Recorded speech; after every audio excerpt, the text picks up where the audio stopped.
Alright, guys, here we are. Saturday football starts now, and it's a good one to start us off. I'm very excited, obviously, because I'm in my colours.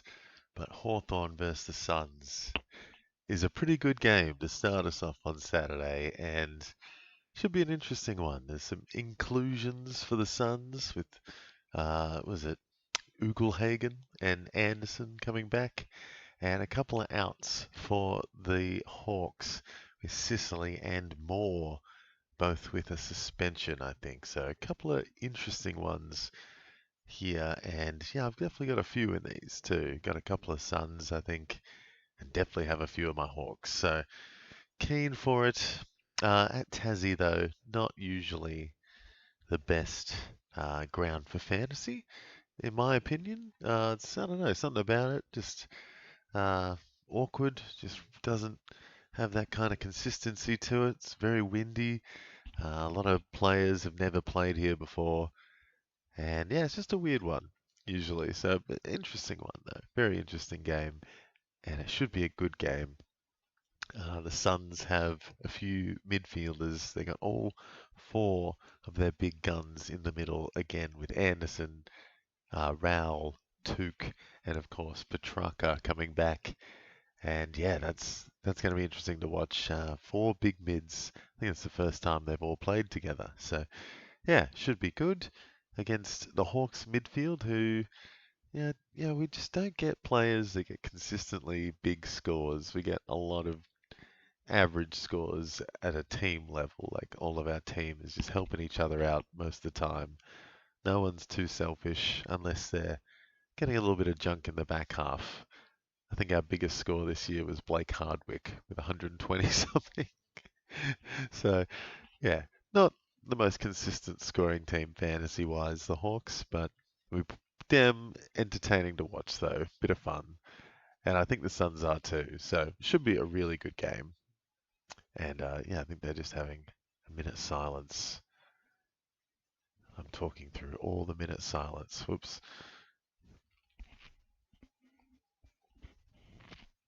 Oh, they can't hear me. There's the trumpet. Yeah, I forgot it's Anzac Day. So everyone that's remembering the Anzacs today, yeah, take a moment of silence.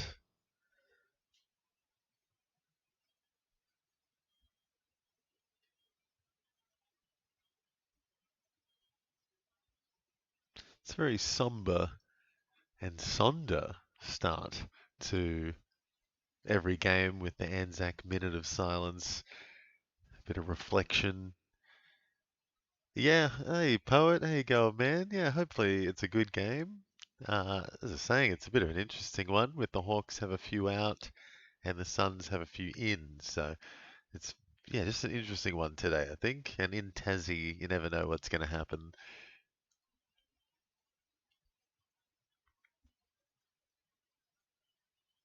Jack, Jack Dalton back into the lineup though. That's good. Very excited to see more of him. But he does have a plenty of midfielders there to help him out. Ward, Mackenzie, Newcomb, Nash, Morrison's still there. Interesting one. Ginnivan's been good. Interested to see how Anderson goes away from home and after a couple of weeks out or 1 week out. It's been a bit off to start the year. What else have I got from the Suns? I think I've got Rioli somewhere, but he hasn't been great. I don't actually know if I've got many Suns. I think in my keeper league I've got Rowell, but that's about it.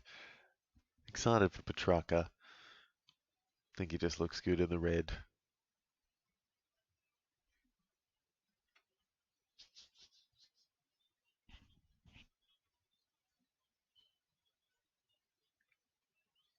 Yeah, Christian Petrarca is rated #1 in the competition. Really? There's plenty of goals, plenty of midfield time. So Christian Petrarca is the highest rated player in the AFL this year. Crazy.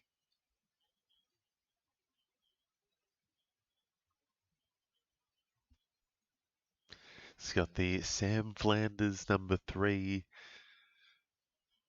and he's doing the justice to the number 3, I think. He's getting a decent average this year. He's looked good.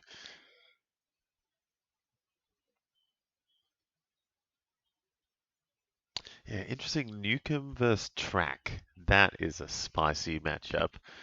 Like two big heavy dudes going at it.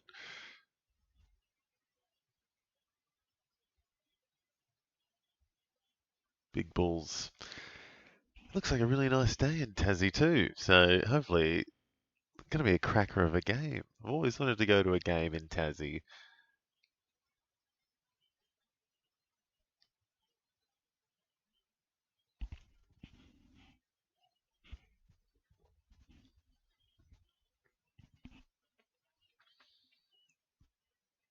So Nick Watson and Christian Petracca, two of the 3 highest rated players playing in this one.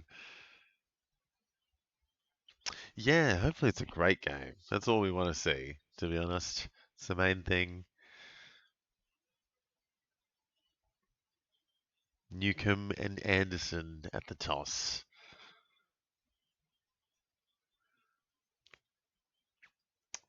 Oh yeah, Hawks wearing the Anzac kit, and imagine the Suns are, but maybe not. It's just red. It's just red. Hawks have the little Anzac in the front at the belly button.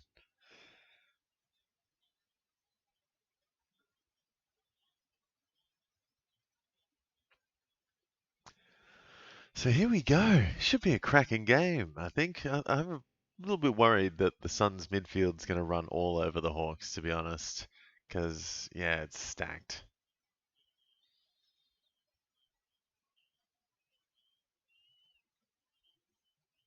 There's even Bailey Humphries coming good. You know, there's like 5 guns in the middle, and then all their draft picks, like Zeke Hewland and Leo Lombard. So, yeah, Suns are looking good on paper.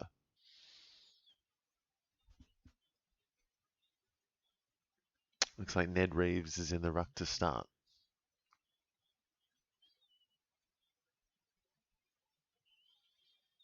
Jamara Ugle-Hagan lining up. No, he's on the bench to start. All right, here we go. Tasmania. Let's do it. Reeves down.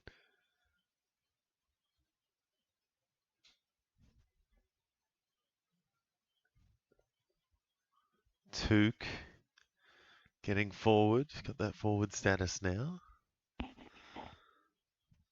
Hawks nullify the forward pressure. Impey kicks it out. And Reed takes a good mark. Oh dear. He's picking up.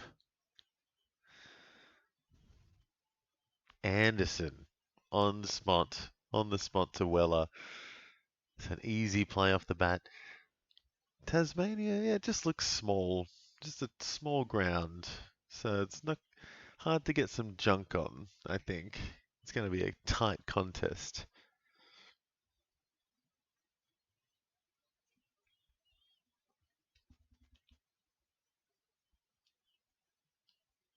So Lockie Weller, 40 out. He's got it. So Suns get a quick one to start. And there is barely any cheer from the crowd.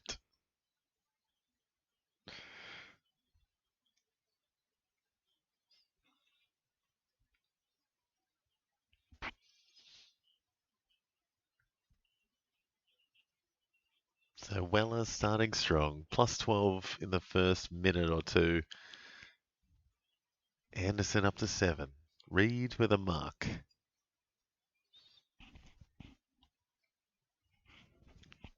There's a good mark too. Reed is going to come good quickly, I think. Ethan Reed. Interesting, the camera's like on an angle for the centre bounces. Newcomb gets a free. Gives it off to Impey. McAndrew at the back. Easy. God, he's good. Lombards can't keep it in. I think that's last disposal. Out of bounds.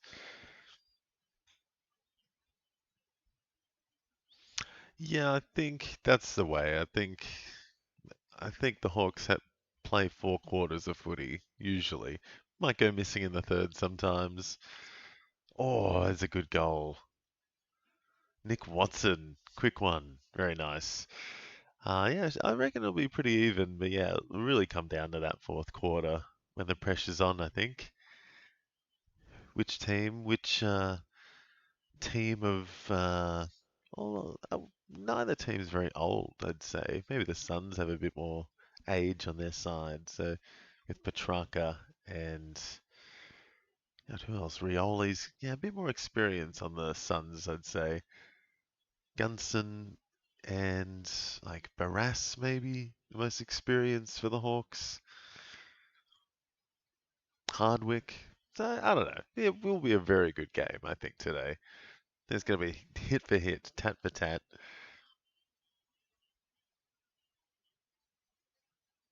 Watson, yeah, off to a good start. Here we go. Nash to Petrarca.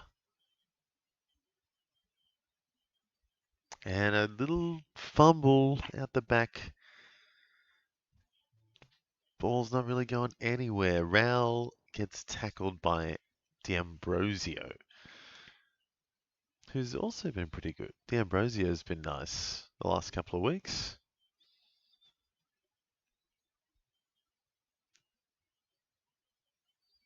Nash gets a free. I think it's Anderson giving it away.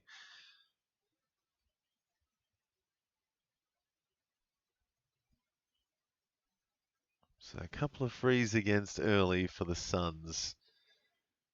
Humphrey tackled by D'Ambrosio. That didn't look like 15, but alright. Rioli to Powell. A bullet up the middle. Great kick up to Petrarca. Off to Anderson. And a good mark. Good mark by Ben Long. Little chips it ahead. Couple of Hawks back. Ball goes to ground. Lombard.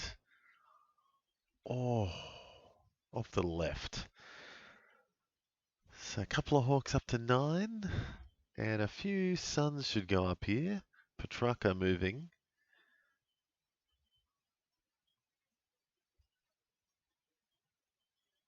Hardwick on the kick in. Out to Impey. Impey is also... I always underrate Impey. I think Impey, unfortunately, for my sake, because I never pick him, but he has a good game more often than not. So I'll just fix this one.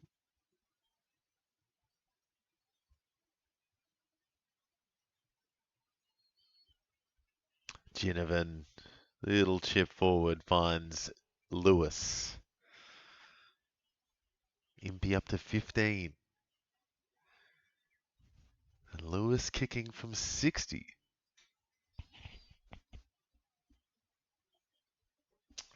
Got my mighty fighting Hawks mug. Come on the Hawks.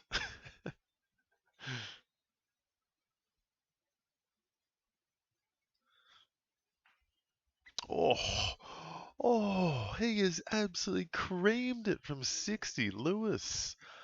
Oh, maybe 55, give him a little bit less, but absolutely flushed it. Good kick. Hawks are just kicking. They're kicking well to start the season. Mitch Lewis has been good. Nick Watson's been good.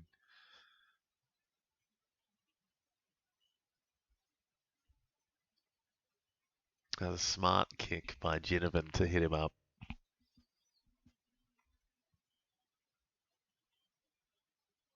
And Watson is just a little nugget. So fast as well.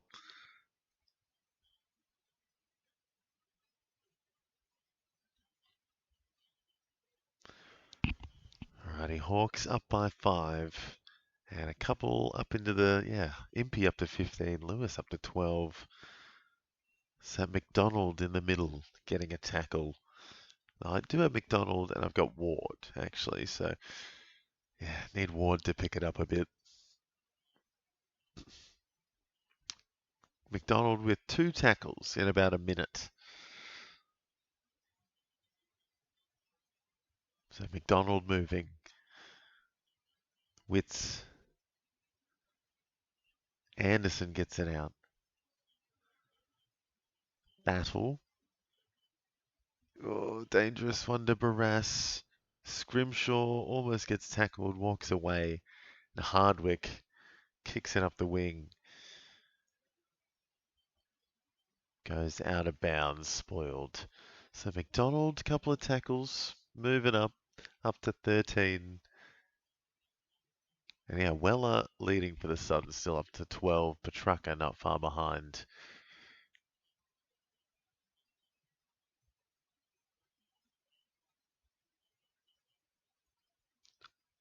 That was an interesting hit out by Witts with the back of the heel. Oh, Weddle. Very nice. Watson flicks it back. Oh, gets it back. No, he's going to get tackled. Holding the ball.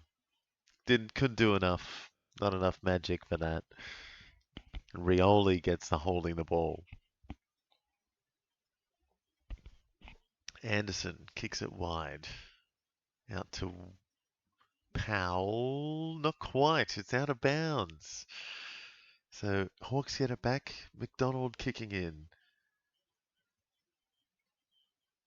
Finds Weddle. And then finds Gunston. Very nice.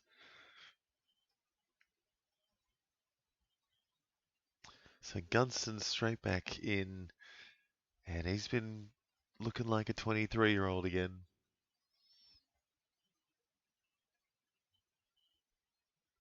Oh, he's going to hit his 300 games this year as well, Gunston. That'll be good. He plays 11 more.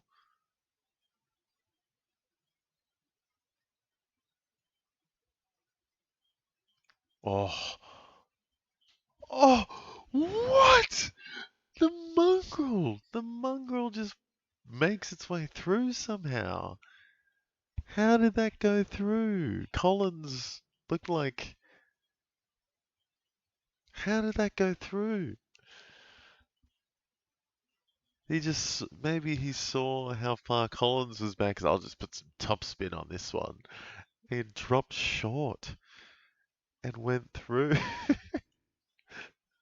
I've never seen him kick such a bad goal. Oh, comes off the inside of the boot, and he knew how bad it was. And it just came back. Oh, incredible. Collins was just like, nah, he's going to kick it over my head. And then, what the fuck? It's down at my shins. Aim on, out of the middle. Weller takes a good mark. So Weller kicking on, couple of marks.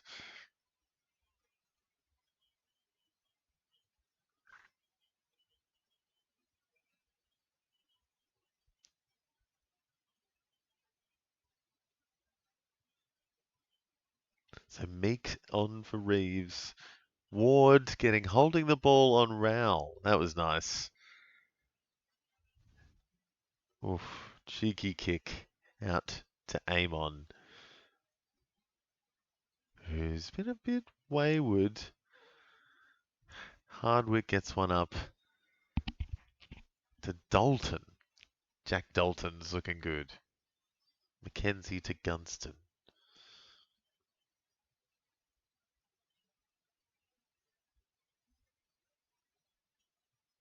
Inside 50. Goes to ground. Noble. McDonald trying for another tackle. Oh, almost got it to Newcomb. And he gets a free. Newcomb gets a free about 40 metres out. So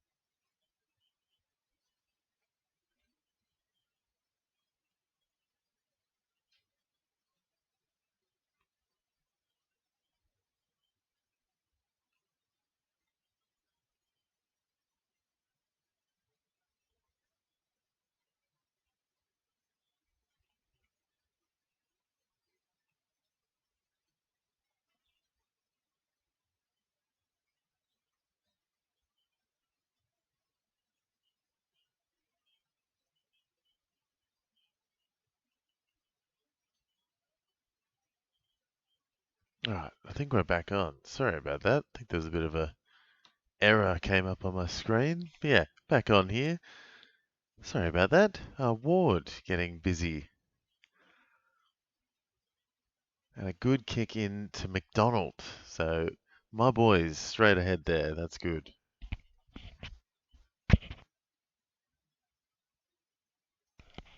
Yeah, sorry about that last error. I think we're back on track. Don't know what happened. McDonald. Couple of my boys kicking on now. Ward and McDonald up to 20, kicking for goal. From just inside the 50. Oh, big bit of wind. Just took that away, I think. Very, very windy.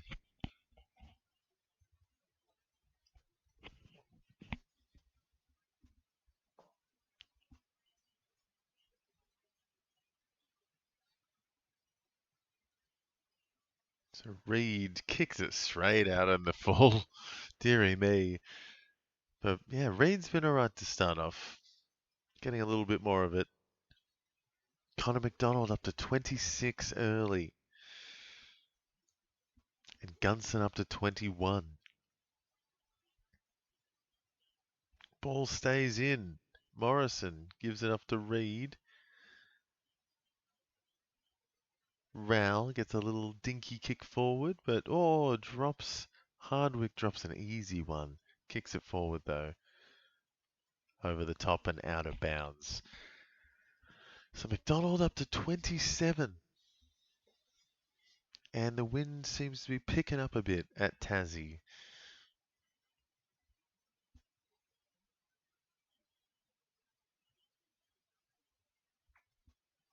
Meek in the ruck.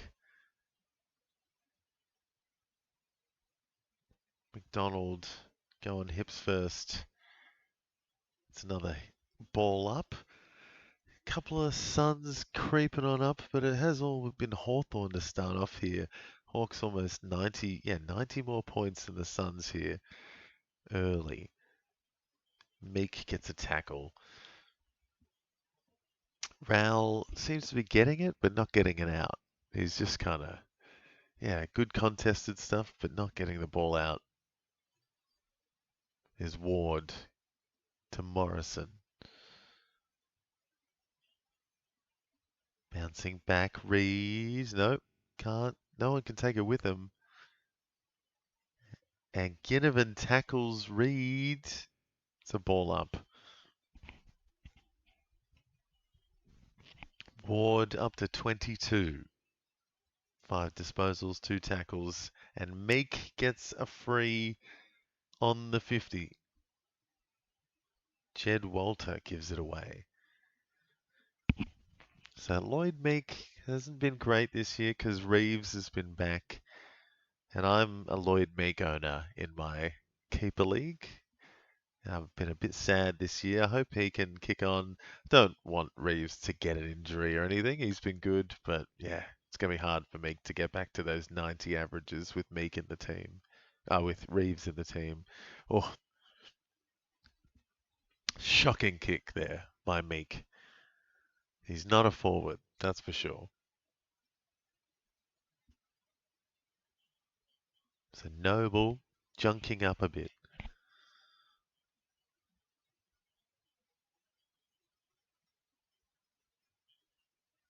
Dalton out to Mackenzie. Great inside 50, goes to ground. Noble back to Andrew. Out wide to Rogers. Up to Walter. Gives it off. It might not have been a good option. Weller just handballs it straight out of bounds. Yeah, it's one of those ruck combos that just has not worked. Or has worked, but not fantasy-wise with the new rules. Yeah, Reeves has been good. Can't go wrong as a 215 centimetre ruckman. 209, I don't know how tall he is. He's pretty damn tall.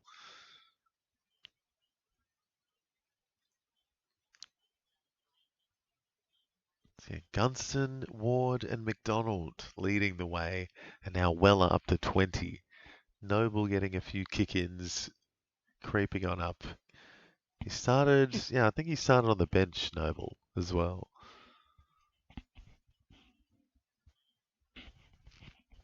MP tackling, couple of handballs from the Suns. Anderson bombs one forward. Oh, Hardwick tackled by Lombard.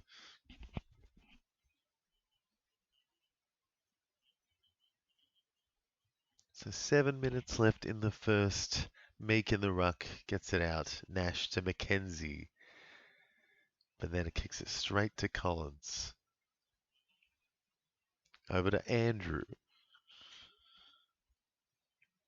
Gee, he's going to be a big guy, Mac. I mean, he's already a big guy, but he's going to fill out. He's going to... Oh, Suns get a 50. An easy one. I think it's Rioli, I think. Yep, getting a freebie at goal. Probably be within the distance here, I'd say. Probably just on the 50 or... Oh, maybe not. About 60 or 70 out still. Don't think he's got the distance.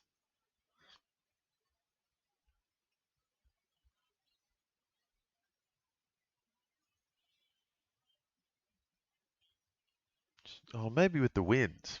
Maybe he gets the wind behind him. Okay, he was well and truly in the distance. My bad. Thought he was outside the 50, but he absolutely shanked it. Rioli up to 20. Hardwick.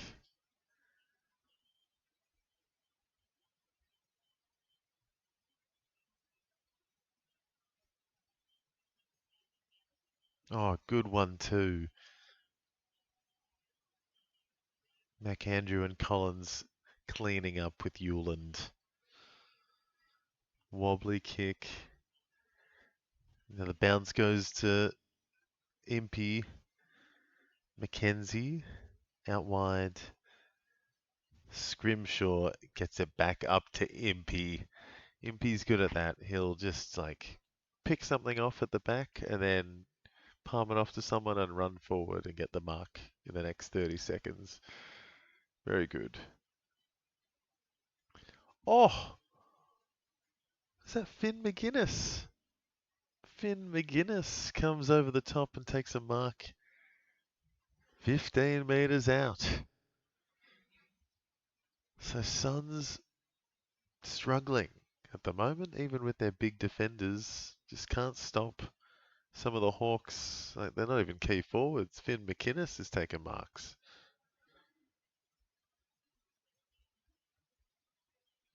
And he's got it. So Hawks leading by 19 with 4.5 or just under 5 minutes left in the first quarter.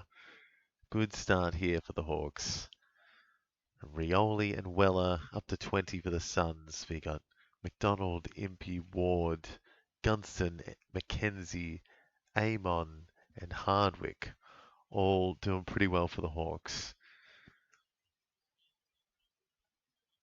Yeah, a few others there. Lewis, McGuinness, Meek, and Newcomb all getting close to 20 already as well. So Hawks 110 more fantasy points than the Suns in the first quarter already.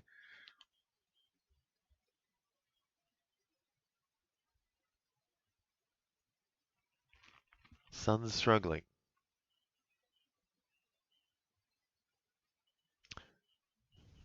I think Watson gave away the free. Rao gets the free. Anderson kicks it up though. Barras tackling. Weddle to Battle. Kicks it straight to Petrarca.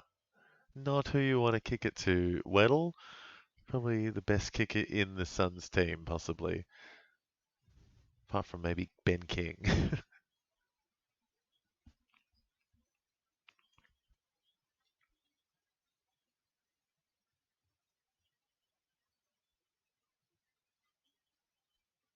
So Petrarca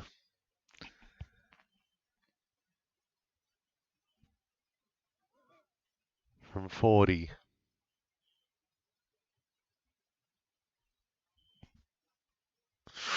Absolutely pushes that so far wide, out on the full.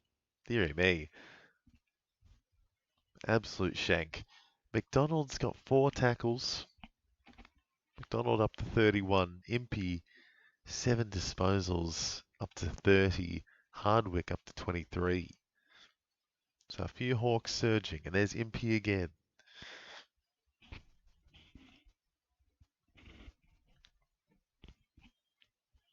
Collins to Weller. It was holding the ball in the end. Morrison gets him.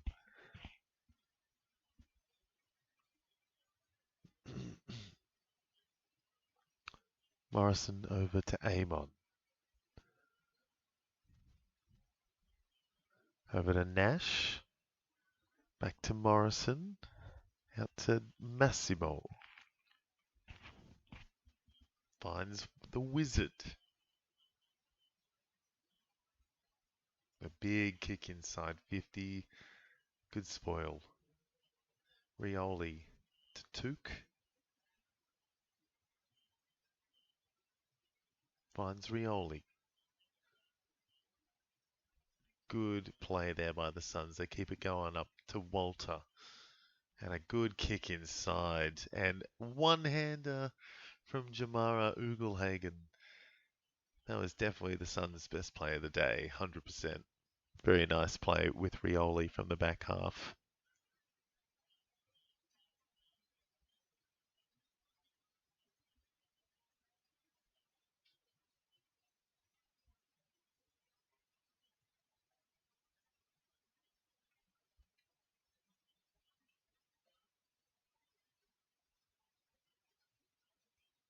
Oh, Jamara Ugelhagen nails his first goal for the Suns. And probably his first goal in like 2 years, I think. So a nice moment. Looks happy. And the Suns needed it.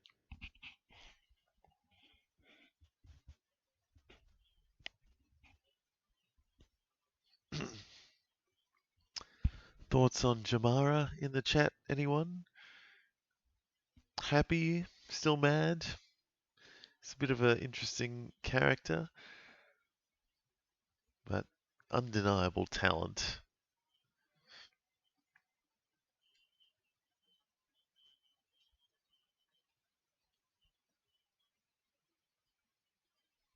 Yeah, I think it would have been a waste if he had. He's not like a Taron Thomas, I feel. That needed to be stumped out. But yeah, everyone deserves a bit of a redemption arc. Oh, and he might pay dividends. Oh, Suns just can't lay their tackles. Good play by the Hawks.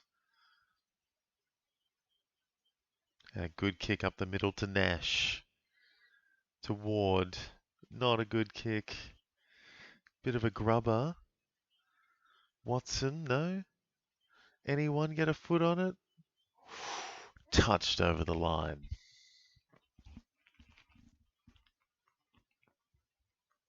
So a minute left in the first. Powell on the kick in.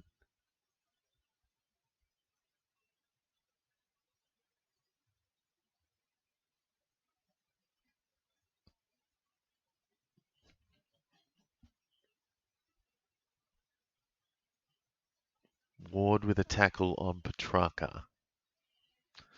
So Ward's been good. McDonald, Impey, Amon, kicking on, getting back into some form. Yeah, Rioli for the Suns, leading the way. That's good to see. Noble gets it to Petrarca. Weller almost wrapped up, but Petrarca helps him out. Scrimshaw gets it to Weddle and back to Impey. Oh, taking a couple of bounces. Weddle just waltzing. just dancing around the Suns at the moment. Oh, what a spoil. Wizard Watson can't get it to go. Oh, no one can pick it up. 10 seconds left. Noble tackle. Noble gets it back. Gets the last kick, maybe. A great kick up the middle. Oh, no one's there. It goes out of bounds, and the buzzer goes for the quarter time. It's been an interesting quarter. Hawks double the Suns score, and yeah, McDonald having a very nice start with Impey up to 31 apiece, Amon 28, Ward up to 25. Might get a bit more, I thought, at the end there. I thought he might have got a tackle. And then, yeah, Rioli 25, Petrucca 24, Anderson 23, Weller doing a little bit. And yeah, plenty of Hawks in the 20s actually. Got Weddle, Nash, Morrison, Hardwick, all on 23. Gunston, McKenzie, all up into the 20s. Noble got a bit busy at the end there as well. So a few Suns picking up at the end there, I feel. Anderson, Petrucca, and Rioli leading the way. And Noble probably working the hardest in the back half. A couple of guys not picking up their weight, maybe. Yeah, Zeke Euland yet to score with Ben King. Yeah, who's that? Watson and Ginnivan down there. Lombard and Humphrey not quite into double digits. Wits on 10. Yeah, definitely a few Suns struggling. Rowell on 13 has been on the field, but just people are tackling him. I feel like he's the one getting really stamped out of the game for the Suns. Anyway, guys, we'll have a look, see how, yeah, Lombard Poet, what is happening there? Lombard, one tackle, one disposal, and a behind for the game. So, yeah, see how he goes. Hopefully he picks it up, but I'm telling you, something about Tassie, uh, I don't know, especially the away team in Tassie, I feel, tends to struggle. But we'll see. It's a weird one, a small field, not much space for anyone to get some junk, I feel. So, but the Hawks doing all right. Hawks got 130 more points than the Suns in the first quarter, so could be a few tons on the cards for the brown and gold. But we'll find out together, guys. We'll be back in a few minutes with the second quarter coming up in a minute.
Alrighty, here we go with the second quarter of Hawks vs Suns at Tasmania Launceston, and Impey and McDonald charging away in the first quarter with Amon not far behind. And Ward, Hardwick, Morrison, Nash, Weddle, Gunson, McKenzie all up into the 20s or above for the Hawks. And then Rioli having a good quarter for the starters. He's been the main man down back, 6 disposals up to 25. And Petrarca, 24 for him. Anderson, 23. Miller, 20. Noble, 20. So a couple of Suns picking it up at the end there. They struggled to begin with, but definitely picked up the pressure at the last 5 to 10 minutes of the first quarter. And I think, on this small Tasmania stadium, there's going to be a bit more tight contests, especially at the butt ends of the field. So Newcomb gives away a free. Rowell gets a kick.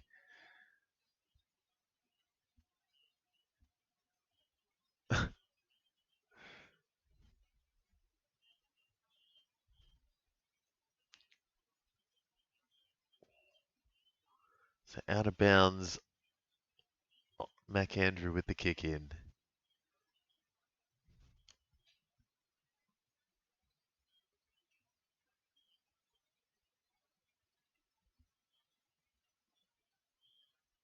Massimo inside to Amon. Up to Nuke. Impey gets it out. Handball. McDonald. Handball out to Nash. D'Ambrosio to Ginnivan. Back to D'Ambrosio. And a good inside 50, but spoiled. Gunston looked like ball, I think it was. It was holding the ball, and so Ethan Reed's got the holding the ball. And he's kicked it straight to Kalshadir. Oh, dear, oh dear. Oh, and he gives it off to Nash. It was not a mark. Oh. Reed giving it away, and then lucky not to get paid the mark there, Kalshadir.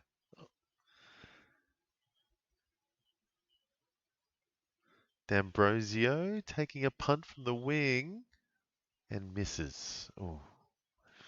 Ooh. I thought that was 15, to be honest. That Reed kick looked like it was the distance. Rioli's on the kick in.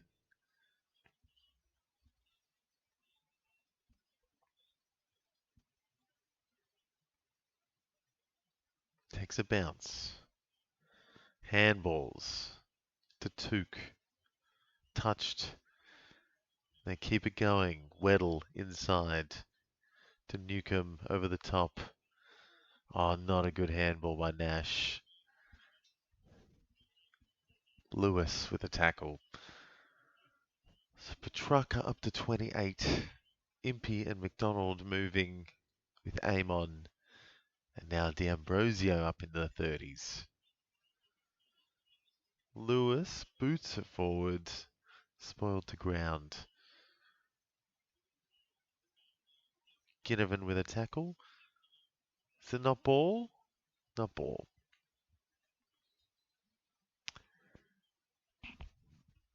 So some tight contests at the ends of the grounds, I think. It's very, very tight. There you go, D'Ambrosio. A little ping from the corner is good. So D'Ambrosio charging up now. I think he's going to get close to 40 now. Up to 39 at the very least.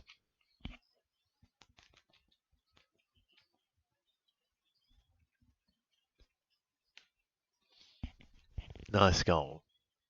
Nuke out to him too. Very good. And the wind just brought it back.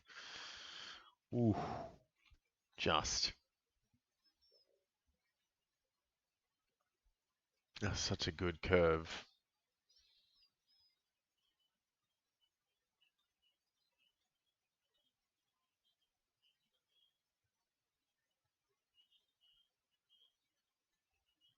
So Suns in a bit of trouble.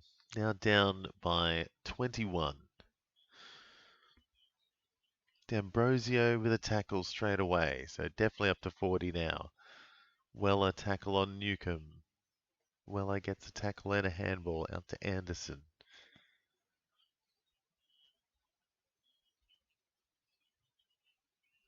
And out of bounds. So,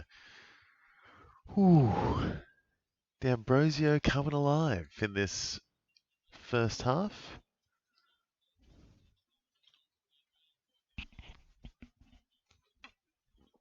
Meek versus Witts.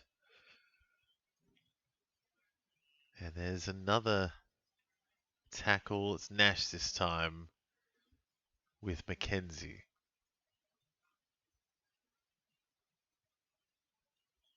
And Meek gets it out of the ruck. Gives it to D'Ambrosio again. Getting busy. Watson steaming away. He is so fast, little man. Great kick. And finds Gunston. Oh, lightning fast, D'Ambrosio.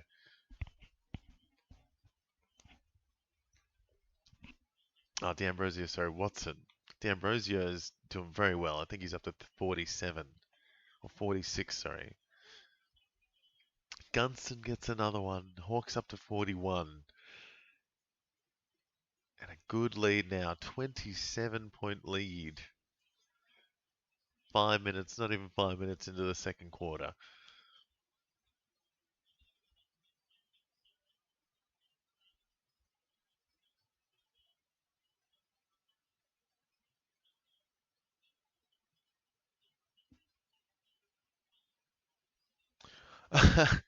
Grand final. Yeah, well, it's looking good at the moment, but that's it. It's not one in April, the grand final, so I won't count my chickens just yet, but it's looking good. It's definitely got a whole 24, 23 players out there giving their all, I think.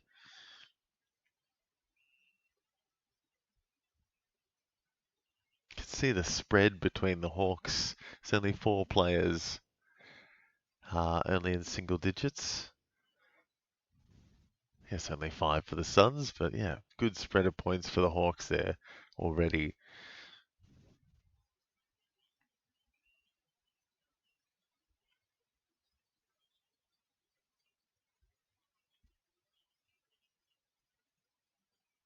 So Meek, Hardwick to McDonald to Impey. Good lateral play. And a nice kick. Finds Ward, I think. Good mark. Jarman gets it back and takes a punt. Oh, he's got it. Impey. Absolutely taking the piss. Walking it up from halfback and getting on the end of it as well for the goal. So Impey is up to at least 42 after that, but it's probably more. McDonald up to 35. Nash up to 36. And 11 disposals, Nash.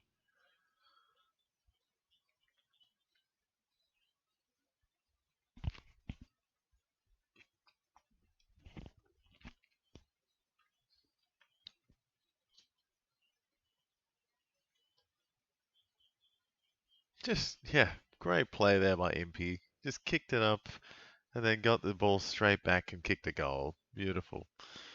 Mackenzie out wide. Easy mark for Zeke Hewland. Not a good handball though. Noble struggling. There's Lombard running away. Doesn't get it back. Graham goes inside. Good spoil by D'Ambrosio. Handball back for the Hawks. Mackenzie to aim on to battle. Now D'Ambrosio, I think he's going to go up to 50 with that. Dalton got paid the mark, but players on. And we keep going. This is getting pretty bad for the Suns now. They just can't seem to get a hold of the ball. There they go. Took intercepts. Easy spoil, but Humphrey, that's holding the ball. Mackenzie, excellent. Now, this is struggle street for the Suns now. You see that there's 4 players on the Suns, 25 points or more, and half the Hawthorn team is 25 points or more. So it's serious one-way traffic at the moment. And Suns just can't hit any targets. Here we go. Graham gets holding the ball on Mackenzie.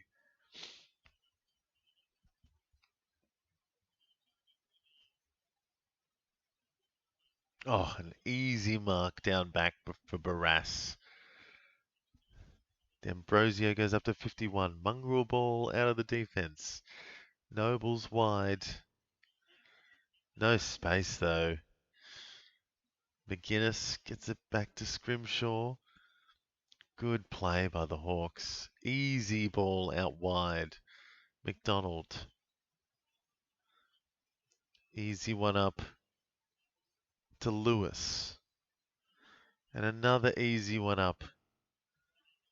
Newcomb all alone kicks it to Gunston. This is so easy. And it's 50 to Gunston. Oh my God. Like, I don't know. I don't want to see a blowout this bad, I guess, when I'm wearing all the colours of the team blowing them away, but can't help it at the moment. Suns are their own worst enemy. It's very easy for the Hawks right now.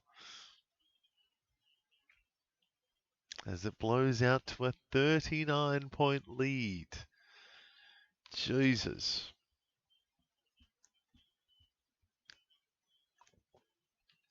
"39-point lead, and we are halfway through the second quarter." Yeah, Dimmer would be furious in the box. Absolutely losing it. It's got trauma from when, after the three-peat and Richmond started to suck.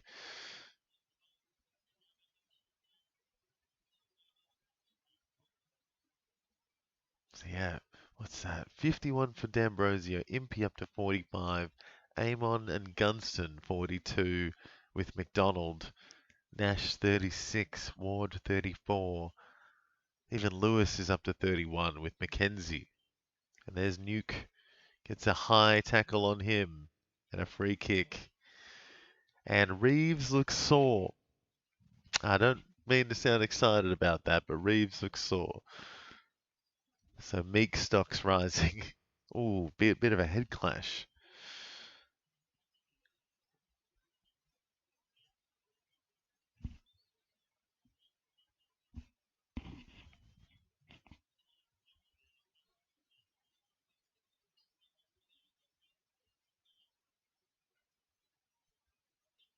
Walter takes a powerful mark.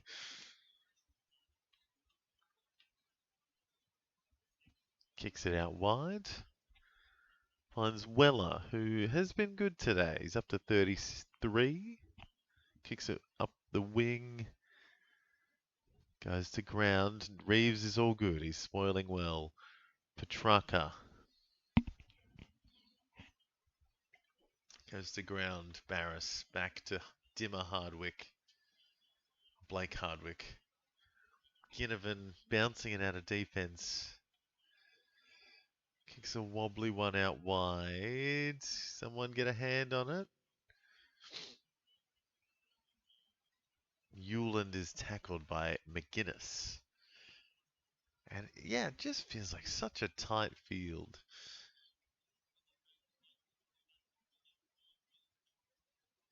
Wits to Graham. And that's going to be holding the ball, I think.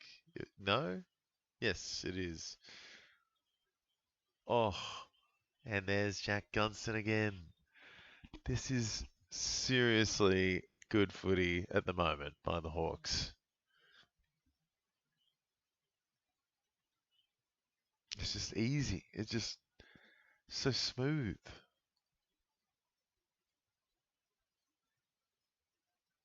Oh, no, not quite. Gunston looking for a Hail Mary from the corner. He's up to 45.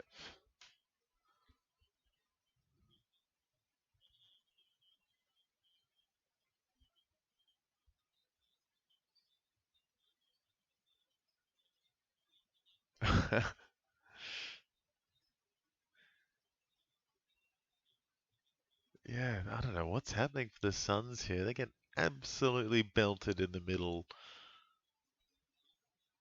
It's a 242 points more that the Hawks have than the Suns already. Witz gets a free. Dimmer is going red in the box. He's as red as the Suns jersey. Graham, he's looked alright, but Hawks just smothering them. Gunson up to 49. Anderson moving though, he's up to 38. So little silver lining there for the Suns.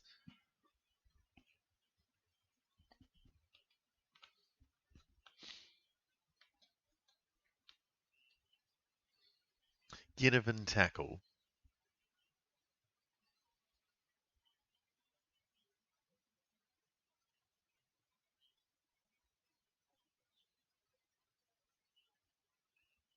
And Took tackle on Nuke. Took on Nuke.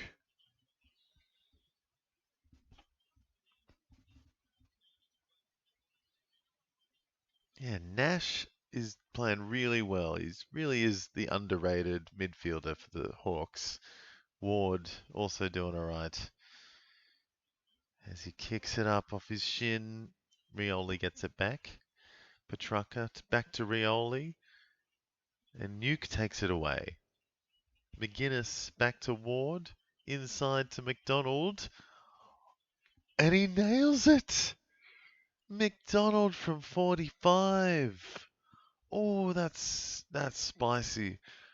That was just some magic hands, and then McDonald knew, yeah, I'm taking this from 45, and just nailed it. Oh, so McDonald's got his first. He's had 5 tackles and 7 disposals. He's up to 51.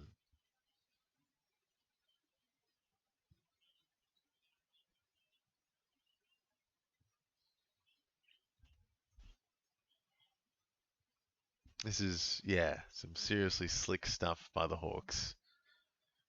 Very happy. Suns, yeah, Dimmer must be absolutely losing it. Miller, Petrarca moving a bit, but then, yeah, McDonald up to 51 there.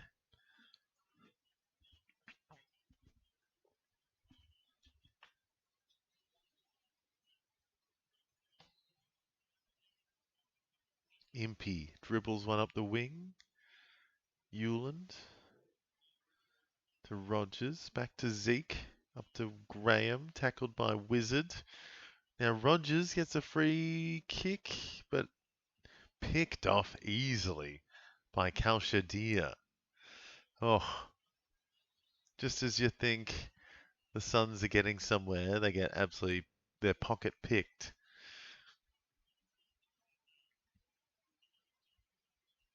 They get a freebie on the wing now. Big kick in here. Down by 46 at the moment. This is getting back to some like 10 years ago Suns level, where they got absolutely blown out by 100 plus.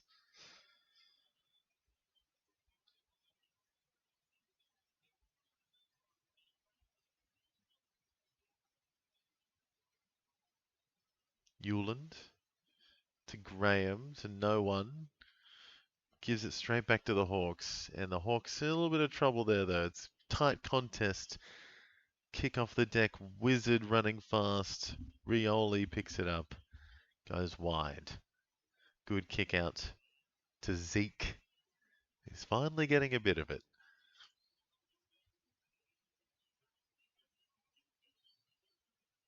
No. Oh, that's a lucky mark there for Rowell. Gives it back to Zeke.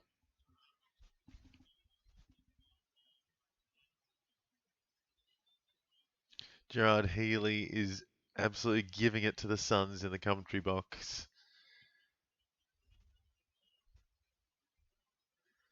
Weller, tackle on Morrison. Yeah, he's just saying how the Suns are not working hard enough off the ball to present opportunities. Long tackles. Lombard, handball, gets it to Weddle though. He'll boot it out of defence. And Hewland, Bodie variety, takes a mark. Inside to Mack. Further inside to Noble. Big roost of an inside 50. Spoiled. Humphrey gets it to Weller. And that's a good snap goal. Suns get one back. And it's back to a 40-point deficit. Barely any kind of noise when the goal goes through. Crickets.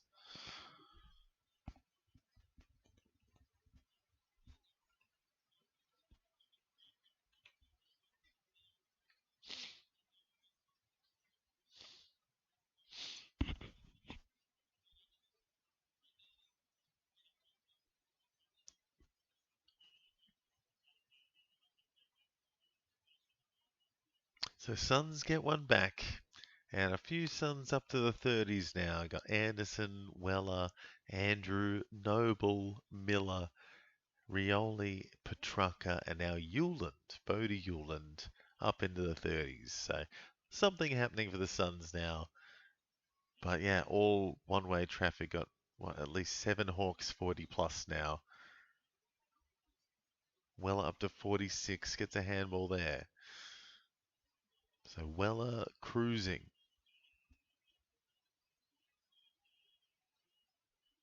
And Ugelhagen gets a free from Scrimshaw.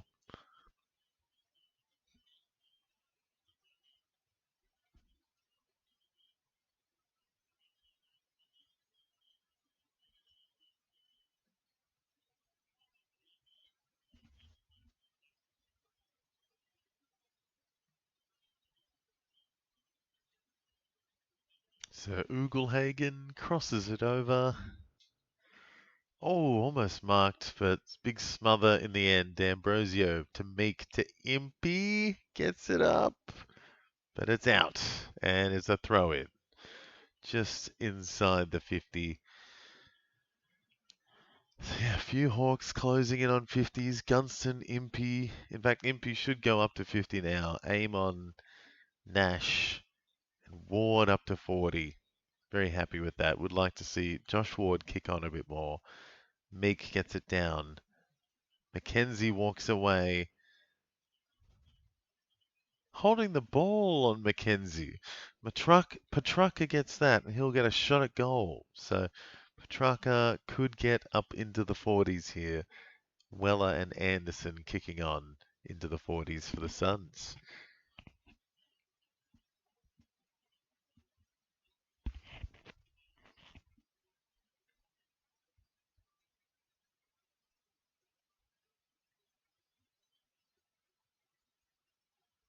So track, Christian Petrarca.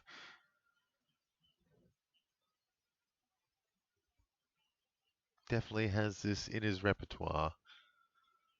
Oh, not today though. It's across the face. Not a mark. Lombard tackling.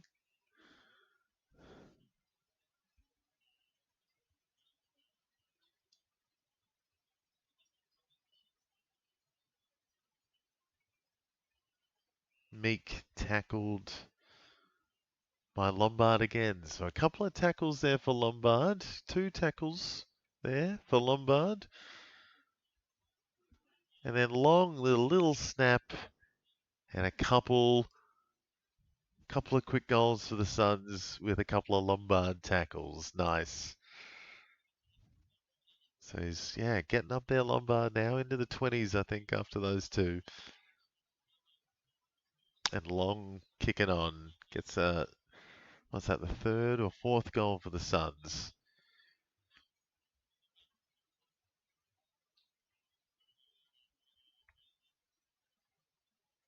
So it's definitely still game on here. He's going crazy. Yeah, Lombard up to the 20s. Big game.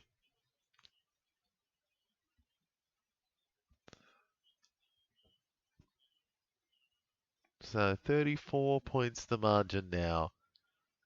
I'd say it's definitely still like game on. Even though, yeah, big difference, but still plenty of time left. D'Ambrosio takes a mark. He's having a big week.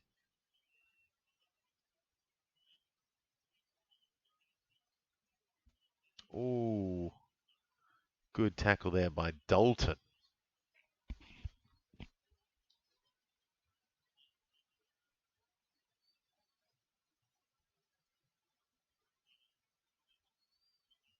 Meek to Newcomb. Love that. Then Noble to Bodie to Anderson to Rowell. So Sun's getting a little bit more of it now, but Meek takes it straight back. Might finish on 30 if he continues like that. Ah, he'll get a couple more tackles. Yeah, maybe up to 40.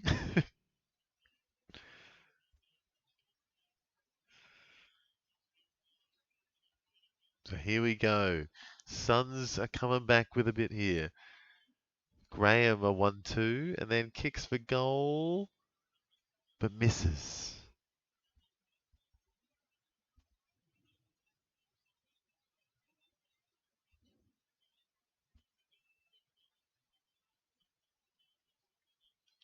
So Scrimshaw kicking in.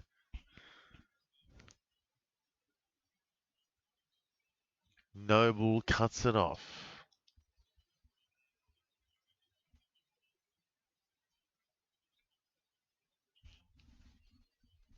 Oh, big tackle by Amon.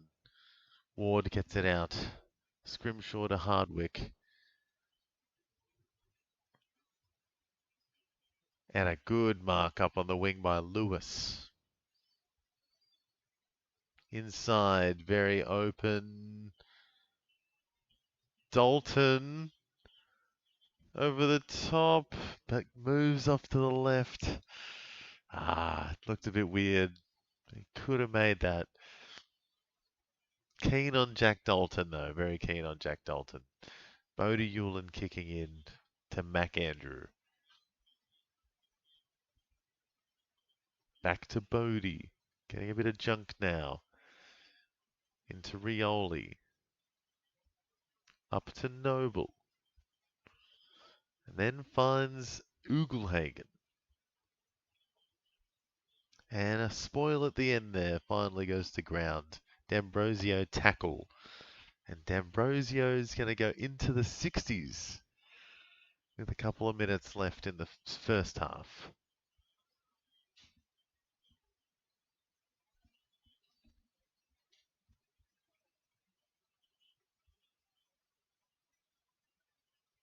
And Rowell was held off the ball, gets a free.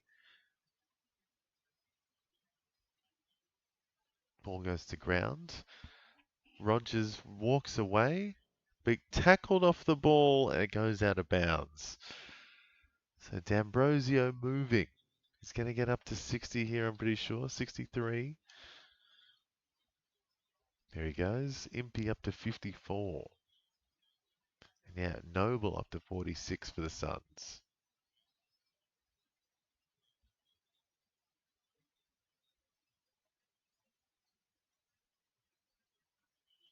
Zeke Hewlin from the wing. Oh, almost a mark by Ugelhagen, but not quite. So Suns definitely playing better in the last 5 to 10. A few of their guys up into the 40s now. Noble, Petrarca, and Weller, and Anderson, all 45 plus. King in the ruck. Hardwick gets it out.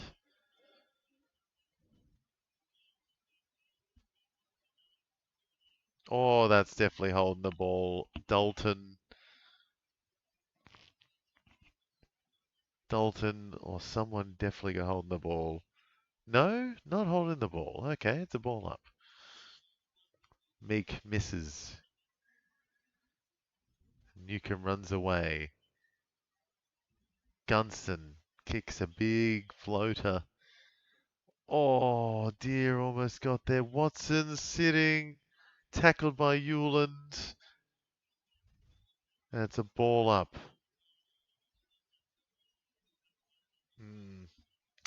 Wasn't sure. I thought that might have been ball for a second there. Bodie Hewland having a big second quarter here. I think he's going to go up to 50 after that. Gunston off the deck, missing just.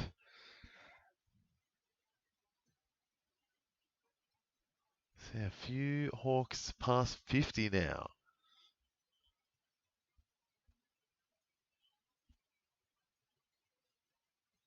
Newcomb gives it back. Suns easily get it out of defense. No, fumbling a bit. Handball chains working. Nope. Hawks take it back. Tackled by Petrarca, sorry. Oof, so 1 minute left.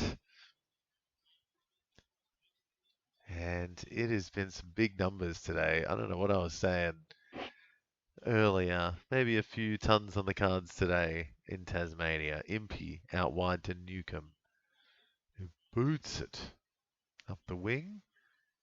Spoiled and out for a throw in. Whew. So big quarters here. Big quarter for a lot of these guys. Petrarca up to 50 for the Suns. Anderson 49 with Noble. Meek versus Witts. Witts gets it down. Anderson gets it out. Took. Anderson to Petrarca again. And Barras can't take the mark down back. Suns get it out. Humphrey. Big kick. And he's got it. Ooh.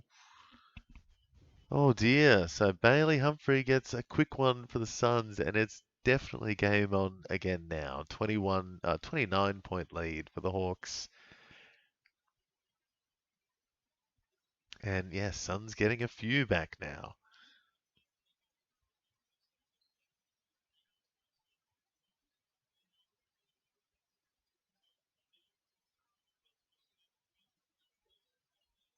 Yeah, the midfielders for the Suns stepping up now. Anderson, Petrarca, and even Rowell getting a bit busier. There's a good goal there by Humphrey in the end.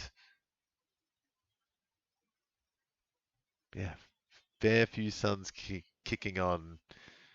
6 or 7 Suns above 45 now. Suns coming again with 10 seconds left. Long. Another one. Oh dear. So Suns on an absolute tear at the end of this first half. And Sam Mitchell going to be raging, I think, at half time. A few chairs being thrown around because 46-point lead has gone down to 23. So it's halved in the last 10 minutes. Oh, there was Anderson intercepting that made that work.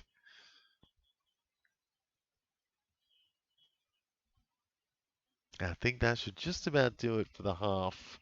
And Hawks have definitely let it go a bit in the last 5 minutes, and it is game on. Absolutely. Anderson up to 56 now. Petrarca 53. Last play there. Witts gets a tackle on McKenzie. And it's a weird one now. Suns have come back. Hawks were well in front, but Suns have exploded in the last 5 to 10 minutes of that second quarter. And Anderson, Petrarca, Noble, Rioli, Bodie Hewland had a big one. All coming good in that second quarter, especially Anderson there. 19 disposals for him. And D'Ambrosio leading the way for the Hawks, up to 63 for him, with 1 goal, 13 disposals, 3 marks, 3 tackles. Gunston's kicked 3. Impey's had 15 disposals plus an amazing goal. McDonald up to 53. Amon up to 50. Meek getting up to 49 with a very low time on ground at the end there. So good stuff from him. Pulling out some explosiveness with Newcomb as well, up to 49. And yeah, McGuinness up to 45 with Ward as well. So definitely a few Hawks doing well, but fell off a cliff at the end of that second quarter, and the Suns just exploded to bring a bit back. And yeah, definitely a bit back. Only 130, 133 points the difference fantasy-wise between the two teams. It was out to about 240. So Suns brought it back. Couple there. Watson, yeah, not doing too much. Reeves only on 5. King yet to touch the ball on 0. Glad I don't have him anymore, especially against the Hawks. Lombard there, unfortunately, went back to 18 for some reason. No, what am I saying? He says on 22. I was looking at Collins. Lombard stuck on 22. Hewland did a little bit more in that last quarter, but yeah, Suns, those top guys, Rowell picked it up a bit. And yeah, Anderson up to 19 disposals, up to 60 now at halftime. So yeah, Suns coming hard, and I'm a little bit worried as a Hawks fan. It could be a very interesting game in the second half here.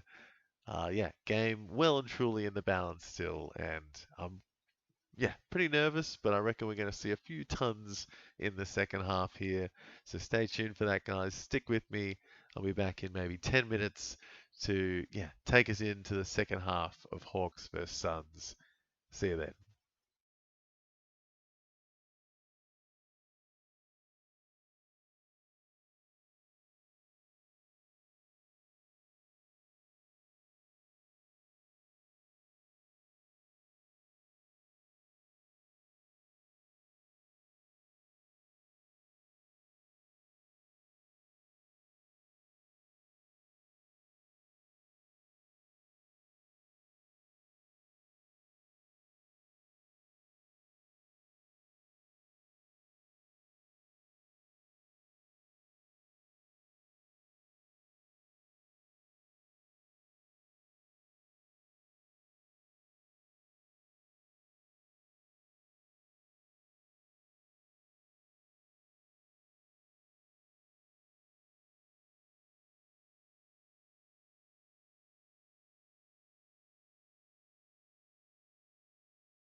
Alrighty, guys.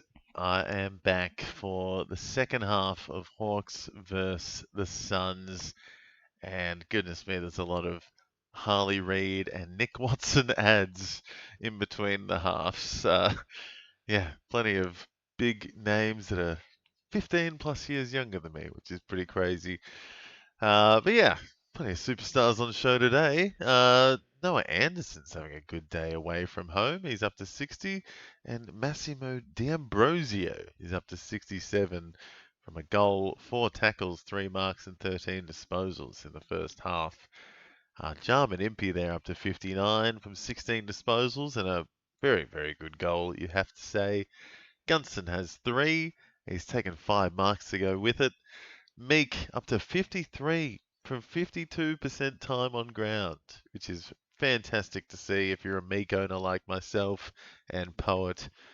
Yeah, and McDonald there up to 51. He's been pretty relevant in the midfield and pushing it forward and has a goal to his name as well. Impey also up to 50. And yeah, Petrarca and Noble for the Suns up to 50 at halftime. And then a host of them got up to 40. Rioli, Bodihewland, Weller, McAndrew, and Matty Rowell getting up a bit more in that second quarter. They did explode at the end of that second quarter. It was a 46-point lead, I think. And now it's back to 23. So it's really come back quick. And I'm a bit nervous as a Hawks fan in this second half. Could be an interesting one. Seems like all the goals, yeah, could be going to one side maybe, or I don't know. It just seems like a windy day at Launceston, and anything could happen. So let's check out Hawks vs Suns second half.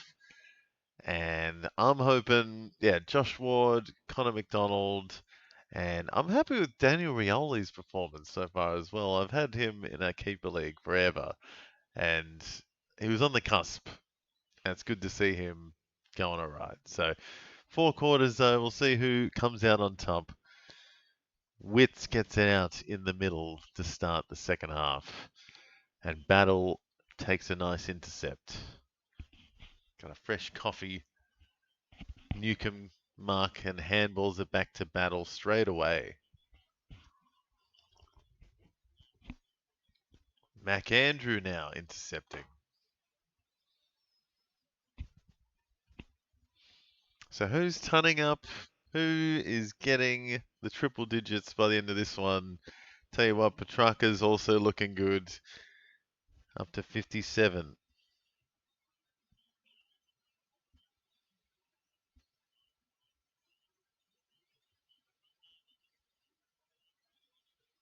So Lombard not happy with that, but yeah, almost got there. Barras too easy up over Lombard. He's looking feisty in the forward 50 though, Leo Lombard. Ben King gets it out of the ruck. Lombard gets it off the deck. Oh, hits the post. Ooh. Lombard coming good in the second half, maybe.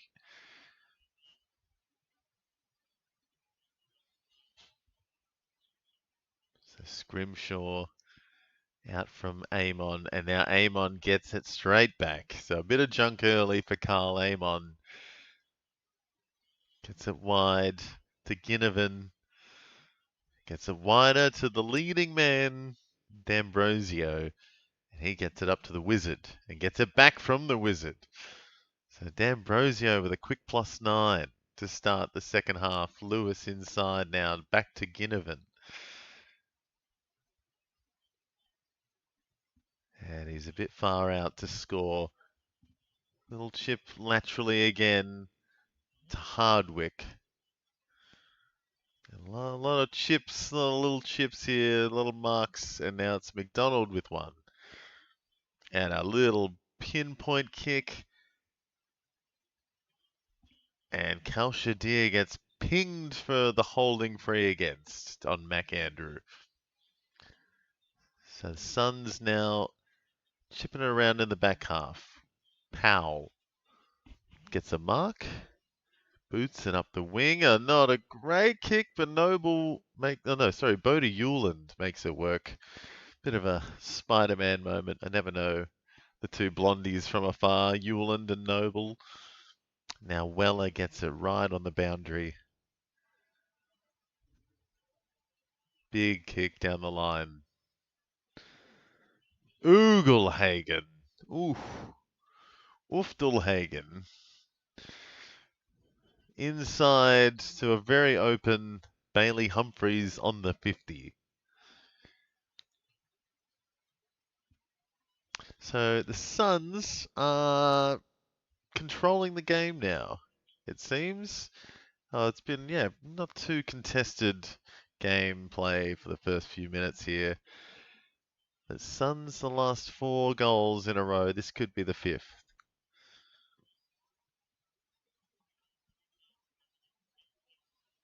And Humphrey looks good. He's got the distance and 5 goals in a row for the Suns. Ooh, boy. Is game on here at Launceston.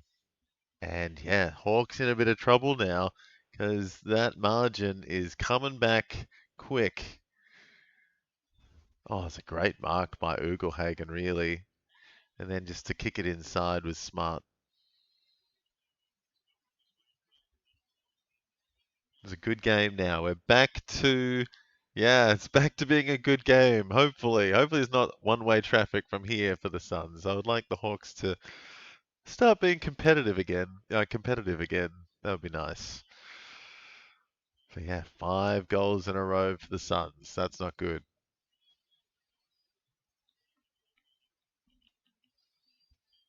Nash. Reeves kicks it out of the middle.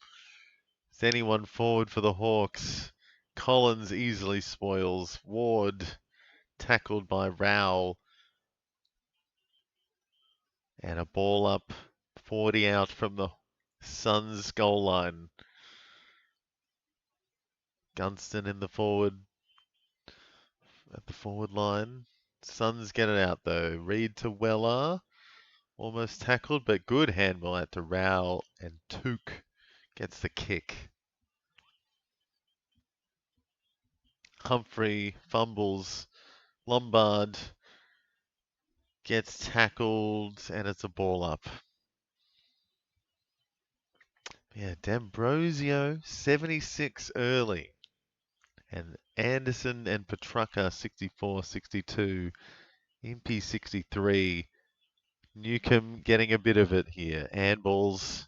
Morrison to D'Ambrosio to Nash. Big kick into the pocket. And it's a push in the back, holding, I think, from Lewis. And Collins gets a free, kicks it in. Powell shipping it around to Andrew. So a good contest, hopefully now. But I would like, Hawks need to kick a goal. Need to get something back. It's a 16-point lead. Down from 46. Oh! Yes, it is a behind, I think. Oh, is it a mark? They're going to check it. Might be a mark. I feel like it's going to be a behind, though. Kalshadir, hoping he got it before the goal line, I think. Ooh, I think that's a behind. Yep. So kick in for the Suns, quick behind, 1 point for the Hawks. D'Ambrosi up to 78. Newcomb surging up now up to 60. Amon 63 with Impey. Mac Andrew also up to 60. So Mac's having a good game. It's Bodie Hewland getting on the end of a kick in for a mark. And he is also coming close to the 60 mark. 59 for him after that. Weller handball to no one. Amon gets it. Battle to no one. Impey gets it back to Amon though. Sneaky in the end. A good kick. Finds Ward. Kicks it through the hands of McDonald. No. Terrible turnover. And King finally gets a grab in the forward 50. Didn't see who got that inside 50. I think it was Petrarca. But that was a great response after that fumble. Yeah. McDonald should have grabbed that one. And Ben King gets an easy mark. Yeah, shot straight in front. Bit of distance, which he has. And he's got the accuracy. And 6 in a row for the Suns. Jesus Christ. Come on, guys. That's letting the ball game go. And now it's back to being, hopefully, I'm still going to say hopefully it's going to be a good game. But right now, I think the Suns have got our number, to be honest. Plenty left to play, and it's been an absolute rampage from the Suns. And some really silly, unforced errors. It was Powell that got the kick into King. And if King starts to pick up now, then that could be trouble.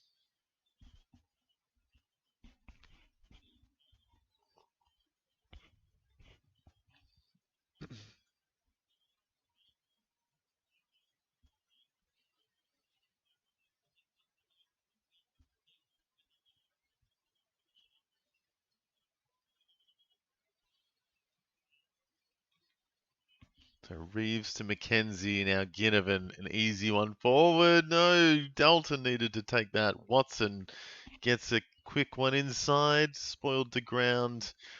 Anderson gives it straight to Rowell, who gets poleaxed by Nash, and it's ball.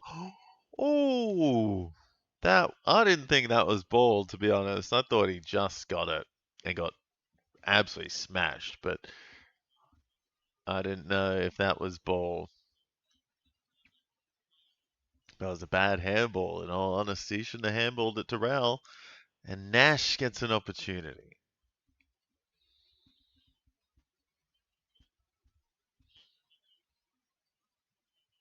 Important kick. He's got it. So one back after a run of 6 from the Suns. And it's from an unlikely holding the ball from Connor Nash on Rowell. But Connor Nash makes them pay, and he goes up to 63 after that. So a maximum play there for Connor Nash. I think that's a tackle plus a free, which is 5, plus a kick, which is 3, and a goal. So a 14-point play there for Connor Nash. Up to 63. Top 4 now for the Hawks. And he's probably, yep, straight back in the middle against Matty Rowell. I think he's got the job on Rowell today, so he's getting a few bits of it. 4 tackles. That looks like ball on Battle now. Good tackle by Humphrey. And yeah, Suns could be on the rebound straight away.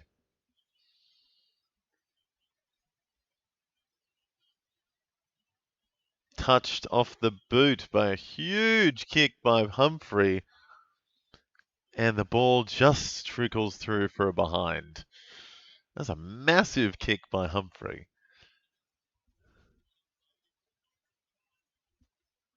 Amon kicks it to Morrison, and now Scrimshaw up the line, overcooks it. McDonald just should have had a couple of easy marks these last couple of plays from the Hawks, but he missed one, and then the next one missed him. Noble kicks it up the wing, inside 50, spoiled by Barras, out of bounds. So Petrarca and Anderson up to 66 and 64. And a few Suns over 50 now. You got Andrew, Uland, Weller, and Noble and Rowell, all 50 plus. Andrew in the ruck as well against Meek, but Meek gets it away. Noble, quick hands to Lombard. And Mac Andrew instantly tackled by Meek. Lombard takes away, handballs it to himself, and then misses the kick just wide. Just a little trickle while getting tackled. That was a cool one though. Handballed it. He's like, I'm going to get on the end of that. And then ran and got his own refunds. He's got some spunk to him, Lombard. One of those guys, one of those rare F-bombs when he got drafted. I remember it's always one of them that drops the F-bomb in their speech after they get drafted, and that was Leo Lombard. He's like, oh, it's effing great. And he's like, ooh, live TV. Hawks giving up another one, an easy intercept for Anderson. Anderson having a big game away from home too, you got to say. So Meek gets it out. McKenzie from Weddle. Amon stuffs the kick to Scrimshaw. McKenzie now gets taken high by Graham. So well done by McKenzie. Kicks it straight back to Battle. So on the back foot. Yeah, nice he got the kick in at least. Oh, here we go. The Suns are coming back again. Noble to Uland.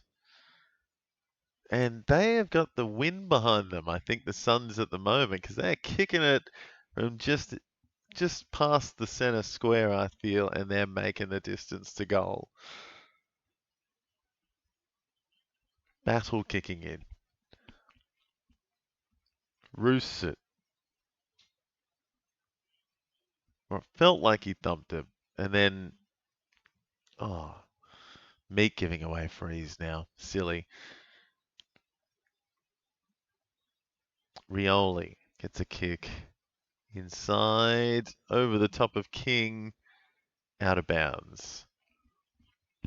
So Anderson up to 74. And so is Carl Amon. So Amon getting a bit of junk in the back half now.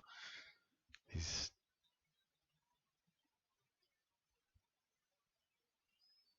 Meek hit out. Newcomb kick. Good big one. Spoiled down to Anderson.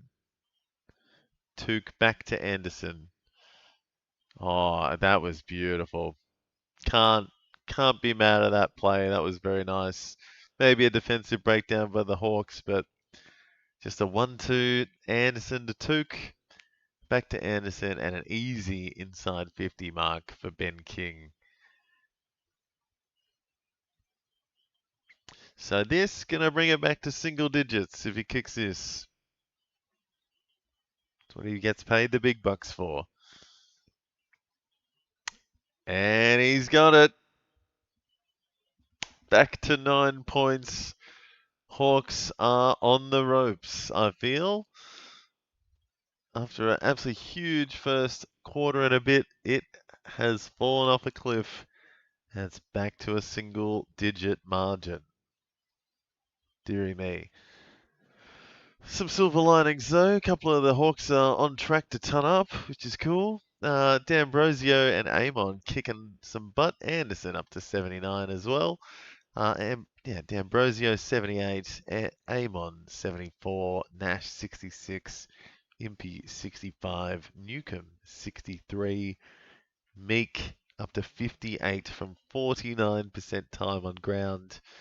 McDonald should have had more if people could kick a good kick to him. He should have had a couple of marks that he's missed, so he's still there on 57. Gunson has gone quiet in the second half. So just a little bit of bad juju now. Meek gets a kick that's smothered. Petrarca picks it up and kicks it inside 50. It's just, the ball is just launching. Lombard giving away a silly free. Jumping off Barris, I think, or someone, and very unrealistic. Impey up the wing. Good mark by Mac Andrew, who's going to get up to 70 with this kick and to become equal best, equal second best for the Suns.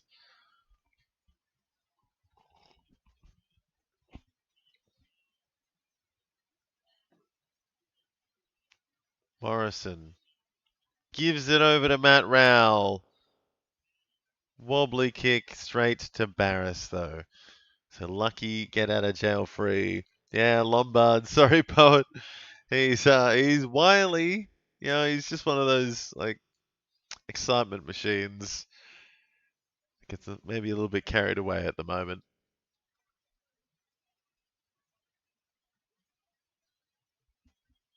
Ooh, so bit more contested game now, and we have a serious game on our hands. 9 points to difference now.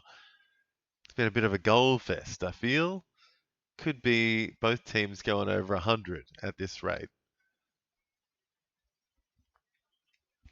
So Reed over Meek, but Newcomb gets it to Mackenzie.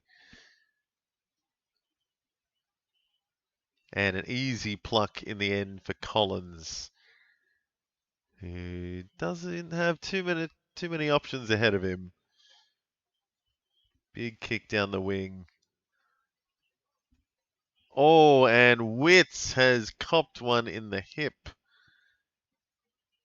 Or right in the arse. But Jed Walter plucks one, I think. Witts is a bit proppy.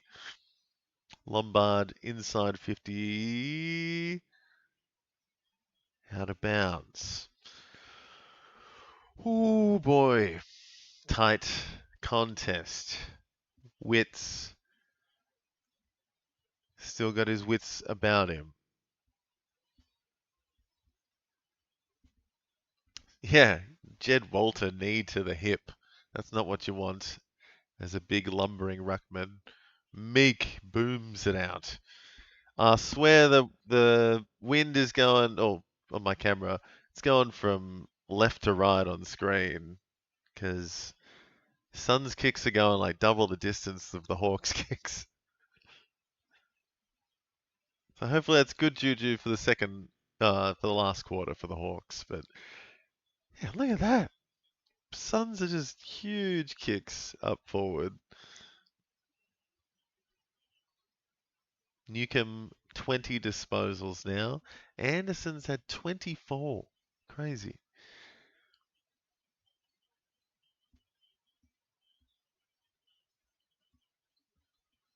So Witts against Meek.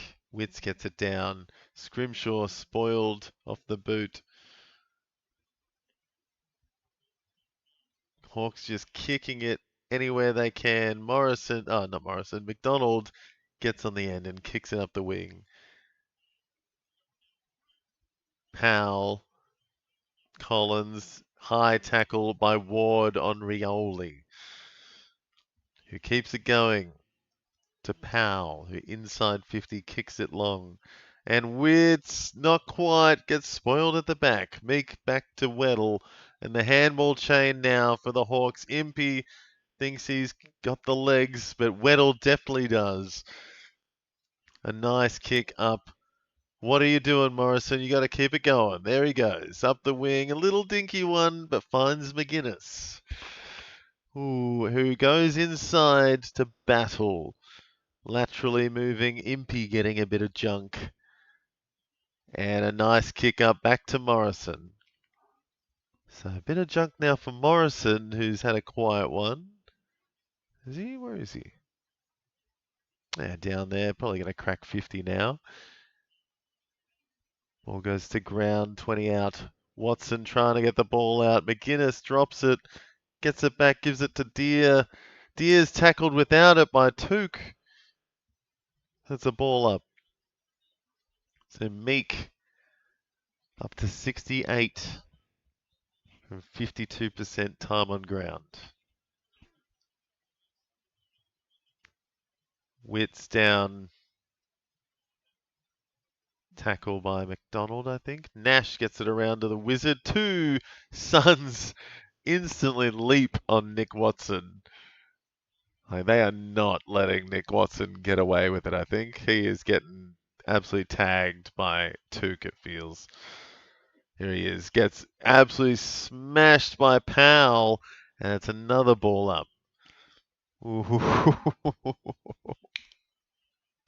Wizard is getting, blocked. Here he goes. Nuke gets it out. D'Ambrosio gets the kick away. Across the face. Deer keeps it in. McGuinness gets the handball away to Lewis, who can't pick it up. Morrison does. Handballs it to McGuinness. It's touched. Rioli gives it to Mac Andrew. And a nice, good kick to Took. And now the Suns getting it out wide. Petrarca gets it out to Lombard, who's running on the wing. So Lombard's taken a few bounces and gets the inside 50. Dropped. Scrimshaw runs on through, gives it to Ward. That was nice. And a little bullet pass over the top, but Newt keeps it going back to Scrimshaw. Dimmer Hardwick gets missed. Lombard gets it back. Graham, Reed, and Lombard, a couple of draft picks, fumbling around, and Hawks get it back. McDonald, inside, outside, goes with the handball. Massimo with a beautiful kick over the top of everyone. No one can pick it up. McGuinness fumbles. Deer can't get it. Witz is there tackling. Noble gets a tackle. And it's a ball up. Oh, dearie me. That was probably one of the most intense parts of this game so far, I think. It was just going everywhere. Newcomb gets a kick. Deer, it's just people trying to get feet or hands on the ball as best they can, but the ball's not going anywhere. Easy mark for Scrimshaw. Gives it to Impey, and he's going to, don't argue, gives it off again to Massimo. And that is not going to go anywhere. Oh, maybe just out on the full. Ah, dearie me. Mac Andrew with the kick in.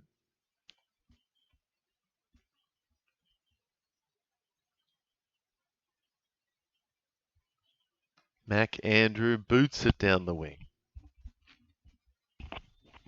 Barris with a big, big boy mark. And gets the 50. Oh, that's not who you want kicking, though. And Dimmer Hardwick is screaming at the camera, "What do you mean?" I have to see this again. He said stand. And I think Jamara has given it up.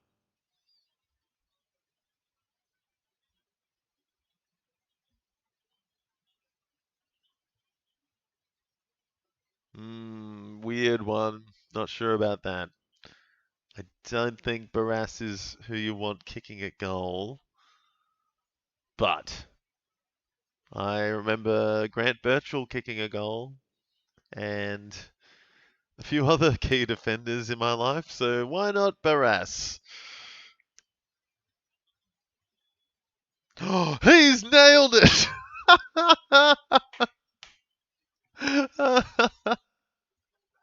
Oh, Tom Barras, take a bow. Full forward, give him the DPP.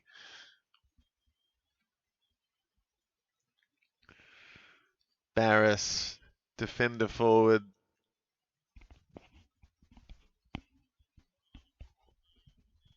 And look at that, a few big numbers happening on both sides now. D'Ambrosio up to 87, Mac Andrew up to 84. Whew. Mac Andrew having a big one down back and a couple of hit-outs for him. Impey up to 78 with Newcomb. Both on 78 now, and Amon 74. Anderson and Petrarca neck and neck 79 for the Suns, and Noble up to 70. 2 minutes left in the third quarter. Track, trying to tackle, but Hawks fast hands. Inside 50. Wizard misses it. Tackles Powell. And it's gone out of bounds. Damn.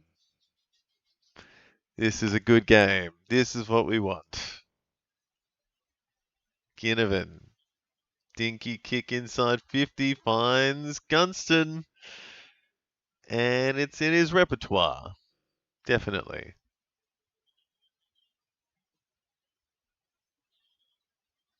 He's done it before, but it's a very hard one. It's also probably, actually, no, it's against the wind at Tassie. Yeah, this is going to be one of the hardest kicks of his life. Surely going inside. Oh my God, what am I saying? He absolutely slaughtered it. Holy dooly. What a kick. Lombard might half ton up, potentially. Where is he? Where is Lombard? Oh, yeah, 38. Yeah, he's kicked on. He's had 10. Had a couple of misses. He should have been on maybe higher into the 40s if he kicked a couple of goals. So Lombard doing something. Got a few tackles as well. He might even get some CBAs in the last quarter, maybe. I see him as an inside midfielder in the long term.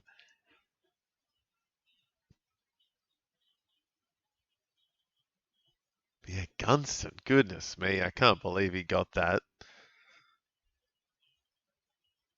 Nuke falling on top of track. And they're playing some Twister on the field because that was weird. Witts gets it down. Tracker. Petrarca fumbling, gets the handball, gets it back and gets another handball to Anderson, to Took. Running hard and drops the bounce though. Wheels around and gets the inside 50. He's on track for 50, which for him is basically 100. Well, I think he'll ton up then, 100%. Ooh, Humphrey lays a big tackle. Newcomb up to 82. Good stuff. Would like to see some more Josh Ward in the final quarter, but a few, there's some high scores on the cards today. Especially on the Hawks side, I feel. 200 more points than the Suns for the game.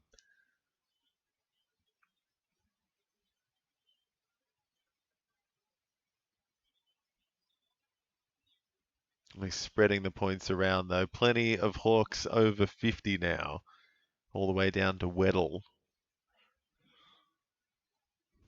Miller getting busy at congestions. And it's a good inside 50. You'd think Ugelhagen should have taken that. Hawks regather through Amon.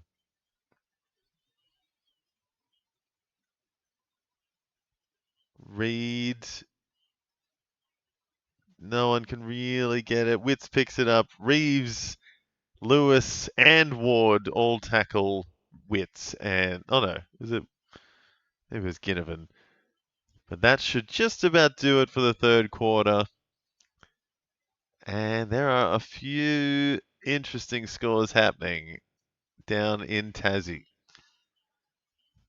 D'Ambrosio leading the way there on 87, and Newcomb charging on up there up to 83. Just went back a bit there. Bit of a readjustment. Mac Andrew 84, and Christian Petrarca's up to 83, with Noah Anderson up to 81. So all five of those guys, plus Jarman Impey and Carl Amon, on track to ton up in this one. And we might even see the likes of maybe John Noble, or hell, if Jack Gunston keeps going, maybe he'll ton up as well. Lloyd Meek up to 68 from 47% time on ground. So yeah, would love to see a bit more Meek. Just give him another 10 minutes and he could ton up. Connor Nash pulling out some good stuff as well, up to 68. Finn McGuinness has been busy in the forward half. Scrimshaw in the back half. Connor McDonald a little bit slower in that third quarter. But yeah, a few Suns also. Yeah, Tuke Miller getting busy with Rowell again.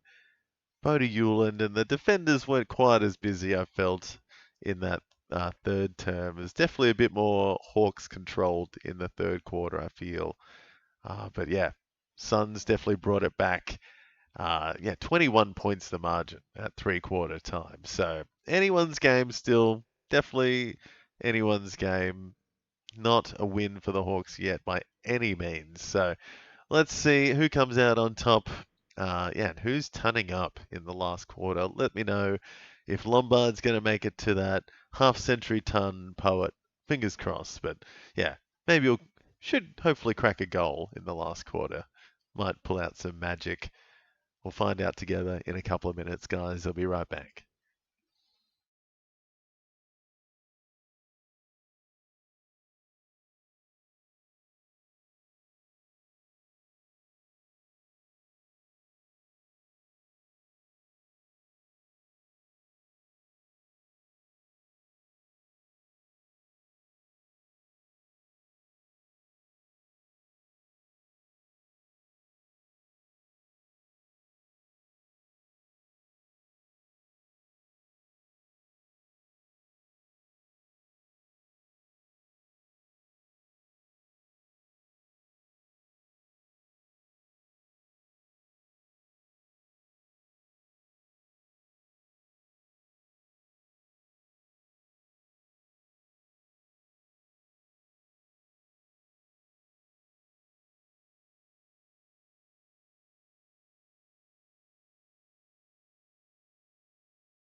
Alrighty, guys, finishing up the Hawks versus Suns game.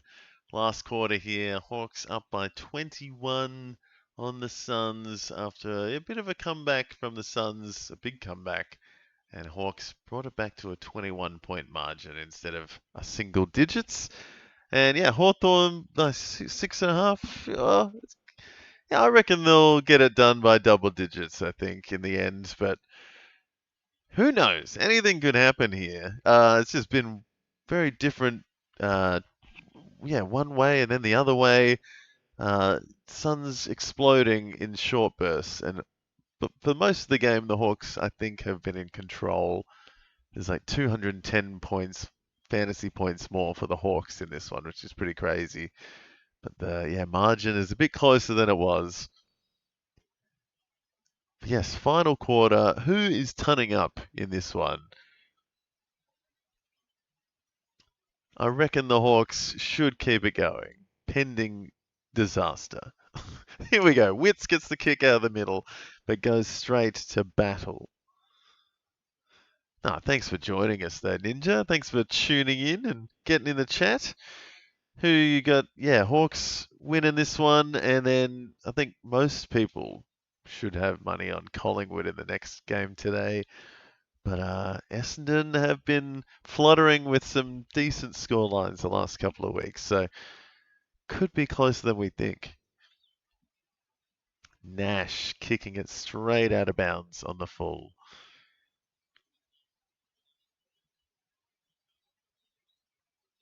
So Anderson kicking in. Bouncing around. Scrimshaw gets it out. Back to Nash, up to Morrison, back to Nash, and back further to Hardwick.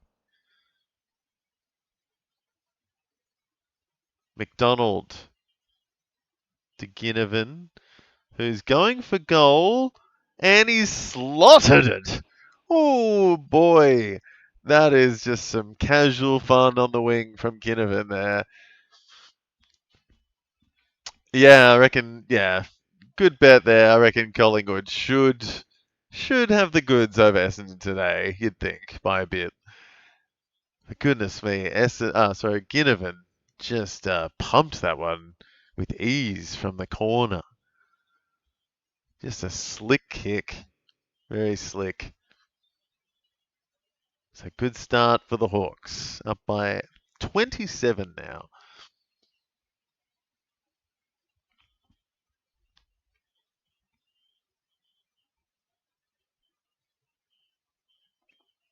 And Nash up to 75. Scrimshaw's been working hard today. He's had 20 disposals. Reeves back in the ruck though. So Meek's time on ground is going down even further. Free kick against Newcomb on Reed. He wasn't too sure what happened. Petrarca gives it off to Anderson, and he's pushed it a bit left and misses for a behind. Yeah, I'm from Australia, Ninja. I'm just outskirts of Melbourne, probably like 50 k's out of Melbourne. But it's much cheaper to watch the games at home, that's for sure. And just hang out, chat away. There's McDonald on the wing. Oh, gets it over the top to Ginnivan. And a mongrel forward. Gunston. Powell picks it up, but he's tackled by Deere. Oh, Watson and Adams collided, and Watson looks pretty ginger. Ooh, that was a tough one.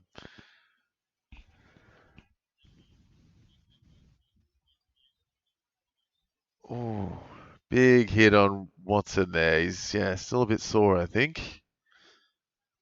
Ooh, McAndrew just gets back in time. Amon almost had the distance. And D'Ambrosio pushing up closer to 90.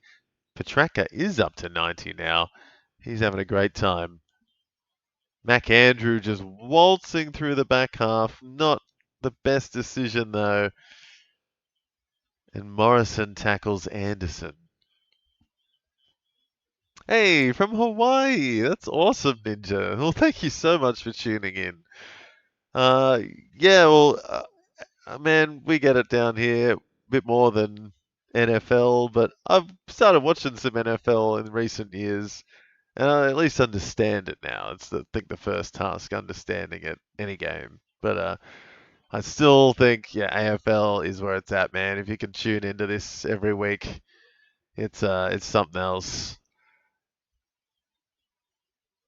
No pads needed.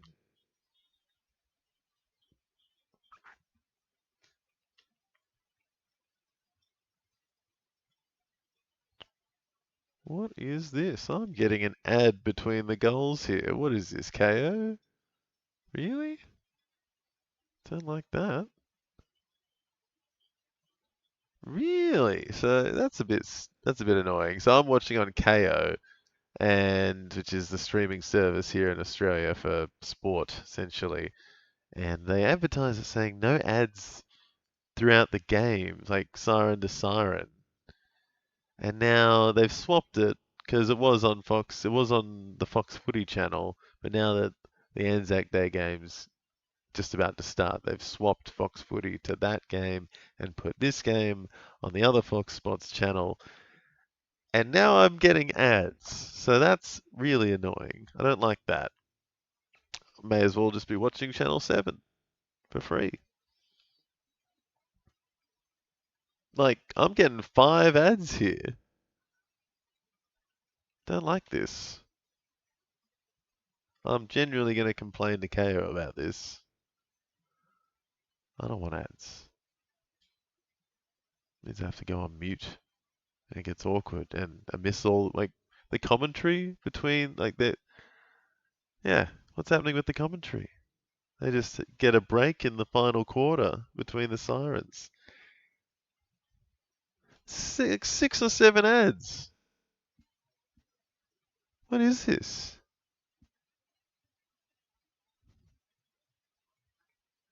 It was a goal, wasn't it? I can't remember. It just cut to an ad so quickly.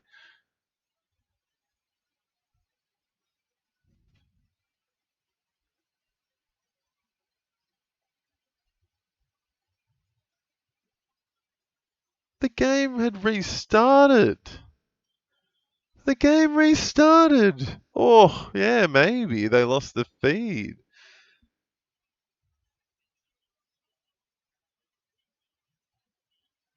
Yeah, thanks for keeping me up to date, Ninja. It was couldn't see what was happening for a couple of minutes.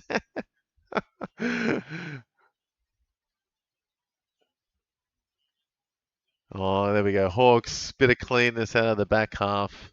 Ward, McKenzie, little Sam Mitchell chips it wide, and a nice mark for Watson, who keeps it moving.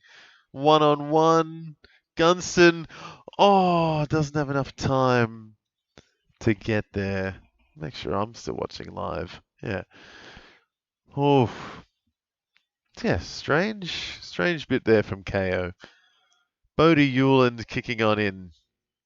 And it's a dinky one, not a good one, but Graham takes it away nicely.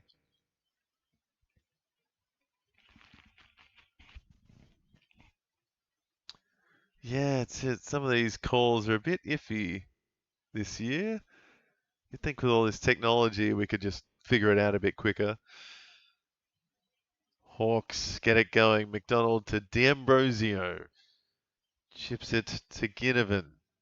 So D'Ambrosio getting close to the ton, and so's Track and the Wizard. Nick Watson, the Wizard, gets a nice one. Just outside the 50, he'll be kicking it, and he looks like a small guy. You'd think, he can't kick it from there. But this guy's got a big kick on him. Kick is much bigger than him.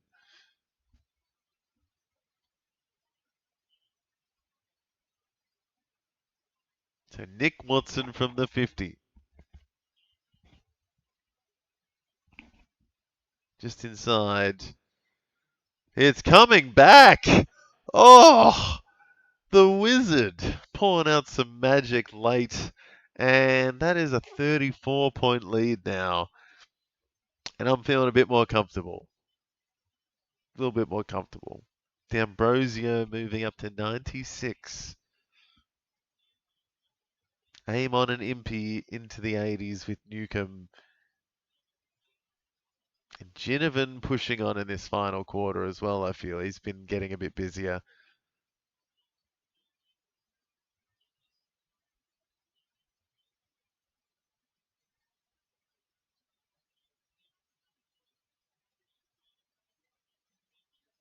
So Sun's falling off a bit now.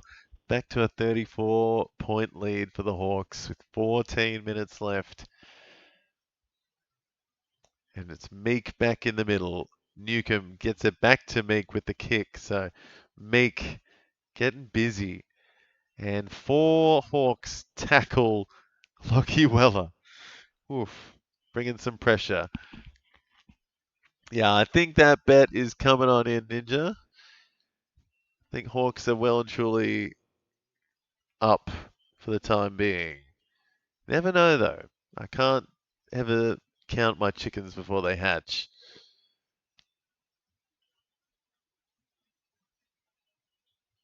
Good defense by Weddle. Play on, though. Easy handball to Battle out wide. Spoiled by McAndrew. Ooh. Ooh, he looks angry. He's getting close to the ton. Jai Newcomb with 26 disposals, up to 86. Gunston looking for a bag. He's kicked 4. Just realised that. Big game. Witts kicks it forward.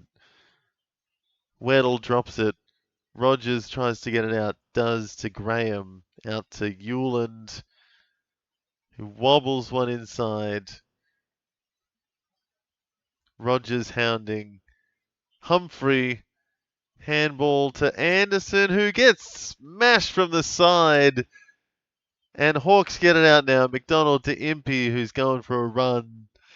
He's turning around now, going back. Finds Scrimshaw. And a nice kick forward to Ginnivan. So Ginnivan up into the 80s. And now McDonald. Little nice kick, but oh, a great pick off by Gunston, who will line up for goal number 5.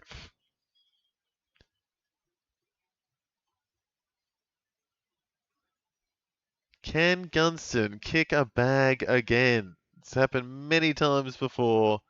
Ah, not this time though. He's just missed it to the left. Ooh, he's not happy. So Hewland into Noble. Kicks it up to Anderson. He's looking for McAndrew over the top. Battle to Mackenzie to Hardwick, who chips it back. And now Amon leading from the back. Good kick out wide. Battle finds McDonald, who's gonna maybe go back and take the kick here for goal. McDonald, I'm hoping he can, get close to that ton. He's up to 81 now. And known for his explosiveness, I'd say. Oh, chips it inside to Gunston, though. And still just over 50 metres out. Can Gunston do another impossible kick from 60?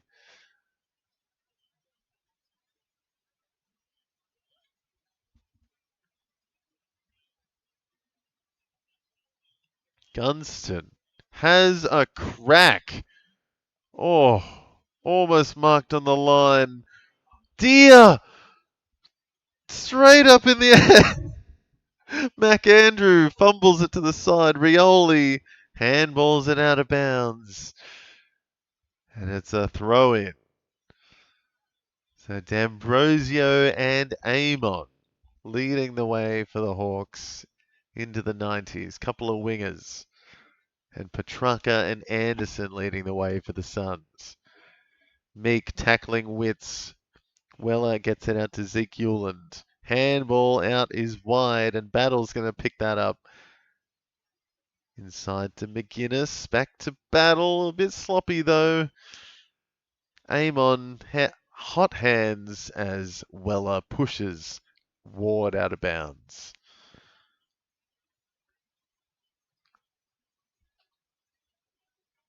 So, 35-point lead. 10 minutes left. It's I'm feeling a little bit more comfortable with every second that goes by. Ward bombs one in. Gunston puts it to ground, gets it back, snaps, and impossible, and hits the post. Oh dear. Far out. That was like a 150-degree turn. Oh, what do you say? 180-degree turn. It's on a dime. Lewis. Aim on handballs. Gets it to Ward. Goes back into congestion to get it out again. Aim on tackled as soon as he gets it by Lombard. Took gets it back to Humphrey. And now Lombard again. So Lombard closing in on that 50. Scrimshaw, don't argue. Do not argue with Scrimshaw. He literally just didn't move and pushed the Gold Coast Sun player away. Humphrey handballs it as big as a kick. Weller kicks it, a nice little bullet into Lombard, who kicks it inside, and Anderson fumbles it.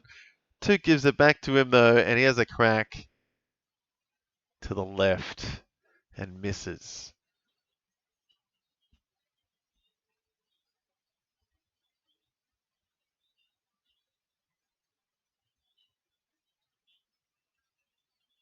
So Weddle to Dalton, back to Weddle. Weddle going for a run, and Dalton misses the pass back, but has fast hands, gets it over to Morrison, and Lewis back in the halfback role with a brilliant kick up to McDonald, who's going to get up to 95. Kicks it back to Hardwick. Crosses back all the way over to Scrimshaw. And now up the other wing. Battle in back to Amon, and that will be the Amon ton. As a bit of junk happening for the Hawks now. Ginnivan has it. A lot of plus sixes there. About to tick over for the Hawks.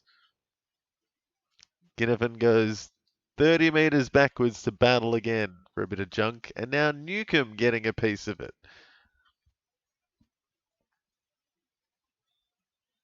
Kicks it straight back to Mitch Lewis, who has travelled 100 metres to get that one. Who kicks a nice one to Connor McDonald, who I think is about to ton up if he kicks this. I think he just got the plus 6, and now it's going to go up another plus 6 because he kicked it straight to Jack Gunston. And Gunston will line up again from 45. And has the distance this time. Carl Amon tunning up, 104. Massimo is 96. And yeah, Connor McDonald probably about to ton up as well. Gunston, right to left. He's got it.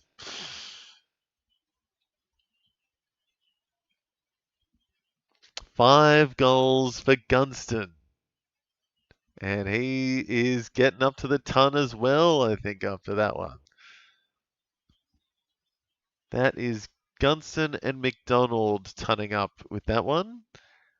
And looks like Massimo and Newcomb are not far off themselves.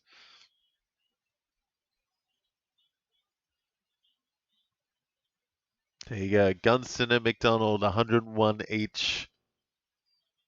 Amon up to 104. Battle junking hard as well. He's up to 90.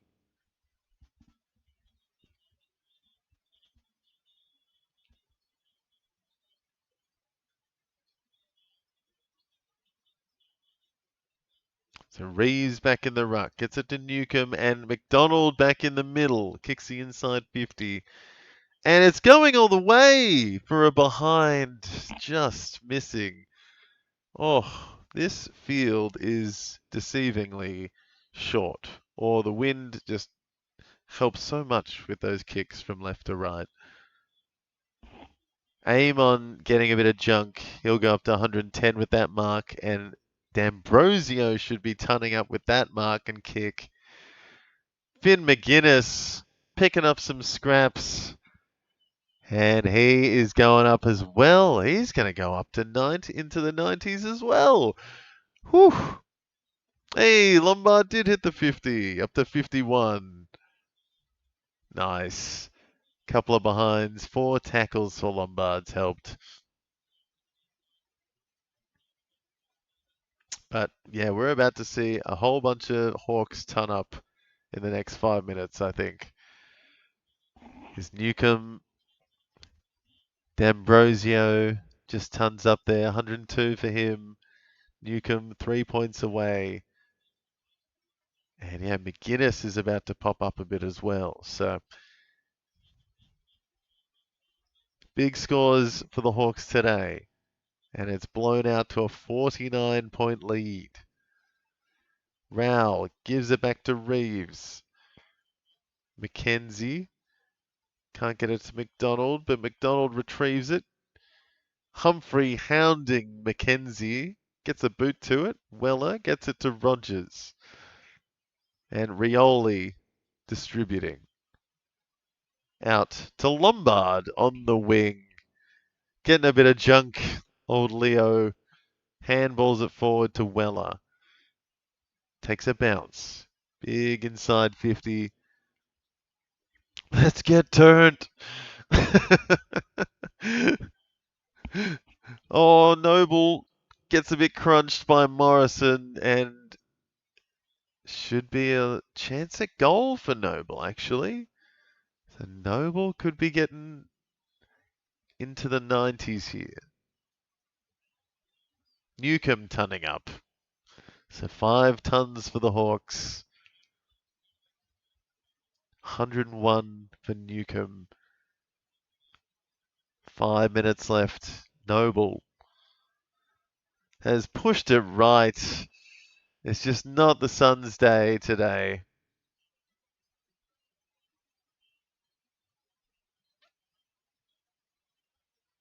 Ginnivan marking a kick on the wing. Oh, Meek drops it. McAndrew just runs out of bounds.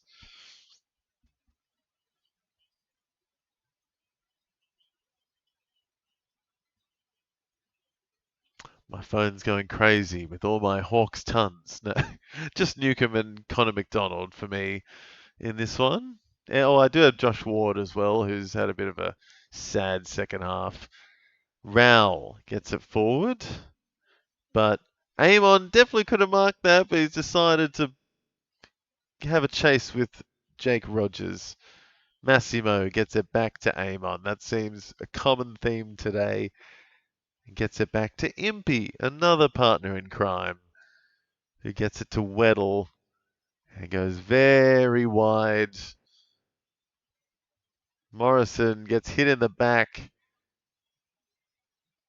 and they'll just keep it going here. McKenzie to Hardwick, back to Impey. So nice junk happening for the Hawks now. That could be Impey getting close to the ton.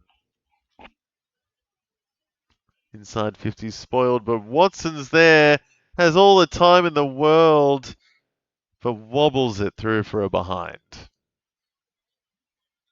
Ginnivan up to 95, and so's Petrarca. Bodie Hewlin kicking in. It's a good one to Anderson, who should get up to 99 with that mark. And oh no, 98 because he handballed it. Bodie Hewlin gets the kick. Rogers to Petrarca, who will ton up with that kick. So the Suns get a ton. Petrarca get it. Oh no, sorry. He's on 95. He's up to 98 now. Sorry, thought it was 97. So Tracker up to 98.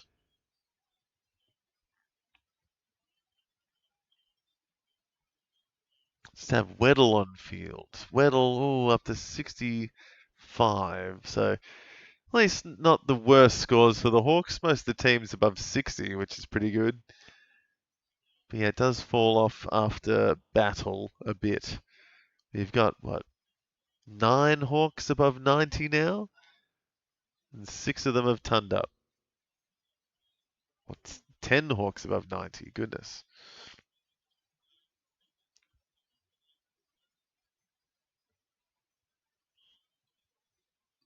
McDonald. Newcomb gets it out. Handball. McDonald kicks it away.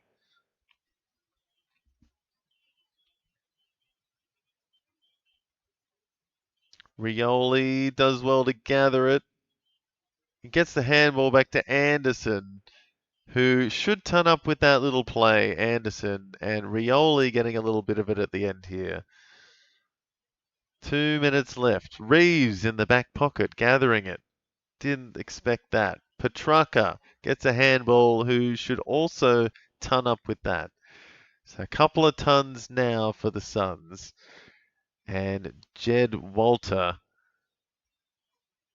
misses that one. It goes out of bounds. So there we go. Christian Petrarca up to 102.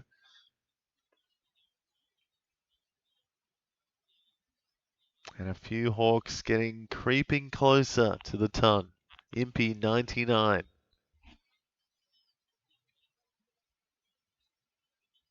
Reeves gets it straight down to Petrarca, but he's tackled by McDonald. Reeves throws Reed away, and I think it's a free to Reed. So Ethan Reed is at a slow one. Going to have a set shot at goal.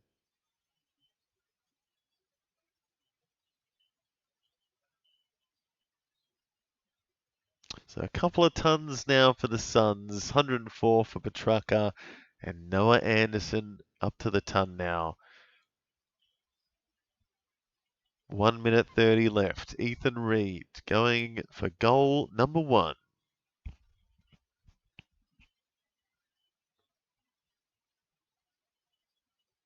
And he's pushed that very wide to the right. I think he's missed everything. Dimmer Hardwick looks a little bit dead inside. He's been thumped.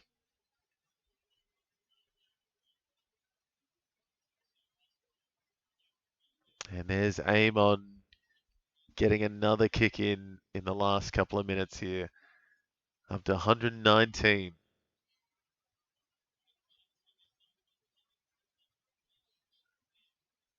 Weller getting a handball out.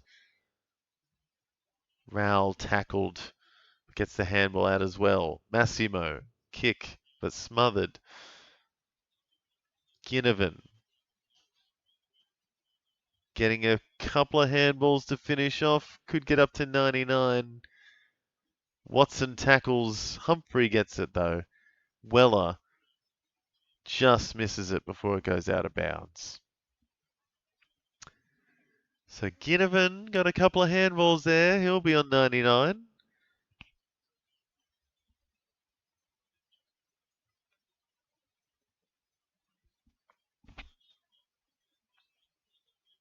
Run the time. Let Hawthorn win. Yeah, I think it's game over now. All over Red Rover. Hawthorn, a nice, convincing win at the end of this one. After a bit of a scare just before half-time, but since half-time it's been pretty one-way traffic. Yeah, over 400 more points for the Hawks than the Suns today, fantasy-wise. Ethan Reed absolutely mongrelling it, and Impey taking a mark, and he will ton up at the end here. Kicks it wide for Scrimshaw. So Impey getting up to 105, right on the buzzer. Ginnivan up to 109, 109. 99 for Ginnivan. But it was Carl Amon who got up to 119 in the end today. Huge day out for him. 31 disposals, 8 marks. Yeah, just getting busy on the wing was Carl Amon today, main distributor for the Hawks. Connor McDonald, fantastic day in the middle and up front for him. It was, yeah, nice kick, mate. That was a terrible kick to finish by Ethan Reed. D'Ambrosio up to 106, busy day. Newcomb Very good contested day in the middle. Took a few marks, got 6 tackles in the end. Impey just going up there to 105, and Gunston kicking 9 scoring shots, 5 of which were goals at the end of the day. So kicked a bag. So we had, what's that, 6 tons for the Hawks, and then Petrarca and Anderson, the silver lining for the Suns today. 28 disposals for Petrarca with 5 marks and tackles. And yeah, 31 disposals for Anderson. So good to see him doing well away from home. Mac Andrew getting close to the ton there. 96 for him, 7 marks, 20 disposals, couple of hit outs for him. And Noble also having a pretty good final term. But yeah, a lot of Hawks there in the 90s as well. Ginnivan 99, McGuinness 94, Battle 93. And then it drops off a cliff a bit. And yeah, it was a big team effort there, though. All the Hawks getting above 40 by the end of the match. Yeah, I'm going to be staying live for Collingwood Essendon, which I think starting in probably like 10 minutes or so. So I'm going to have a quick break and yeah, get it all ready to go. I'll stay live with this stream, but we're going straight into Essendon Collingwood in a few minutes, guys. So stay tuned for that. Yeah, please like and subscribe if you're enjoying the stream. And yeah, follow me on social media, all that jazz. And we'll be back in a couple of minutes. I'm going to load up Essendon versus Collingwood. Big match at the G. And it could be a closer game than we all expect, I think, this week. So stay tuned, guys. Back in a few minutes with Essendon versus Collingwood. See you soon.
Alrighty, guys, we are back and live for Essendon versus Collingwood.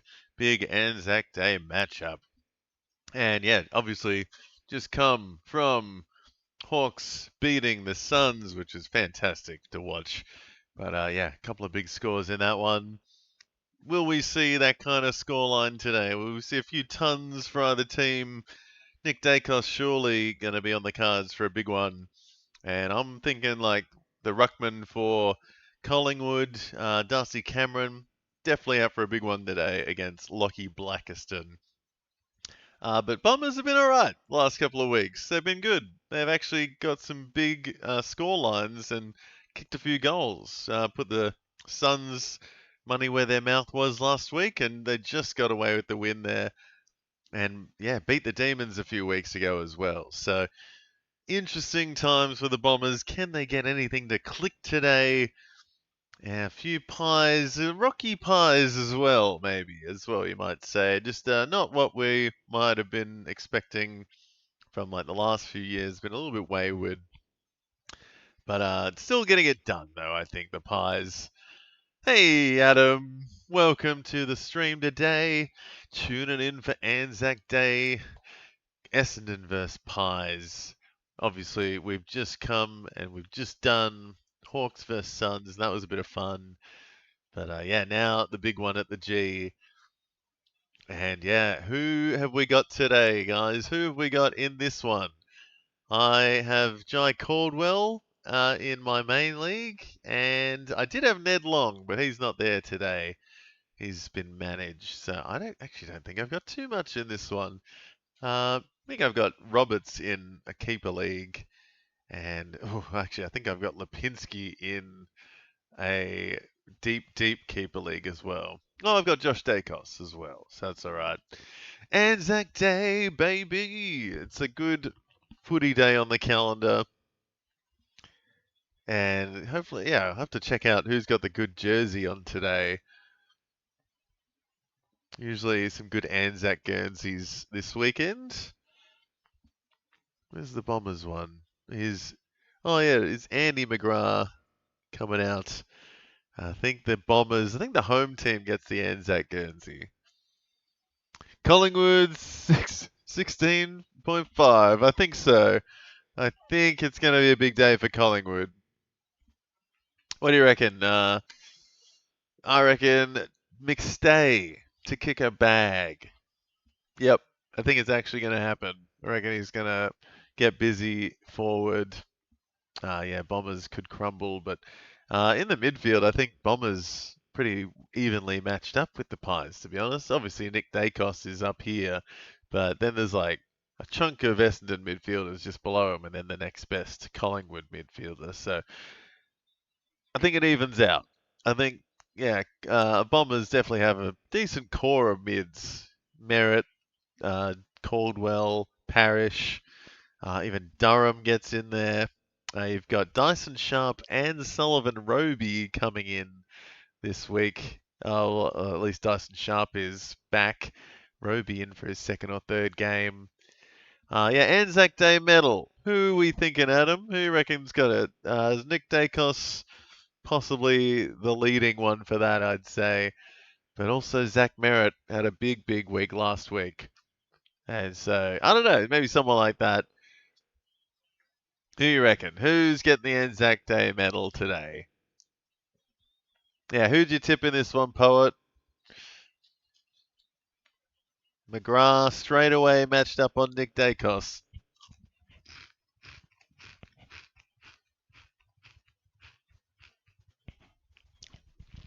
And the G would be deafening, and then it goes silent after the bounce. It's so great. Here we go. Nick Dacos over the head. McGrath picks it up and gets dacked. Merritt done holding the ball by Lipinski. Yeah, it's hard to go against Dacos for the medal, I think. But we will see. We will see how the drama plays out today. Saad El Houli. Do like him. He was good last week. Parrish.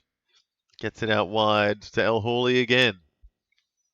But it's very contested stuff here to start. Day Wicks dribbles one to Caddy. Big spoil. Josh Dacos hounding Zeret. Crisp gets it inside to Pendles, who fakes it and then goes backwards. Houston out wide finds, is that Steele? Yeah, Rowan Steele on the wing. Probably either Dacos or Merritt or Parrish, you reckon, Poet? I think so. You never know when Josh Dacos is going to have his big game of the year. I think he is always a sneaky. Dacos blood just gets it done somehow. Oh, what a kick! Oh, what a kick by Rowan Steele. I don't think many people would have had him to kick the first goal of the game. So I'm sure a lot of punters out there are fuming. But maybe someone's just won $1 million. Rowan Steele, first goal of the game.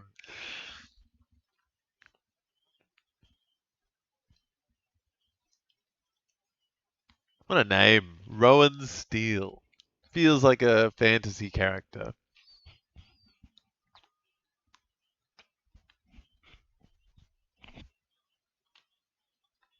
That was a great kick, though. What a cracking kick.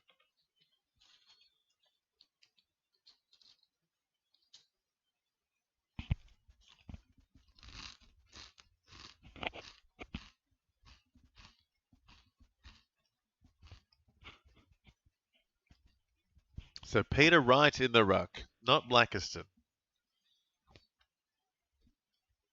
He's been big time ruck time, Peter Wright, the last few weeks. Darcy Cameron kicks it out of thin air straight to Archie Roberts. Pings it up the wing and finds Caddy. I am digging the Bombers Guernsey. I'm thinking, I always love the different Guernsey trends. And Wright just pulling Darcy Cameron off the ball, silly free. Kicks it wide to Frampton, up to Howe.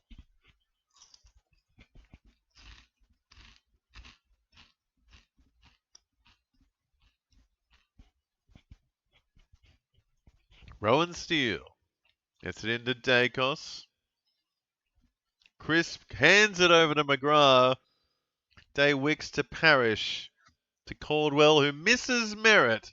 Josh Dacos palms it off. Schultz gives it to McCreary. And misses that handball. Bit hesitant. Caldwell looked like he was taken high, I thought. But tackled and will have a ball up. Rowan Steele up to 14. And Crisp getting a bit busy up to 12 early. Nick Dacos, interesting kick, doesn't go anywhere. Archie Roberts fumbles it. Elliott pumbles one, and Roberts tackles, and the ball goes out. McCreary a bit ginger. And Caddy leading the way for the Bombers. Rowan Steele up to 19 early. Anzac Day medal. Rowan Steele calling it now. Kako gets it to Durham. There's a nice kick up wide. Finds Roby inside to Parrish. Back up to Durham. Mongrel of a kick finds Josh Dacos. Oh, that was shocking. Great kick up the wing though. Finds Rowan Steele again. So he's up to 25 already. Pendlebury to Maynard. Sardell Hawley, good spoil. DeGoey getting hounded by him now. Thought that was a bit of a throw by Elliott, but it goes straight to the Bombers. Caldwell to Langford, out to Roberts. Now El Hawley again. He's looking good. Gets it up to Merritt. And now Kako takes a nice mark. Oh, forgot I had McCreary in this game. Well, it could pay off. You never know. Where is he? Where is he? Thought he was doing something. No, he's up to 2. So Pie's coming back now. Josh Dacos gets a mark. Pendlebury doesn't know where to go, even in slow motion. And Mongrel's the kick out wide for the oldest man playing, I think, right now. Caldwell to Caddy. Mongrel's another kick. Howe gives it back to Maynard to Cameron. And now Josh Dacos switches it across. There's McCreary playing some basketball. He picks it up and starts playing footy. Kicks it inside. DeGoey fumbles. And then Crisp somehow gets the heel on it. That's not 15 though. Caldwell wraps him up. McCreary got something on it there, Adam.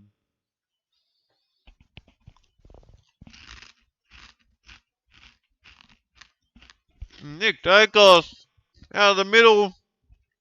Misses to the left. There's some very crunchy chips, sorry. Try not to be rude. But there's Schultz plucking off the kick in. Ben Mackay is, not happy with that. Got a few Pies already into the teens, and we're 5 minutes in. And Rowan Steele up to 25, but then you got Crisp, Josh Dacos, Howe, and Lipinski, and Cameron, and Pendlebury all up past 13. And there goes Schultz with the second goal for the Pies. So your bet's looking all right there, Ninja. Could be a good day for the Pies today, especially if Essendon keeps kicking it straight to them. Schultz. That's a terrible kick by Mackay. Just lazy.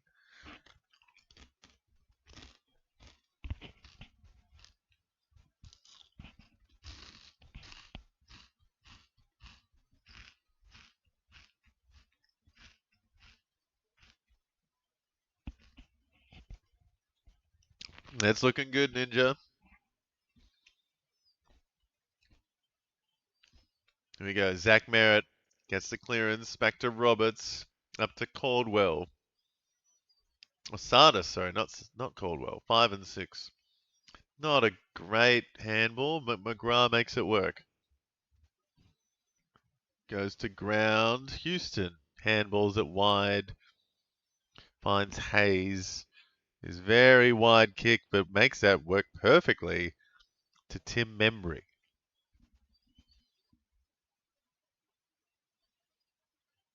There you go. Archie Roberts has been so good to start the year, and he could be on for another big one today. Lipinski to McStay. He walks past Roberts, so just gave him the curse. And Elliott drops one over his shoulder. El Hawley gets it up.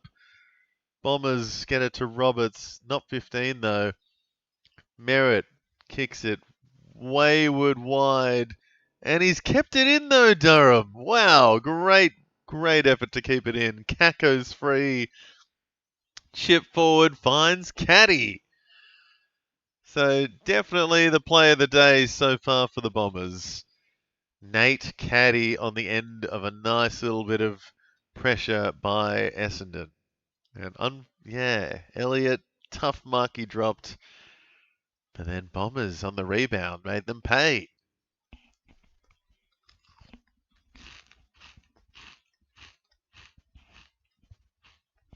Caddy misses to the left.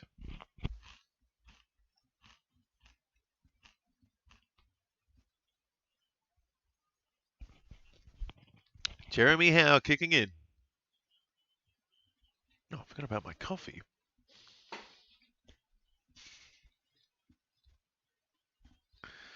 Pies just chipping it around, but a little bit dangerous. It's working out for them though. DeGoey gets it out wide.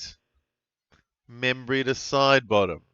God, he's got such a bald head side bottom. Oh, should have been marked by Schultz, Farrow, and Pryor trickles it across to right, who's distributing out of the back half. That is not what you want. Gets spoiled easily out of bounds.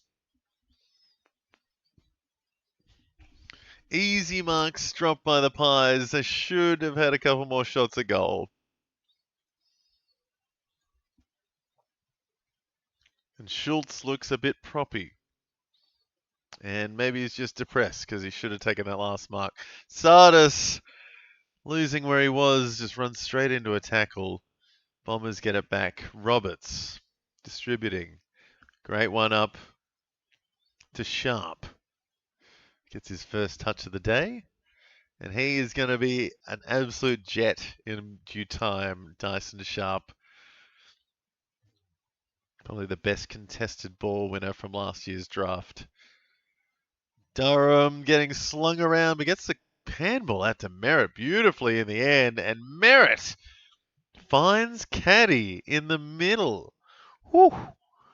Something out of nothing there on the boundary line. Comes good for the Bombers.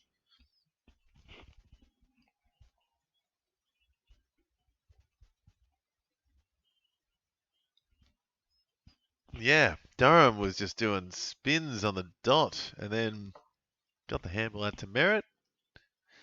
And Caddy has pushed to right last minute and he is pissed.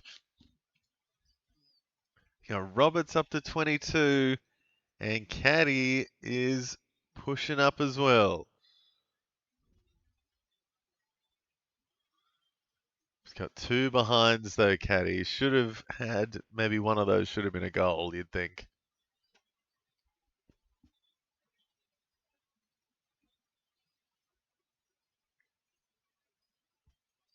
"15th Anzac Day match for Steel Sidebottom today. Can't imagine it, how many Pendles has had though. This might be like 17 or 18 for him.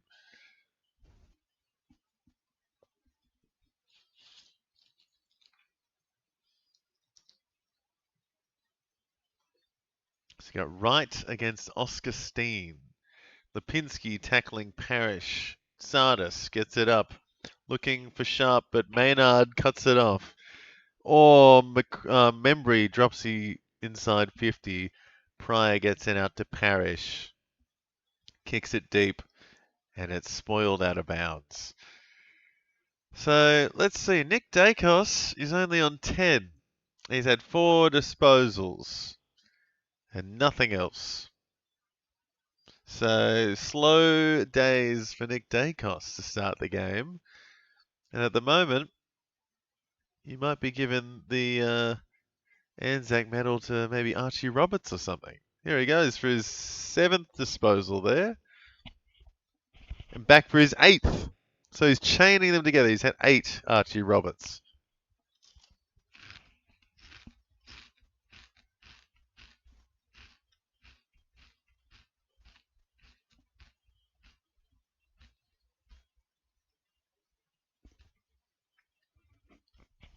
Oh dear. Durham gets the free kick and Quaynor kept going. I thought that might have been 50. But no, he didn't realise. Durham still gets the free kick, but it's not 50. So Bombers yet to kick a goal. And Quaynor, what a pluck. Great mark there. Kicks it wide for Josh Dacos, who's going to get up to 23 with this. He's going backwards. Goes straight back to Nick Dacos, who's at fullback. And they're just doing kick to kick with each other, which is what you like to see. Plus 12 for Josh Dacos. And there's Roberts intercepting. So Roberts and Josh Dacos kicking on.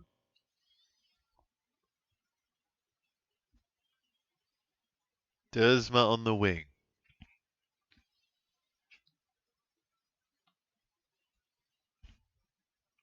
Kicks it deep inside 50. Good mark by Oscar Steen, who got back, the young ruckman. And then kicks it straight back to Nick Dacos, who is just getting some real cheap disposals back at fullback at the moment. He's like, oh, I didn't have enough stats. I'm going to go where the ball is, which is right at the back, apparently. Lipinski gets it out. Pies can't gather it. Bit of a scramble. Membry pops it out to Josh Dacos. Gets it to Steele side bottom. Up to Hayes. And back to Perryman, who had a good week last week. But Sardell Hooley gets pushed in the back, and that's a free. Elliott free against. And there's Archie Roberts again. Disposal number 10. 7.5 minutes left in this first quarter. He's had 10. Back inside. Sardis getting a piece of it. Parrish can't gather it. And Howes gets taken out of bounds. So Archie Roberts is having a blinder. And he could be the sneaky one for the Anzac Day medal. If he has if he keeps doing what he's been doing, yeah, well and truly in the conversation. Josh Dacos to DeGoey, up to Quaynor, and then back to Crisp. He's got Dacos on his right. He goes with him. Josh Dacos says to kick away. And Schultz gives away another free to El Hooley. El Hooley getting a few frees in the first quarter. Kicks it straight to Archie Roberts.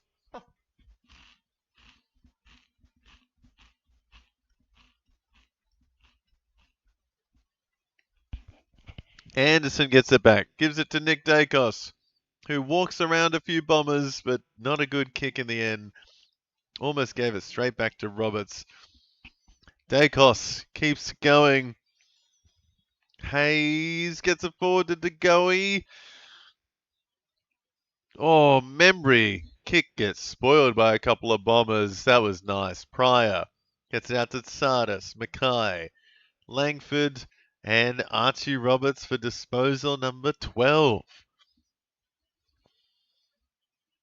Deary me, Roberts is going to get to 50 before half time at this rate. Sharp gets poleaxed. Absolutely poleaxed. Blackiston does not look like a ruckman. He looks more like Mason Redman. Bit of a scramble. Roby getting tackled by Quaynor. And it's a free for a throw. Goodness me. What a series of plays we've seen in this one so far. Roberts is going crazy. And he should tick over to 44 at least in a second. And Josh Dacos is up to 36. Langford in to... Is that Archer May?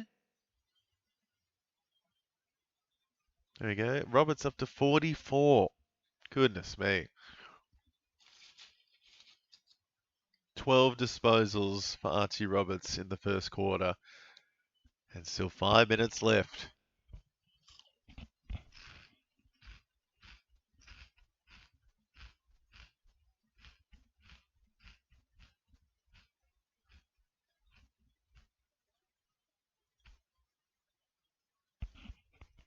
Not sure what happened there, but Archer May is going to restart his run-up.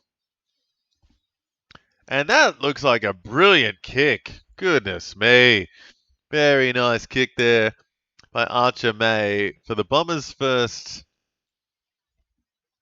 And it's a 4-point margin. So it's been close. And it's been struggle street for both teams to get it forward, I think. Because, yeah, it's a low-scoring one so far.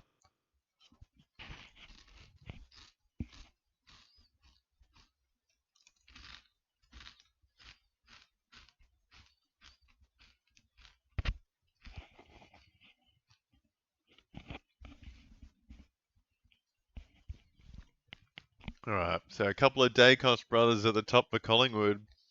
And yeah, Archie Roberts sky rocketing away for the Bombers. Caddy up to 25, Dersma up to 22. And then, yeah, Quaynor up to 32 for the Pies. Rowan Steele, 29. Pendlebury off the deck. Lipinski trying for it, playing basketball. Picks it up, gets it out to De Goey. Yes, keeps it going. Gonna go for goal. And he slots it. De Goey, just inside the 50, nails it. And the Pies get a quick one back.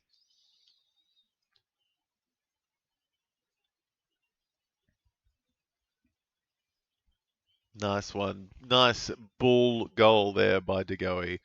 That was a great hit out initially by Oscar Steen. Bit of mongrel work to get it forward, but then great finish by De Goey.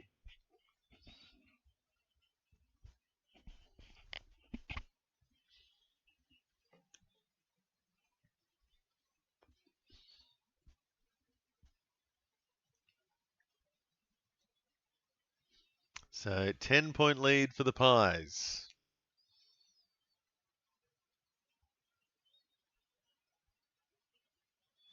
De Goey up to 24. Pendlebury tackled.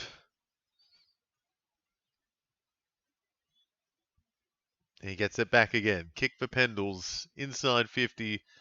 Bouncing. Darcy Cameron handball. Hayes walks on through and dribbles it easily through for another quick goal for the Pies. So there you go, Ninja.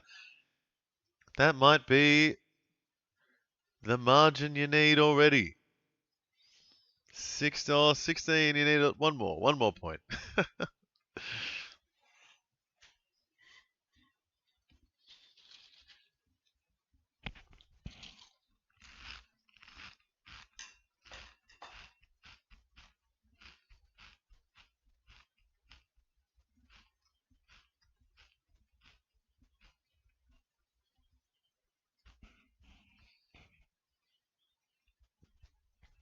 So a few Pies getting busy. Fair few Pies. And they've taken the lead fantasy-wise. Got over 30 more points than the Bombers in this. So taking a bit more control.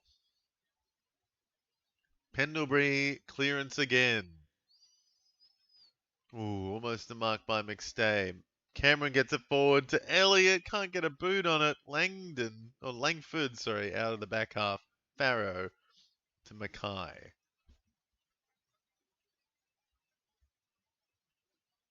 Edwards. And Merritt's by himself. Gets a handball long to Kako. And gets around Frampton, but that's not too hard. Oh, Archer Day Wicks taking an absolute specky on the back of three other players. I think two of them were Pies, one of them was a Bomber. Beautiful pluck. He's having a bit of a year, this guy. He has been a little gem waiting dormant for the Bombers, I feel. They've got a few of them. Yeah, taken late in the draft a few years ago. And he's got two. No, he's got one. No, one or two. That's his second. Yeah, goodness me. Having a big day on Anzac Day. It was Day Wicks, not May, the first one. I keep confusing them. They're both called Archer. Yeah, Day Wicks coming alive for the Bombers.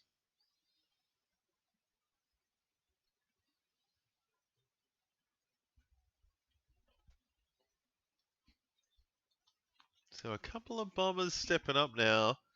Got El Hawley up to 23. Got 7 Bombers above 20. 8 Bombers above 20 now. After Day Wicks got that one.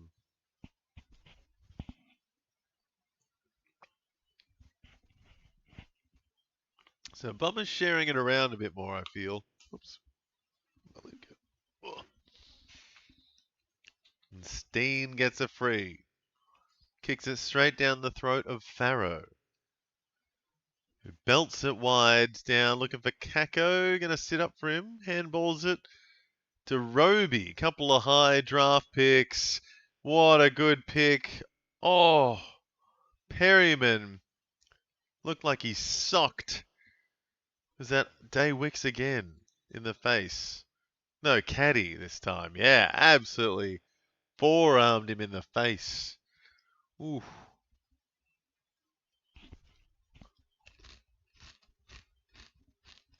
And Caddy misses terribly. Deary me, Caddy should have at least one at this point. Very bad miss from Nate Caddy. Houston kicks in. It goes out of bounds. So 2 minutes left in the first quarter of the big Anzac match. Bombers trail by 10. Archie Roberts is having an absolute blinder. I think he's taking a spell on the bench now, though. Caldwell pushed in the back. Caldwell gets the free. Just outside the 50, about 70 out. Going to get the inside 50 here. Oh dear. And the stream has completely shat itself. I'm just hearing the commentators. The sound is completely buggered. I can't hear the crowd at all. Oh dear. KO stuffing up again. I don't know if anyone else is getting that. I'm not hearing any crowd noise, just the commentators. Yep, Poet, you know what I'm talking about. What is happening? It's like everyone just left the G. Oof. I can only just hear the crowd through the commentators' microphones.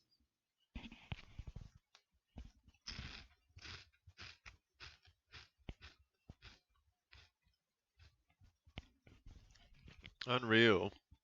So the sound is gone from the actual field.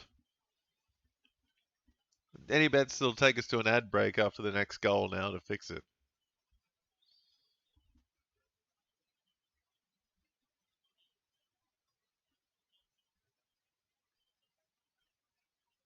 Oh god, I'm hearing all the lisps from the commentators now. I don't have the white noise of the crowd to drown out the shitness of the commentary. There's just a bit of spluttering happening in my ear.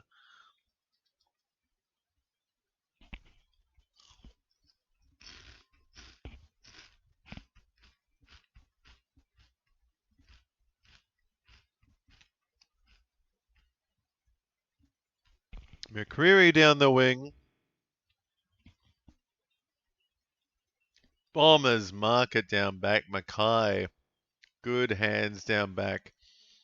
And now the Bombers will just stuff around in the back half. Farrow keeps it going. And Langford, last disposal of the quarter.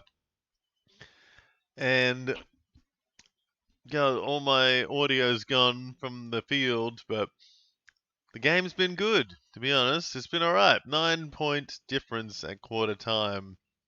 Archie Roberts and Josh Dacos, both up to 44 at the quarter time break. So having big games, the two of those guys from the back half.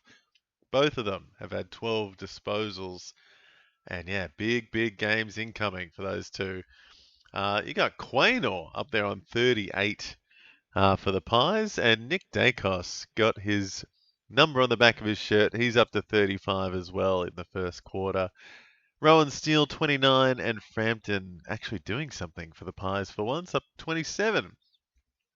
Ben Mackay and Zach Reed getting a little bit of junk at the end there, move up to 28 each at the quarter time break. Dersma's been all right on the wing with 7 and 3 marks and a couple of goals. The only goals for the Bombers came in the form of Archer Day Wicks. So he's having a good, fun time out there in front of was it 90,000 at the G today. So it's going to be a big day for him, I think.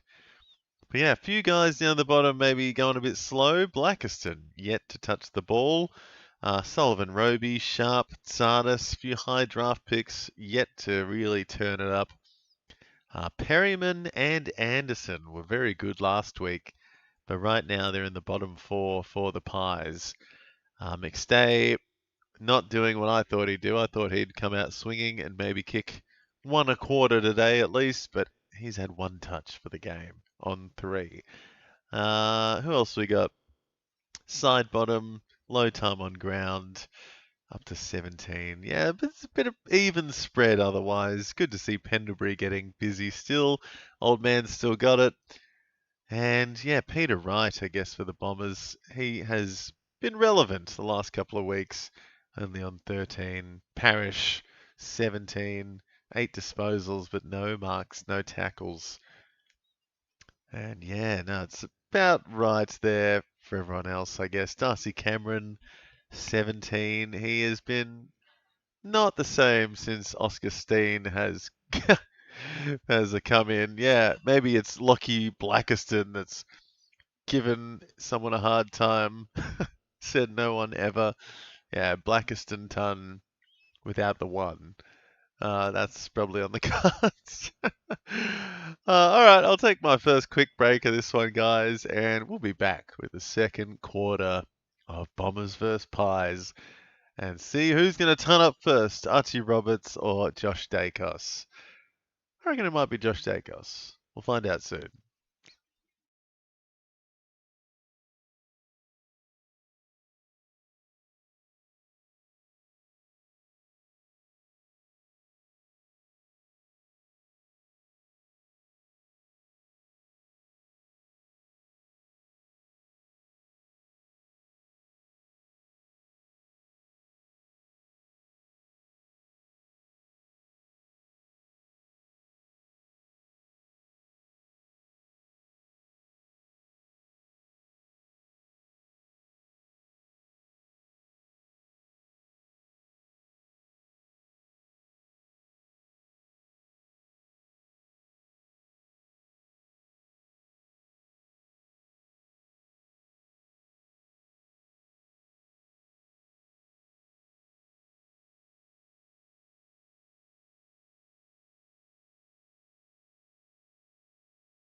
Alrighty, guys, here we are back for the second quarter of Bombers versus the Pies, and it is a battle of the heavyweights to the top there. Got Roberts and Josh Dacos at 44 each. at quarter time, 12 disposals each. And yeah, huge games incoming for those two. It's been fantastic stuff. But yeah, Pies winning by 9. So Bombers getting a couple in the form of Day Wicks, 2 goals for him. But yeah, 4 Pies on the scoreboard already. And yeah, Josh Dacos leading the way for them. Quaynor also having a good day out. 4 marks for him, 2 tackles, up to 38. And Nick Dacos getting busy. Got a little bit of junk. Got a couple of cheap stuff in the back half. When he wasn't doing too much in the first 10 minutes, he's like, I'm going to go back and get some cheap marks. And he did. So he's up to 35. And yeah, a few Bombers doing well as well. We got like 8 or 9 Bombers there over 20. Well, 9 or 10. Goodness. Nick Dacos, first touch of the second quarter. Perryman gets it back to Dacos and fast hands out to Lipinski. He goes inside to Pendles, who gets spoiled by Kako. But it's a free, because you can't beat up old men like that.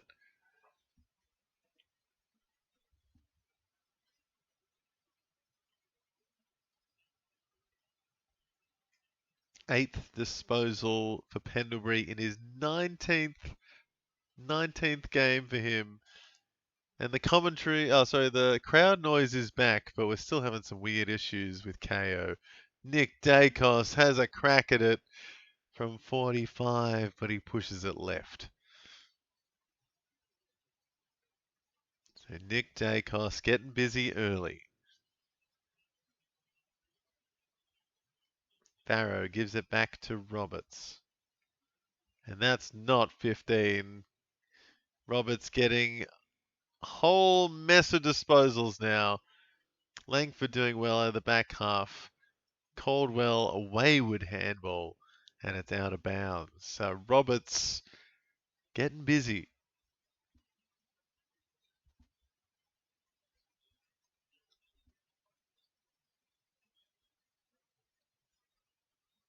Yeah, Roberts is up to, 14 disposals now? 15, sorry, up to 52. Goodness me. Parrish playing a bit of soccer, then runs into a Perryman tackle. Josh Dacos looked like he was taken high, and it was. I have a feeling they put in like B-roll crowd noise. So I'm not hearing any whistles from the umpires when they're taking marks. Zero umpire noise, I feel. Not hearing these whistles for the mark. Houston, free 4, kicks it up to Maynard. Yeah, I reckon they're using B-roll ambience. No, doesn't sound right at all. Not for an Anzac Day test. Or they've put it right up the back row of the G. It just doesn't sound right.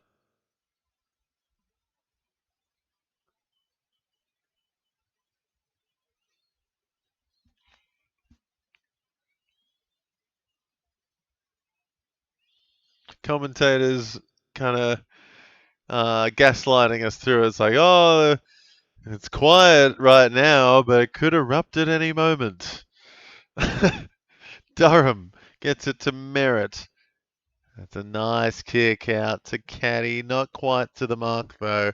He's got Frampton, so he's got him with ease. Kicks it inside. And a good mark straight back to Durham. And I'm still not hearing any whistles. Well, I don't know if that's a mark or not.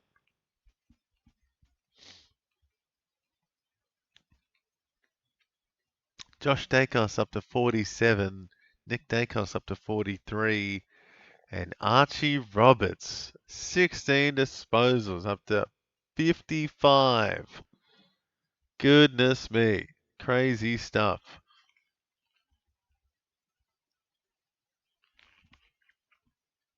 Yeah. Yeah, they're going mad for the goal. I can't hear anything. Can't hear a thing. I reckon for the goals, they're like, oh, quick, put the other mic on. Or maybe it's back on now. It sounds a bit different.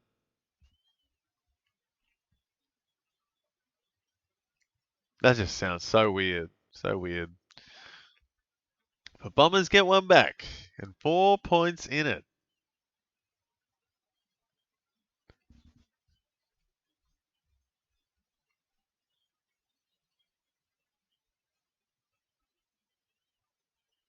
I think it might be back to normal audio now.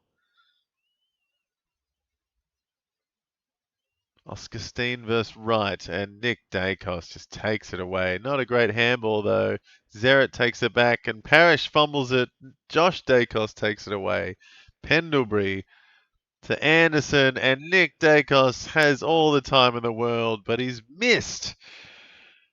And that is the right audio back now. You can tell it's very reactive. Actual ambience as Archie Roberts gets a mark off the kick in. Good, far out. He is going crazy.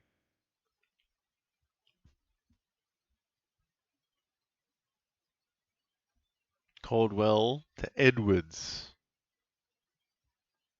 Frampton takes it away.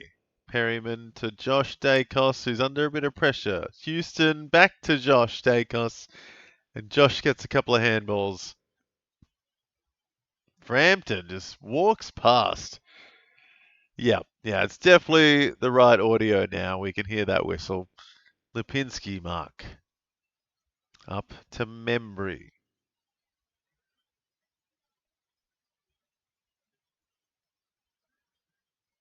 That's not a good kick, but somehow Houston makes it work. Inside 50.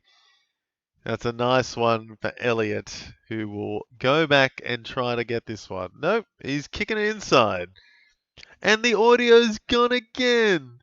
What? It just the aux cord is going in, coming out. That's back. There we go.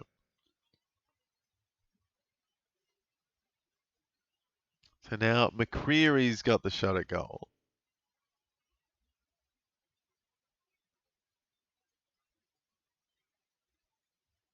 Where's McCreary? Oh, right down the bottom there. Can double his score here. And he does. Goes from 12 to 24. So McCreary getting busy now.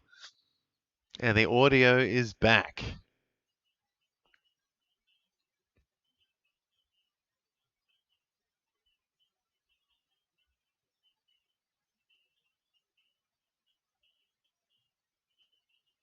Crazy. Archie Roberts, 17 disposals. And we're 14 and a half minutes left in the second quarter. Insane. I think we have a front runner. Oh no, it's probably Roberts and the two Dacos brothers at the moment for the Anzac medal. Yeah, I can't believe Josh Dacos and Nick Dacos and Roberts are just going crazy. Absolutely crazy.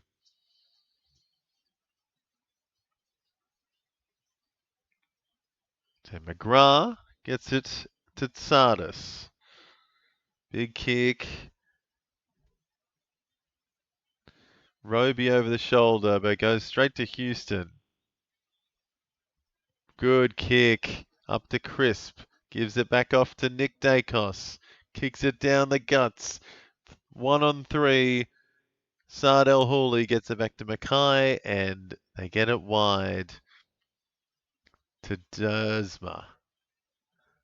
He's been alright. Dersma, well, he was alright in the first quarter. He's slacked off a bit in this one. Not a good kick, but somehow Farrow makes it work. Roberts gets disposal 18. Oof, crazy. Spoiled, and Roberts could get it back again here. No, Lipinski tackling. McCreary, Membry Schultz passes it to himself, gets a couple of handballs. Crisp to Pendles, out wide to his good friend, Steele side bottom. McCreary getting a bit of it now, just outside his range. Kicks it back to Steele side bottom.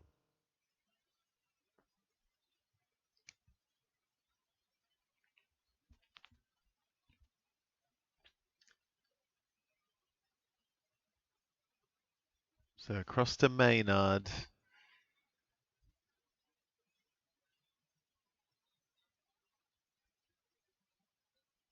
Big kick. Goes all the way to the back. McKay gets wrapped up by Schultz. And it's a ball up. So Roberts up to 62. Incredible stuff. Josh and Nick Dacos not far behind. Here's Roberts again. Disposal 19, and it's a kick up the wing. Doesn't get it to anyone though. Quaynor kicks it to himself and handballs it back to Perryman, to Houston.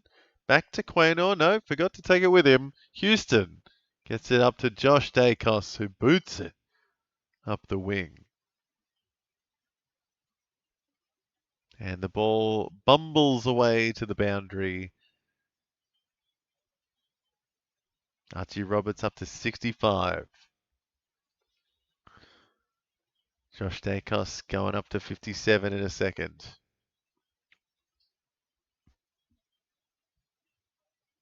Darcy Cameron gets pushed in the back. High for him.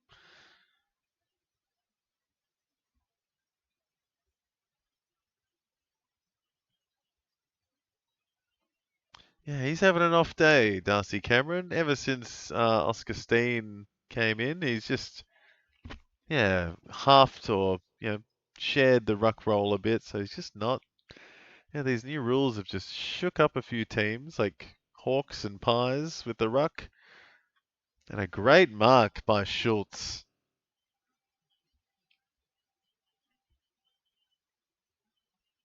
Farrow's pushed up to 36 for the Bombers now. A few Bombers I've just forgotten about because it's all about Archie Roberts. But yeah, a few creeping up. Durham, Farrow, Langford. And Nick Dacos misses another one.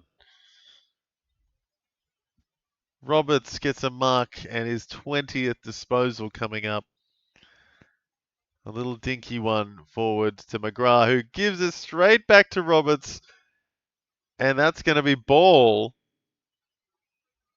Roberts gets a free against for the silly, dinky little play.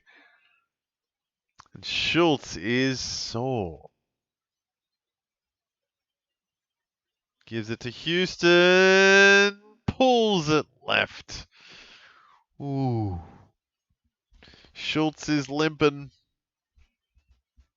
Looks like he's done a hammy somewhere along the way. There's McGrath.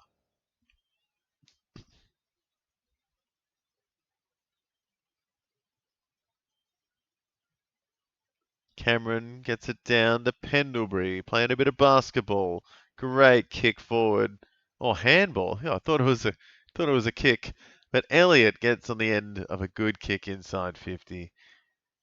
And Pies lining again. Houston getting busy now. He's up to 42. Pendlebury and Quaynor up to 40. So the Pies sharing it around a bit. Archie Roberts hogging most of it for the Bombers.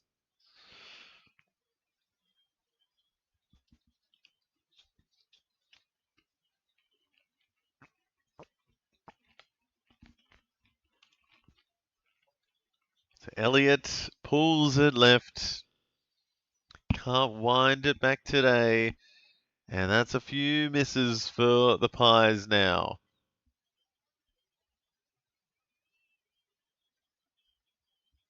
Right in the sun there, Pryor. Chips one wide and finds Edwards. Good mark by the big guy. Schultz still out there, walking it off.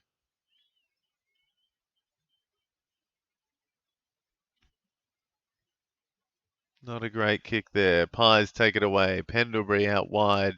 Finds Schultz, who looks alright. Kicks it. Good inside 50. Spoiled. And Archie Roberts walks away. Gonna get it back here, I think, because he kept running. El Hawley, though, brings it inside, and it's a good kick.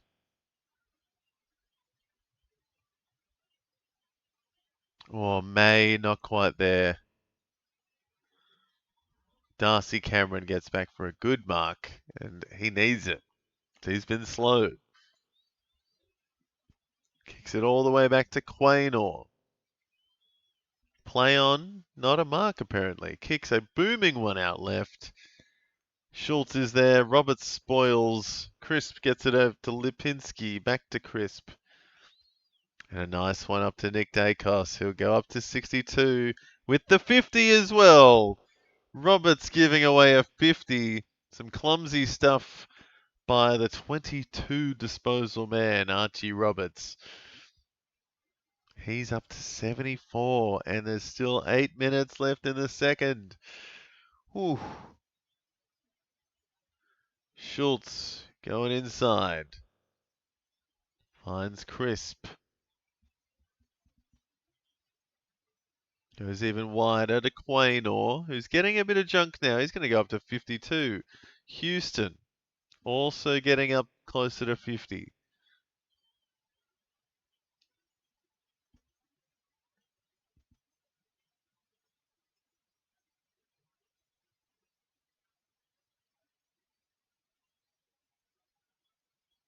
So Houston pulls it left and doesn't get the distance even.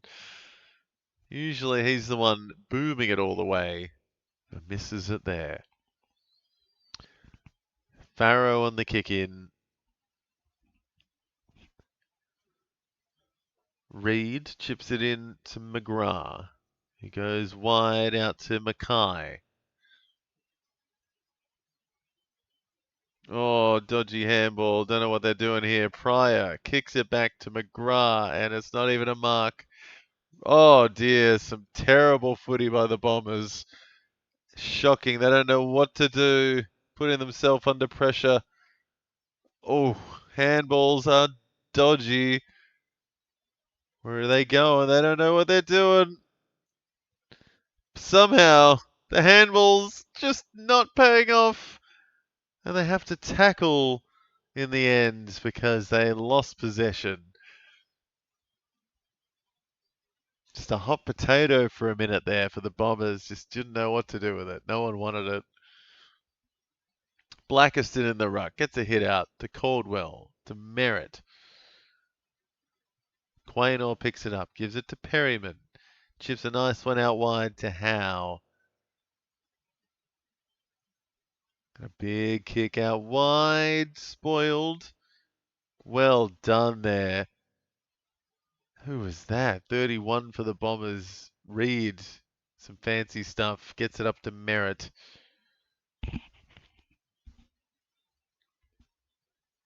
And May. Archer May taking a beautiful mark. And after what felt like an onslaught by the Pies, the Bombers have got quickly up for one. And a chance here.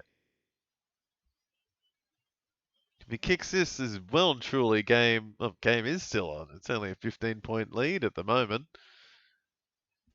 Oh, just pushes it left. Close. Archie Roberts, 74 with 5.5 minutes left in the second quarter. Houston kicking in, moving up to 50. Kicks it straight to Perryman.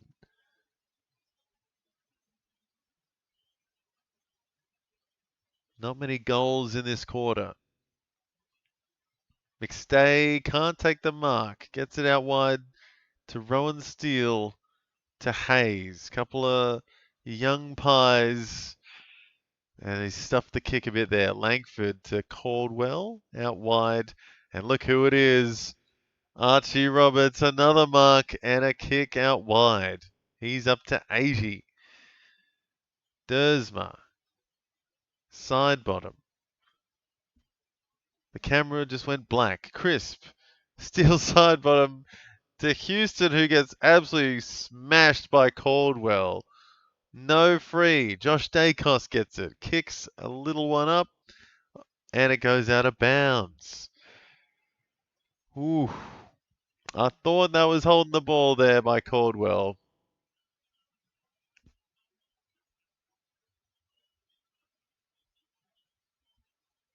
Caddy can't bring it in. Kako out to Dersma. Pendle's hounding. And now Parrish picks it up, but he's tackled by Caldwell. And it's a ball up. So Archie Roberts up to 80. Nick Dacos, 64. 4 minutes left in the second quarter. Holding the ball that time. Not sure about that. I feel like if that last one wasn't holding the ball, that one probably shouldn't have been holding the ball. Or they both should have been holding the ball. I don't know. Bit of inconsistency. Crisp getting a bit of junk. Yeah, Josh Dacos up to 60. Perryman also getting a bit of junk now. He'll get up to 41. Steel side bottom. Up to 40 as well. 41 as well. Quaynor having a big game up to 58. Dersma 46 now with McGrath. Peter Wright takes a mark, kicks a chippy one up to Dersma, who will crack the 50 now with that little bit of junk on the wing. Up to 52.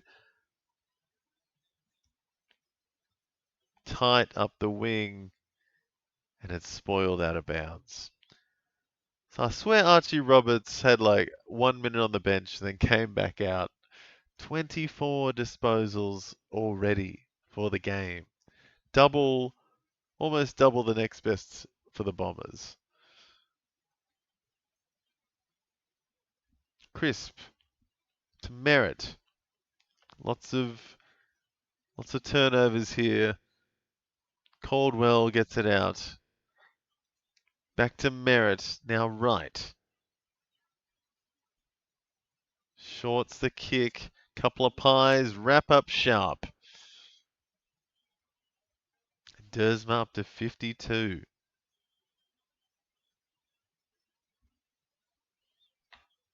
Wright gets it out. Nick Dacos is there.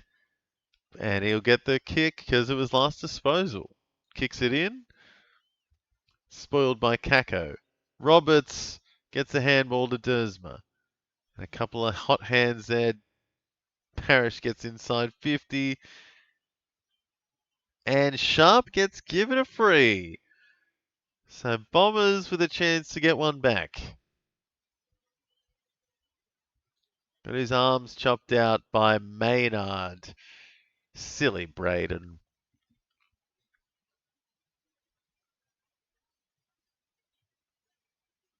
So Dyson Sharp. The future for the Bombers, kicking for goal.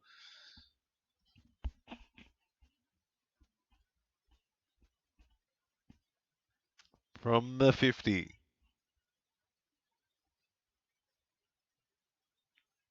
Spoiled off the mark, and he runs up to get the tackle but misses. Oh, tough stuff for Bombers. McGrath trying to tackle. Pendlebury walking away in slow motion. Quaynor, Perryman, Maynard. Too much on that though, and it's off the boot. I think it was off the boot. Yeah, Nick Dacos, what a spoil on the mark that was.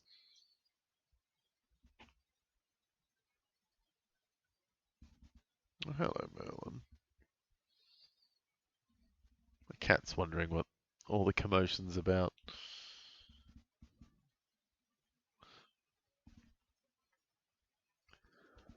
Nick Dacos giving away a free. So he's not perfect. And he's actually got 3 behinds as well. Imagine if he could kick straight. He would be well past 80.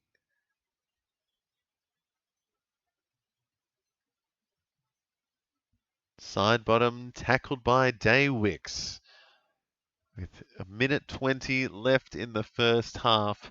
And it's got to be one of the biggest first halves of the year. Archie Roberts, 85 points in the first half so far. Nick Dacos, Pendlebury, Josh Dacos, and Quaynor into 60s, though, for the Pies. So pretty even. Yeah, the Pies have more points than the Bombers at the moment. And there's Pendles again off back, halfback. Just chipping it about in slow motion. Kicks it back to Howe. To side bottom.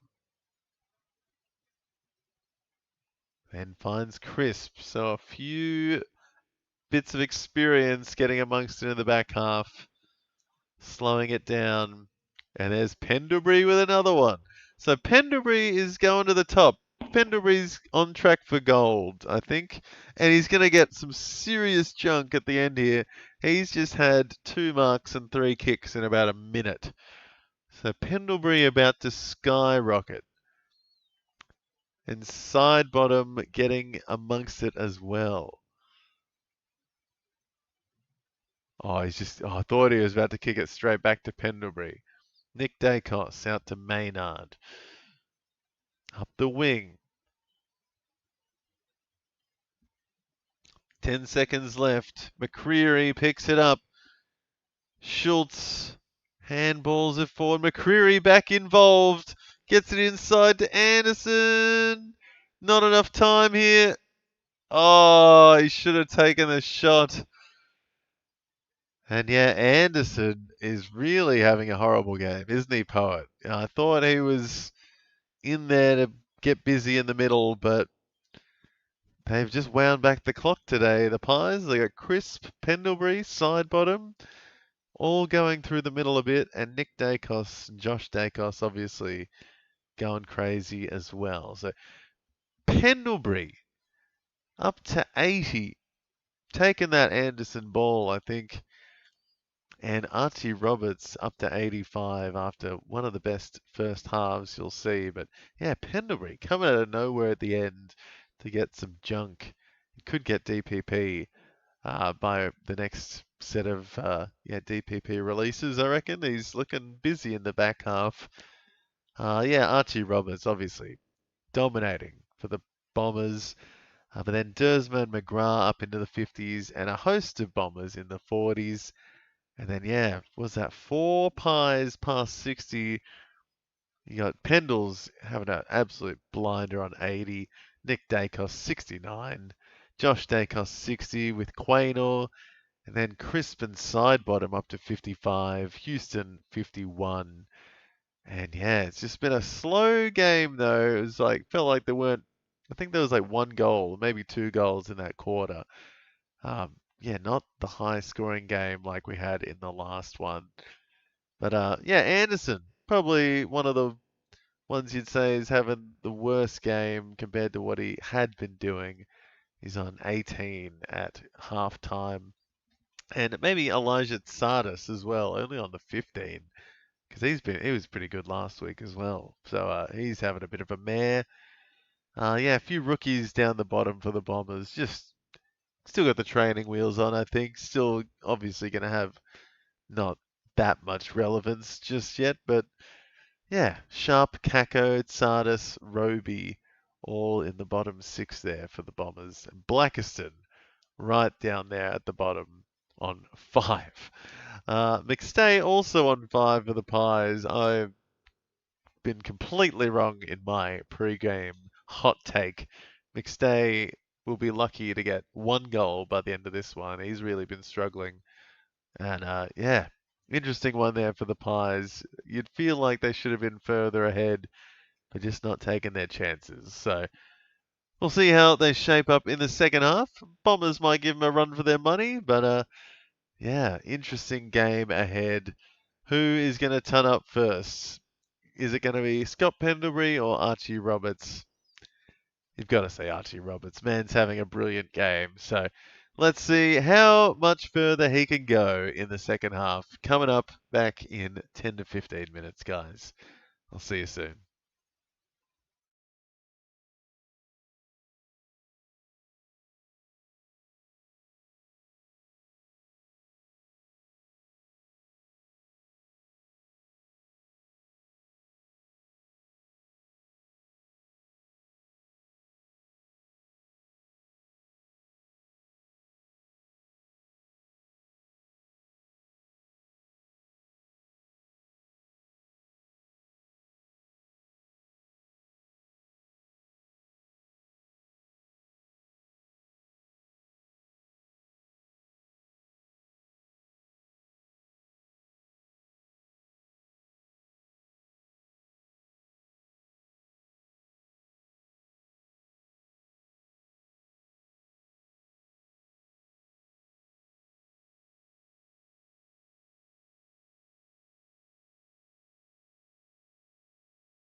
Alrighty, guys, here we are back for the second half of Bombers versus the Pies, the Anzac Day game at the MCG, and it's been a little bit of little bit of a lackluster one to begin with. Not too many goals just yet. 22 for the Bombers, plays 36. But there's big scores on the fantasy side of things. Got Archie Roberts having one of the games of his career, if not the game today. 85 at half time. He's had 25 disposals at half time. Incredible stuff. 85 already. And yeah, Scott Pendlebury winding it back at the end there, getting a bit of junk in the back half at half back. And he's up to 76. I think he had a bit of an adjustment at half time. Nick Dacos just behind him on 69 though, and Josh a little bit behind him with Quaynor on 60. So a few big numbers on the cards here, especially for the Pies. 100, almost 130 points in front of the Bombers. And yeah, just an interesting one here. I don't know which way it's going to go right now. Who knows what we're about to see in the second half here. Will the Bombers do what they did the last couple of times and come out firing in the second half? We know they can get it to click on a good day. So is today that day?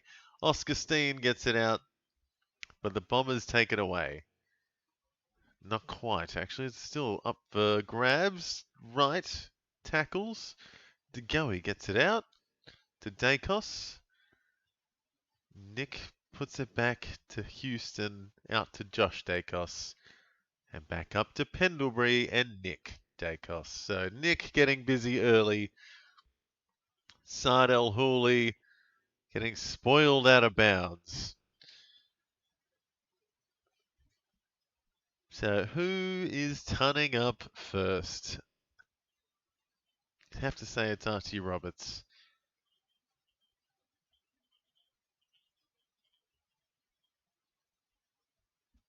Darcy Cameron to Elliott, who snaps, and he's got it. No, it bounced away. The last minute bounce just missed. Oh, I thought he slotted that one. My bad. Pryor gets it out to Archie Roberts. So he's up into the 90s already. Archie Roberts marking a kick, and it's a very tight kick. Goes out of bounds from a spoil. Archie Roberts, 91 to start the second half. Crazy.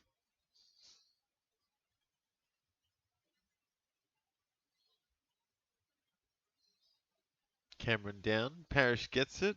Merritt.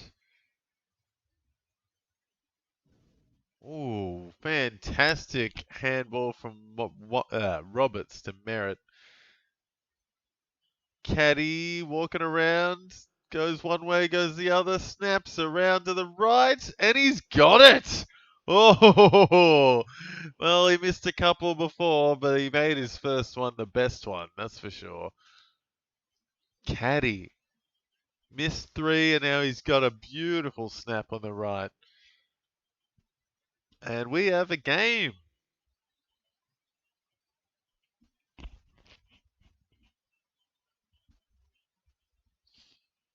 That Roberts one over the head just paid off infinitely well. That was incredible. And yeah, what a finish. What a finish. He went one way, went the other way, and then he wheeled around and he just kept going. Kept going. What a hook. Roberts up to 93. Dearie me.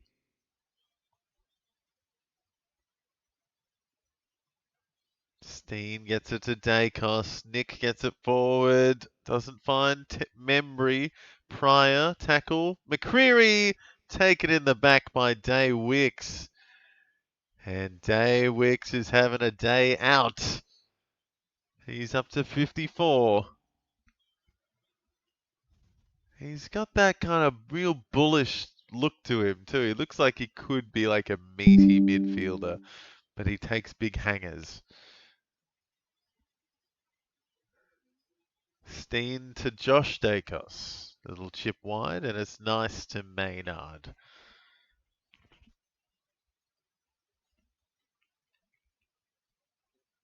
Pendlebury and Dacos into the late 70s. 50 disposal game on the cards for Roberts is not far off. Yeah, he's on track. And guess who is versing an Archie Roberts in their home league and their opposition has the VC on him? This guy. So that's not fun, but I'm still going to call it. It's a brilliant game he's having. Just wish I wasn't against it. Yeah, he's going big. He's going big. Archie Roberts kicks it straight to Parrish. He's probably just going to get it straight back. No, up the wing, Parrish. It's a good one in the end to Langford. And we've lost the audio. No, it's back. Dersma goes to Howes. Frampton flailing back to Howes. Not a great kick. Howes? Sorry, not Howes. Oh, Schultz, a lovely handball, but that's not a good kick by Lipinski. McGrath, not 15. Play on. Caldwell. Handballs back inside to Parrish.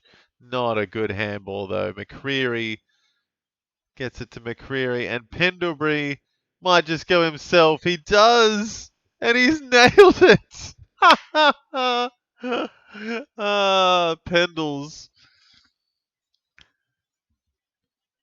I've only got the one screen now. I don't even do two, but it's still like 30 or 35 a month.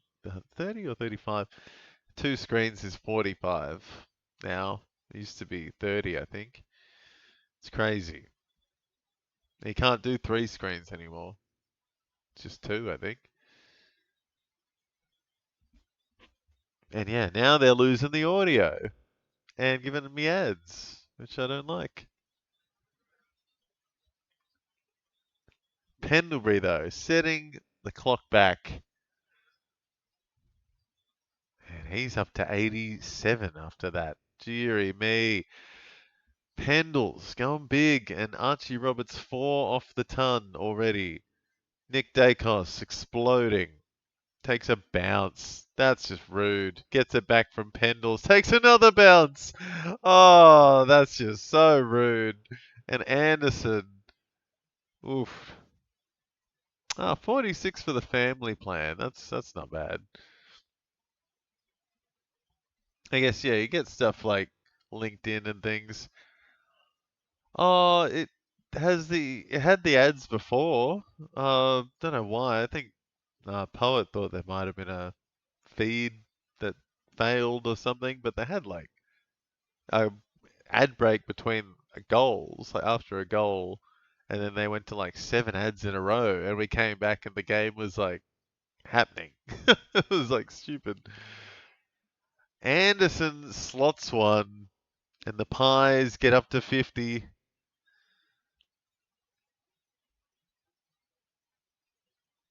Yeah, so it was really dumb. Don't know why they had ads before something went wrong. But and then yeah, this game we've lost the audio once or twice.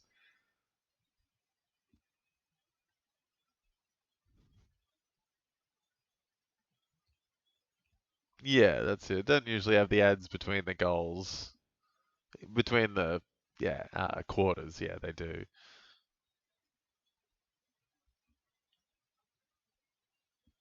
So Pendlebury 89, Nick Dacos 84, Archie Roberts a tackle away from a ton, and yeah, Anderson getting on the board with a goal, which is nice to see. He's up to 33 after that one, or 30, up to 30.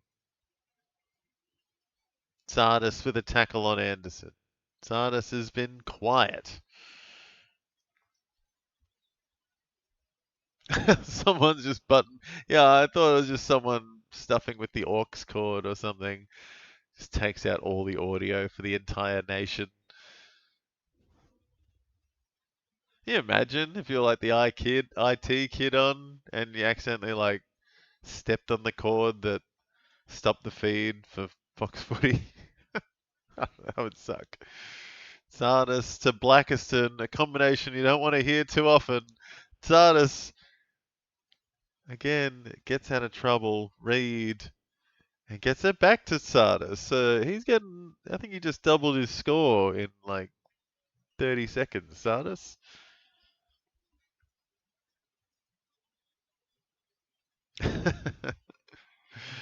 Yeah, mad that they've got Roberts against them as the VC.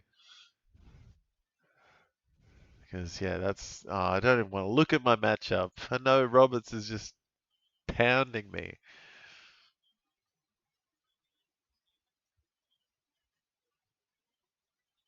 So Peter Wright lining. Needs to do something. So 7 hitouts for the days. He's been the main ruckman, but now he's back forward.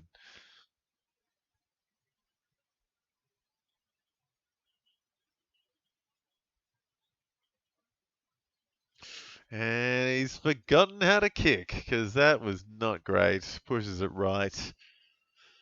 Not good. Peter Wright lives up to his name. Howe up to Pendles for some junk. He's up to 98, Pendlebury. He might turn up before Roberts. Holy dooly.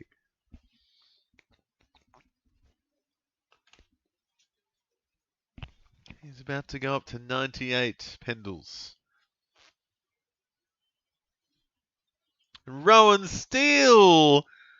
Pinpoint onto the goal line for a nice second goal. Oh, Pies are having a bit of fun now. Rowan Steele's got 2. First Pie to get their second goal.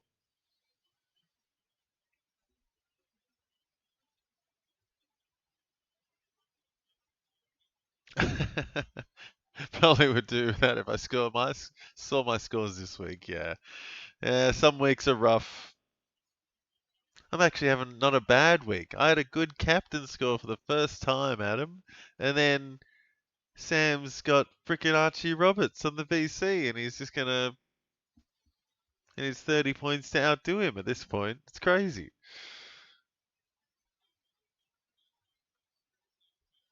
Yeah, Pendlebury up to 98.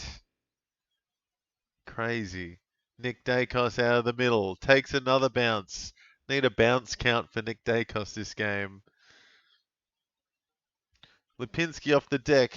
Gets it back and then he's tackled. And it's ball. So that kick he just got gets null and voided by the free against. Pendlebury on the bench. Dersma gets it on the half volley. Blackiston doesn't know how to play footy, so that doesn't help. Rowan Steele getting a bit of it. Elliott, a beautiful chip inside to Nick Dacos. Yeah, seriously, he just had to one-up me. Blackiston does not know how to play AFL. I don't know why. If he's not in the ruck, if he's not your main ruckman, probably no point in him even being there. Put like Edwards in the ruck or even Caddy or like Mackay or something over Blackiston, I reckon. Dacos pushes it, hits the post. Ooh. Yeah, as soon as I saw Roberts in his team, I was like, it's over. It's done. Guy scores higher than 2 of my guys. There he is. I think that might be 99 for Roberts. That was a kick. Might get a cheeky one back. No. So 99 for Roberts. Yeah, Blackiston's there to make McKay look better. Oh, he's actually doing that. Yeah, it's like just diverting the attention. So yeah, we're not talking about Mackay as much because Blackiston's there sputting it up. Hey, McStay gets one. He has done absolutely nothing all day, so he's going to double his score in a second.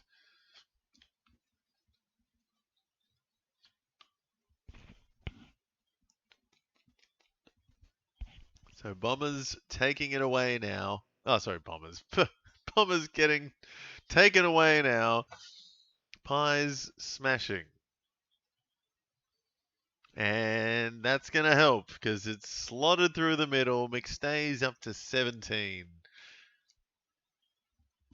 And Blackiston now officially the worst player on the ground with 9 points.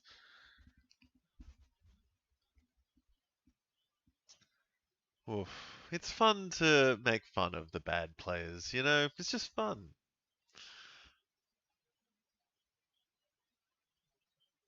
It's like the Duggan of the day. Didn't have any Duggans in the Hawks Suns game. Didn't think anyone was sputting it up too hard, but we might change it to doing a Blackiston. Not a Duggan. Duggan has been okay. I'll give him that. Blackiston's the real spud. Oh, we got a hit out. He's up to 10. Sardis gets a kick.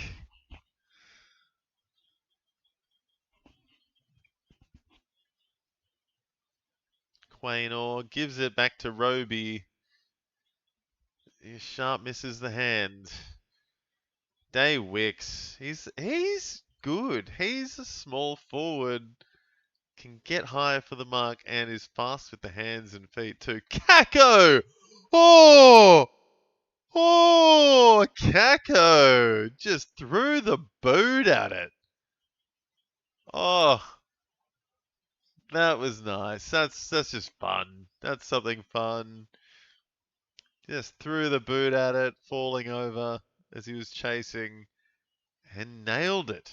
Roby to Sharp, and then Caddy gets it out eventually. And yeah, that Day Wicks kick in the middle was where it started. And then Kako just kept running and put the boot on it. That was nice. Oh, the audio's going again. Jesus.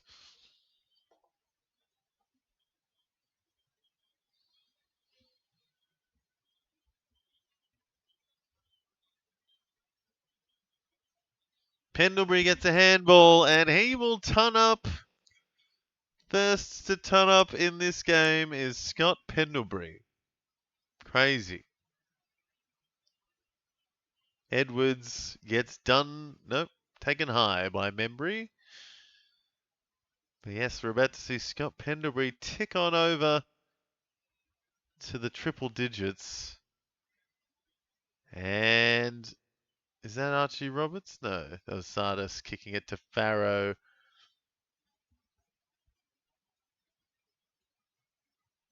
Farrow's been alright to start the year. Not too much today, though.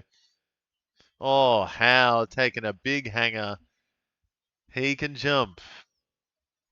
There it is. Pendle's up to the ton. Dacos not far behind. And Roberts also very close. McStay takes a good mark. Too strong for Ben McKay. McKay, I never know how to say it. So McStay is lining. Could get two in a couple of minutes.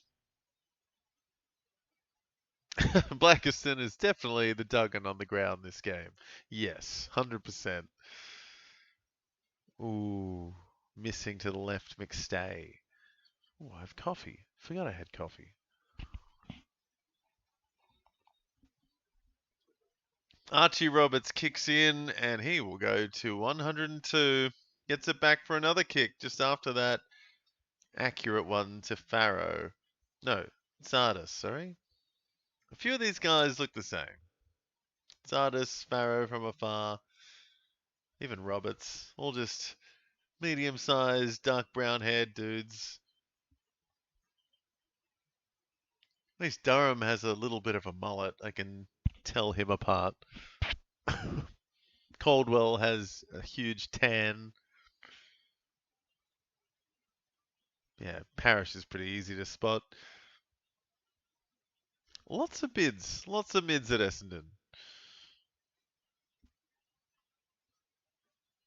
Lipinski up to Steen, who stuffs the handball. Sardis to Parrish.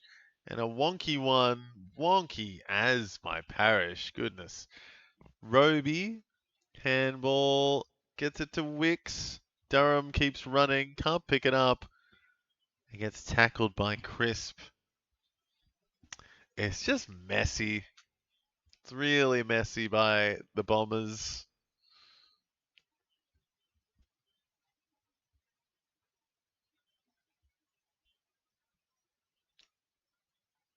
Crisp handballing, and there's Roberts just charging through.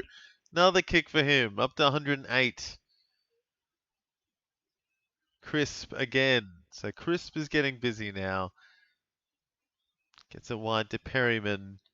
And inside to Pendles, who will keep it going. Up to 106 for him. Membry.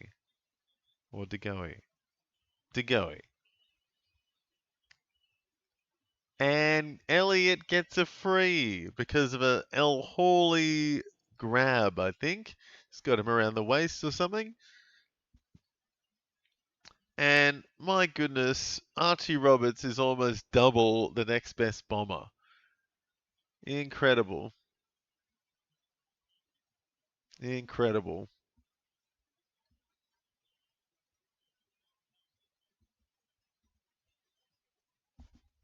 Oh, Elliott's got it. Snaps it with ease, and it's a 35-point lead. Double the Bombers. Are the Pies? Pendlebury up to 106. Dacos, I think he's coming back on now. Should get up the ton in due time. And Crisp coming good. He's up to 82. He's at 8 marks. And then the Bombers have a host of guys in the 50s. No one has cracked the 60 apart from Archie Roberts, who is on 108. Pendlebury, Roberts, and Dacos just leagues above the rest.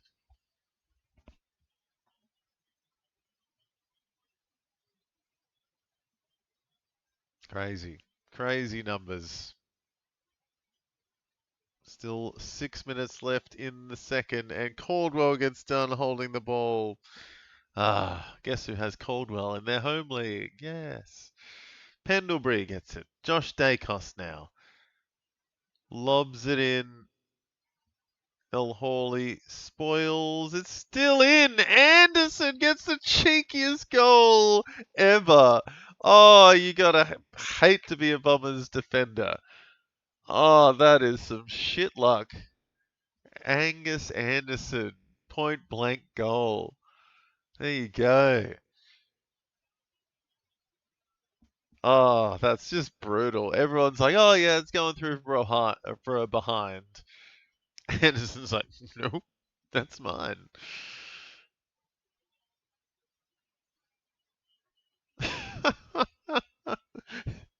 Such a cheeky goal.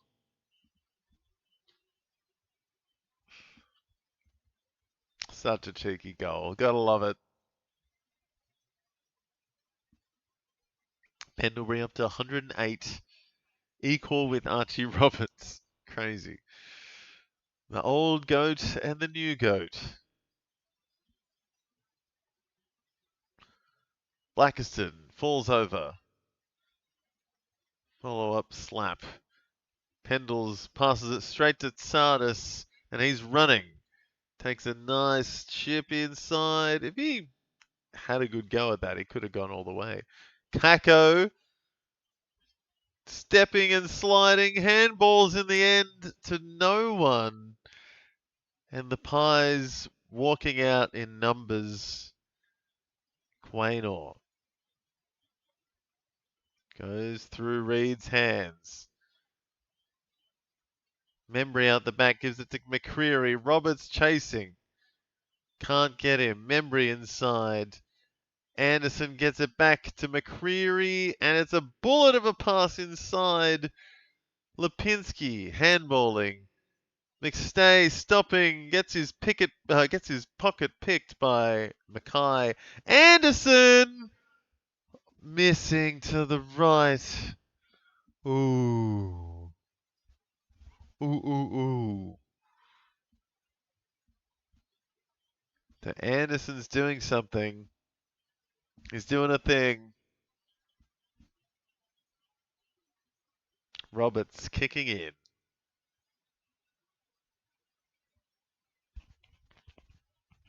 And getting some junk because the Bombers don't know where to go.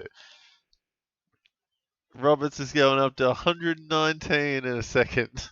Oh, sorry, 117 in a second. Yeah, he is very angry. He was very, very angry. Oh, Roberts. Crazy. He's going gold. Roberts is going 160, I think. Lipinski, Crisp, Pendles to Frampton. Why would you give it to him? Oh, there you go. He gives it straight to McStay. What an inside 50. God, Frampton, main distributor out of the back half, clearly. What do I know?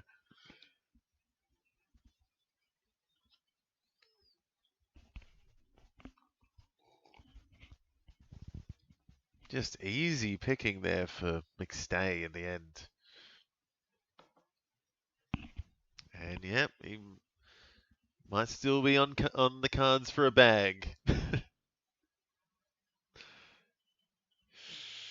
No, never mind. Hits the post. He sucks.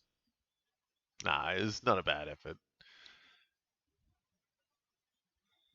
Pryor thought he wanted to go to Roberts, but I think the Pies knew what was happening, but no one knew what to do. Oh, McGrath giving an easy one away to McCreary. Holding the ball. Oh dear, Bombers. Bombers, Bombers, Bombers. Here's McCreary, Adam.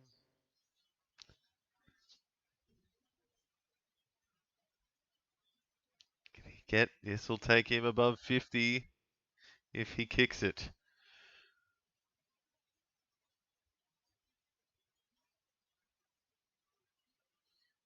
Oh, another poster. Oh my goodness.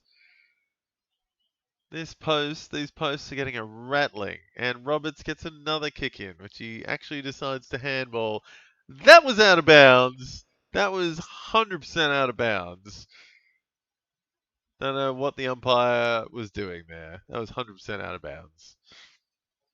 And then he just kicks the ball straight to the Pies. Yeah, Bombers just don't know how to play sometimes after halftime. Definitely don't know how to put four quarters together. Quaynor.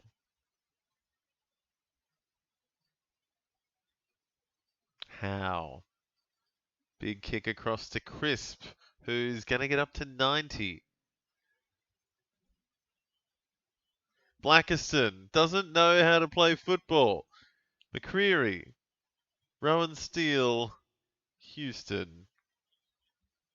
Perryman. Archie Roberts on his back. Still gets the disposal. McGrath, Langford. And again, Blackiston doesn't know how to play football. Looked like a throw from Pendlebury, but maybe just a little flick. El Hooley, dearie me. This is some pretty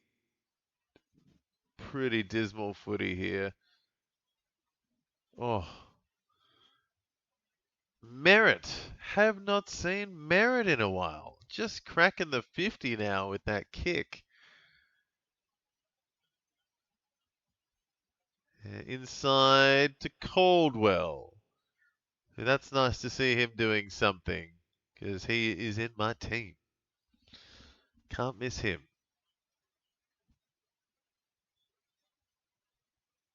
Peter Wright. Finally, Bombers get a mark inside 50. And is this the start of the comeback?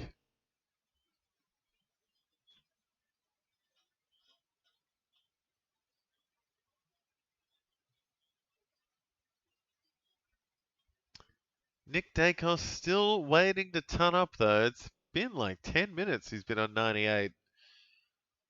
And it's just about the end of the third quarter. Peter Wright living up to the name again, pushing it right. Yeah, slowed down massively after, going insane for the first half and a bit. But Pendlebury's kept going, and Roberts up to 123. Just keeps going up. 37 disposals. Crazy.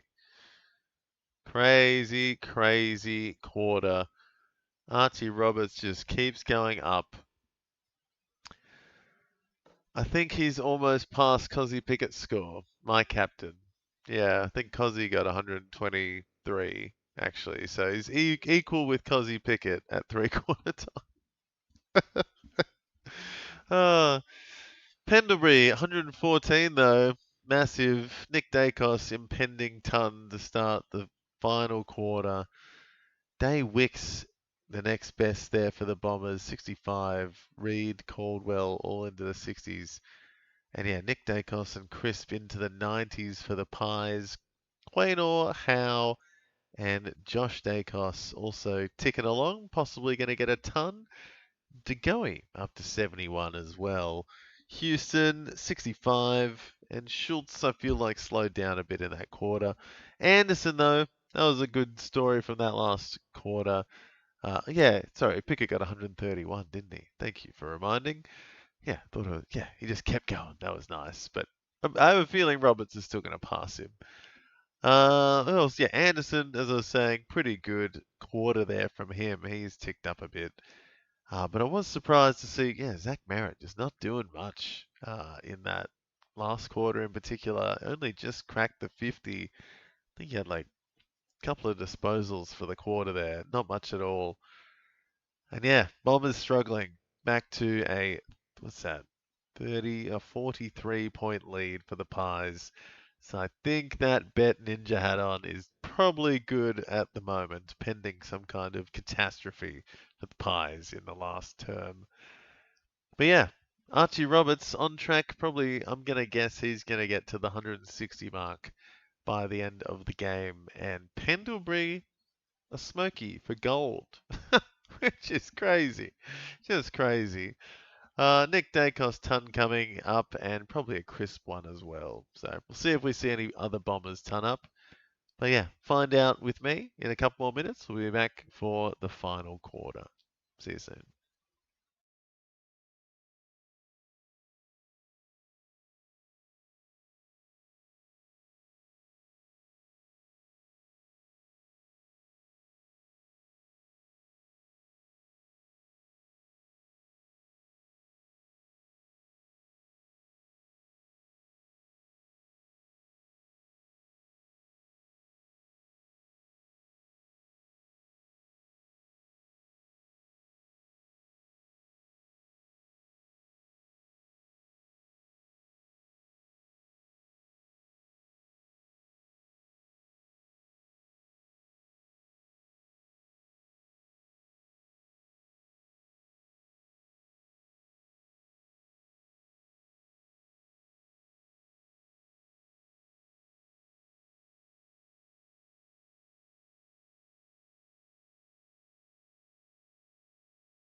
Alrighty, guys, here we are for the final quarter of Bombers vs Pies, and I was thinking through the three-quarter time break about Scott Pendlebury because he's 38, guys. He's 38 years old, and this is AFL. This isn't like get a couple of quick bits and like run it. No, he's running, he's jumping, he's distributing 33 disposals in three quarters. He's kicking goals. He's crazy. Is he gonna get to 500 games? Was what I'm wondering. Like, why not? Just keep going. He's clearly still got it. Uh, yeah, insane stuff. Like, I think we're all looking at Archie Roberts like that's amazing, but Pendlebury pulling this out at his age, unreal. Like seriously unreal. In the new way the game's played, he still makes it look like slow motion, in my opinion. I always thought he just makes time go slow around him when he has the ball, and he still does. It's crazy. It's crazy. So Scott Pendlebury's up to 114 at three-quarter time, 33 disposals, 7 marks. Maybe a bit of change to the back half has helped. But yeah, Archie Roberts, 37 disposals at the final break. And he could be on track for a gold for sure. So Parrish gets a free off the bat.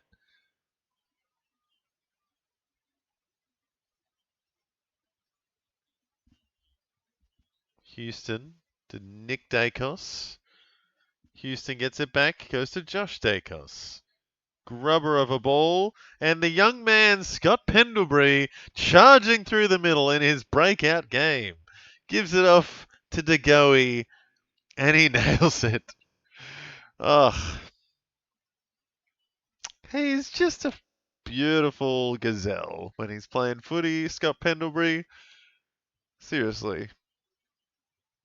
People talk about the GOAT, and it's hard to pass up Pendles, I think.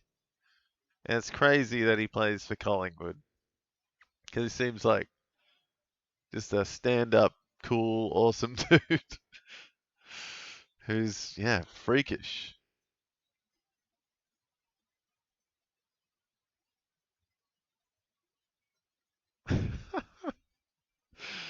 The slow motion that is Scott Pendlebury. Enjoy it while you can, because, yeah, he's 38, guys. 38 years old.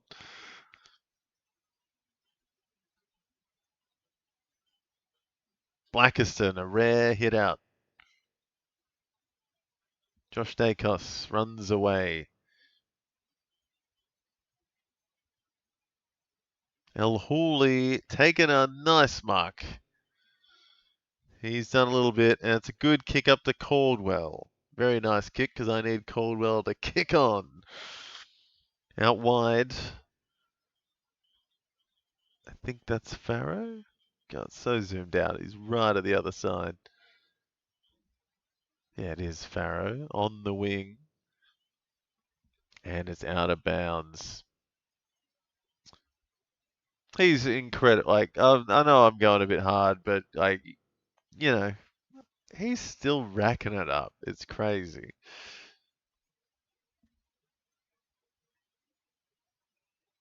Frampton. Premiership defender, Frampton. Nick Dacos with a sweet little outside of the boot, perfect pin drop kick to Pendles.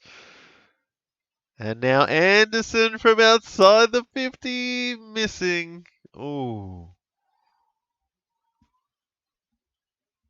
Look at this kick from Dacos. What is that? That is a cheat code.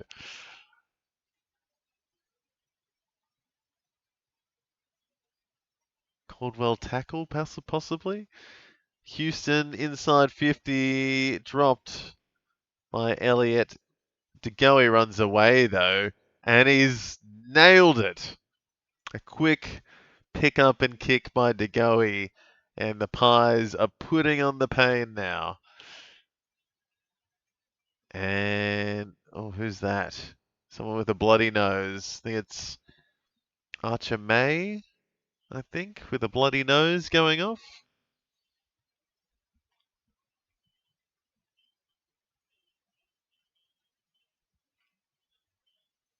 Houston, that was a beautiful kick in the end. Just unlucky it didn't come off. But how did no one grab the Pies player there? Like, there's 4 Bombers surrounding him. He just walked away. Just, they just can't play. Some of these kids just, yeah, can't get the tank in them. Don't have the 4 quarters to keep the pressure up. Blackston, with possibly his best player of the game there, takes a bounce, for God's sake. Goodness me. All Australian. Perryman pushed in the back, but not given. Roby gives it out to Day Wicks, and it's out of bounds.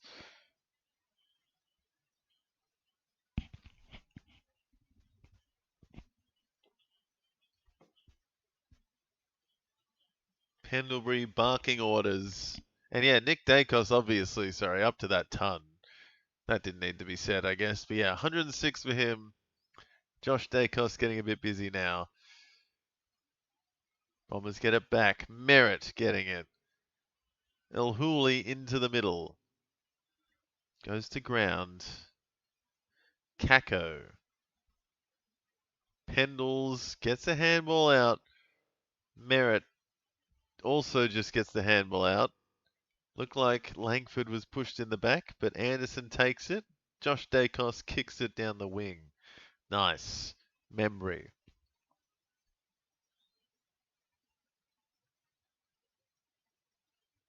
Inside to Houston, who's having a nice last term. Pendlebury, another mark and handball. Side bottom, chipping an easy one out wide to McCreary,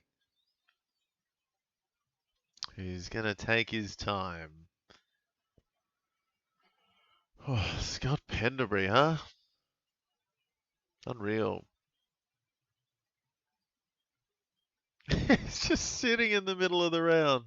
Anderson having an insane second half. Yeah. Yes, he is. Up to 62.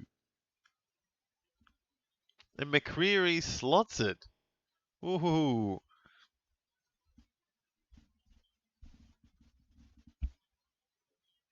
Anderson 64, sorry. And Pendlebury up to 128. Has surpassed Roberts. Josh Dacos moving up. DeGoey, Chris Ball on cards for a ton.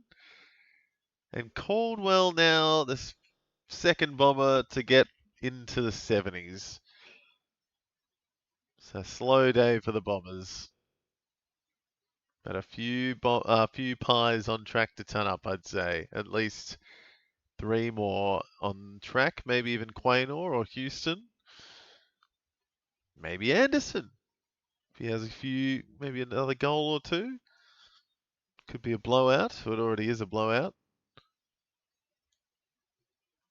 Yeah, free against Cameron there. So Blackiston gets a freebie.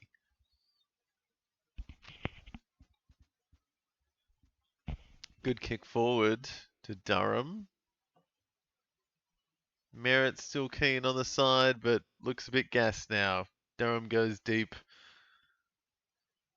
Caddy at the back. Cameron handballs over his head. Kako takes it. Weaving. McGrath bombs one. A spoil in the face of Darcy Cameron, and Day Wicks gives a free away. It's quite a big... Yeah, got the elbow right on the nose of Darcy Cameron. You can't really... Don't think you can dispute that. Oh, wait, what? And a 50 metre for the Bombers. I don't know what happened there. The caddy gets a free goal in front of goal. Goodness. I think Howe must have done something. Camera's looking at him. Everyone's consoling him. Not sure what happened. Right, I get it now. Howe was pushing underneath. Ah, yeah, not sure about that. Just a little. He stepped in his way. So that's soft. That's soft. I'm going to say it now. That is very soft.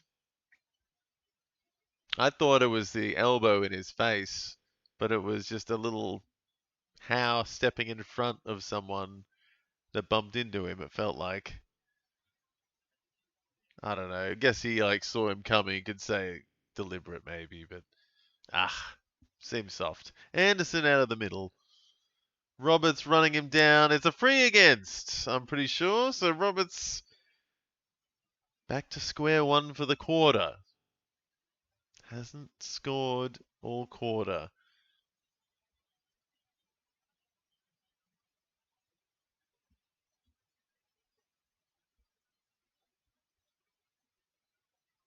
So Archer May looks done for the day. Membry. McGrath takes it. Sardis to Pryor. Not working. McGrath gets it through though to Caldwell. Nice. Get a kick. Not a good one though. Blah. Just not good skills on display by the Bombers. Crisp inside. Finds Houston with a good mark. And Pendles is just standing in the middle, waiting for the ball to come his way.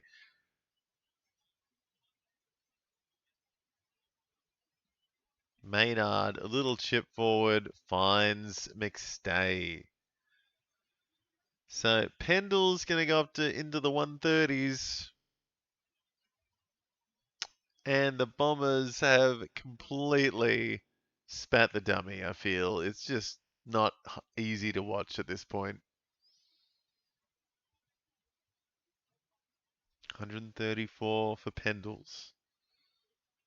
McStay hits the post again. Oh.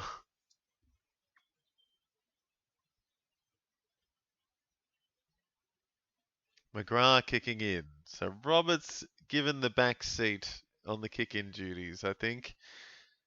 Well, Hawley gets a little kick straight into Quaynor. Houston, Crisp, turning, bobbing, weaving, runs. Very nice to Lipinski and a little chip to Elliott. So that was nice. Crisp just spinning on the dime and then decided to go for a run, and it worked out.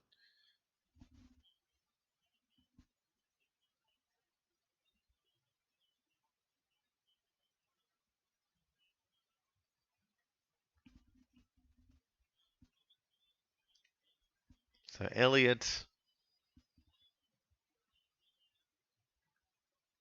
pushes it in front, and it goes through for a behind.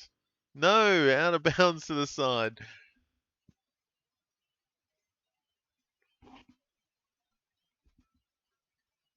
So apparently Pies have not reached the 100 mark in a game for a while. This is the first time for a while. Against Essendon, makes sense. McGrath, lobby out wide, but whoa, good mark by Langford. And he gets the 50, and he should have a good shot at goal here. Lipinski giving away a free. So Pinsky not helping. Crisp on the verge of a ton.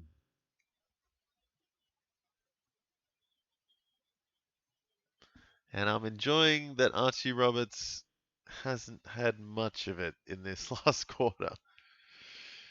Because I need him to slow down just a little bit. Caldwell to go up a bit would be nice. Here's Langford. He's got it. The Bombers get up to 48. And the lead is only 51. Oh, dear.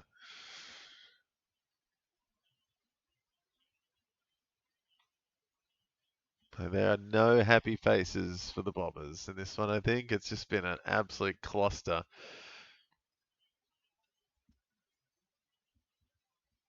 Yeah, what the hell was that? Yeah, that free was silly. Sorry. Not sure what that was about.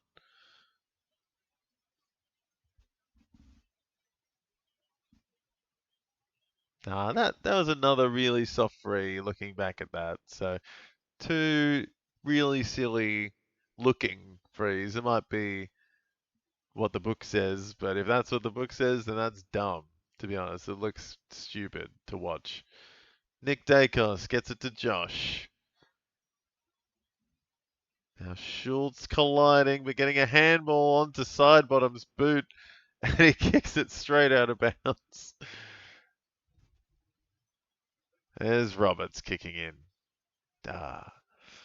Finds Farrow. 40 disposals for Archie Roberts. And now Durham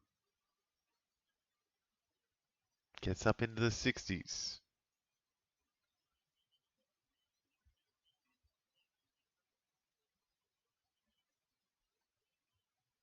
Frampton can't take a mark. Gives it to Josh Dacos.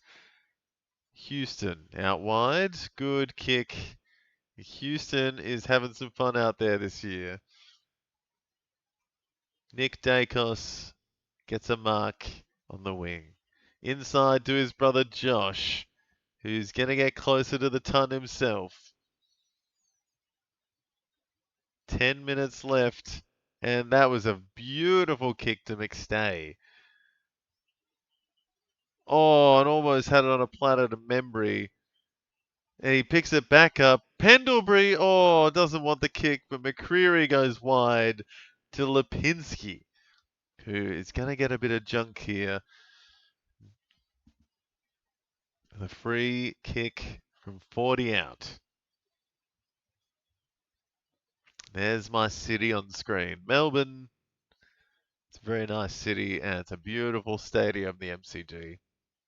I was there a couple of weeks ago for Hawks against the Cats and the place was shaking. It was insane. Oh, Lipinski slots it from 50. And it's been a while, but the Pies get above 100 points.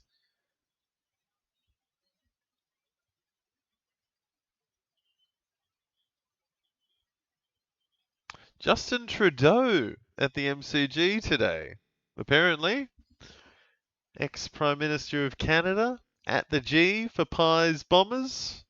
Anzac Day, maybe something there about, the Anzac spirit, or, I don't know, it's not Canada, but yeah, we relate to Canada. Some kind of service showing up for it, maybe.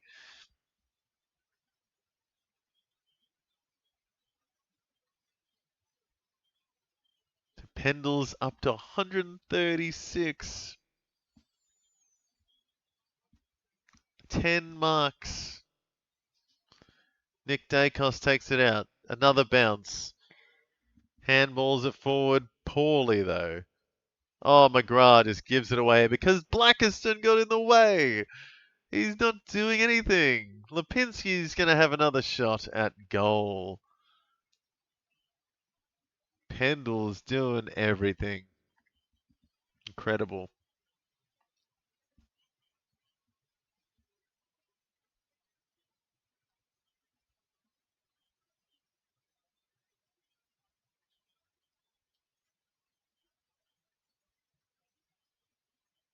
I'm calling it. I reckon Pendles could do 500 if he wanted.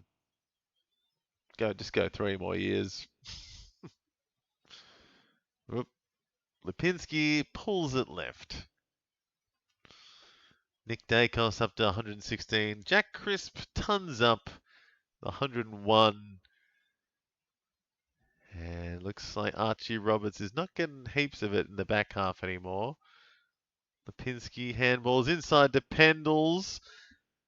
Pendlebury is 2 disposals away from his personal best as Crisp kicks a goal. So Crisp up to 110. Couple of pies going big now. Few pies over 110. Goodness.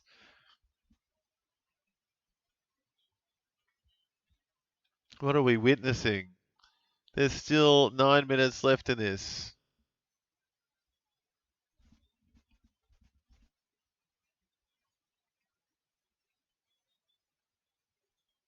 Crisp up to 110 after that kick, I think. Or maybe even more. Might be 113. Pendle's up to 138. 2 disposals before he equals his personal best. Unreal. Dacos gets it out. Nick.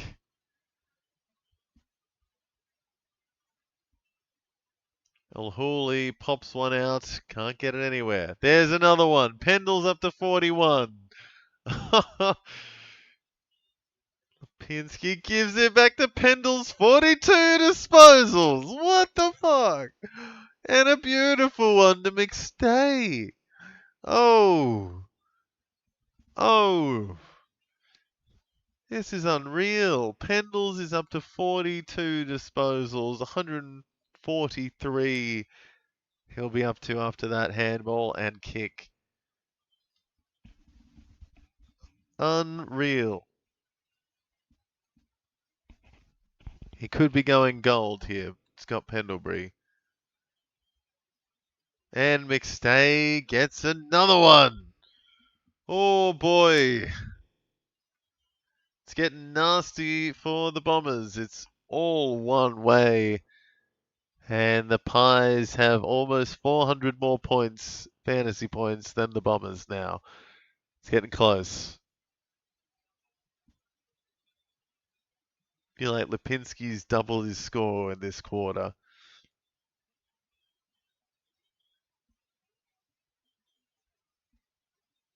Seven and a half minutes left for Pendles to get one more disposal to get his best ever output from a game. Unreal. Unreal.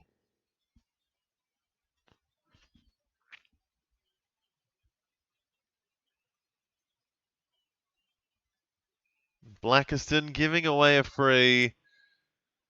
Ooh, Geelong 25. It's definitely doable. Port was pretty good last week though, and they're at home.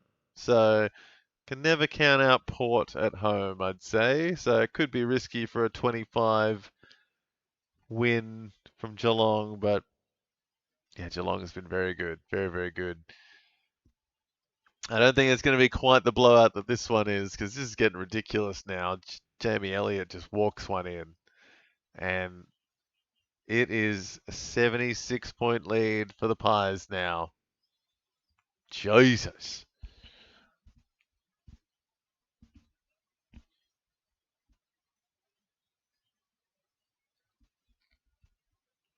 Anzac Day game too. It's just not what you want to see. Like, show up for a half and then go home. Not even show up for a quarter.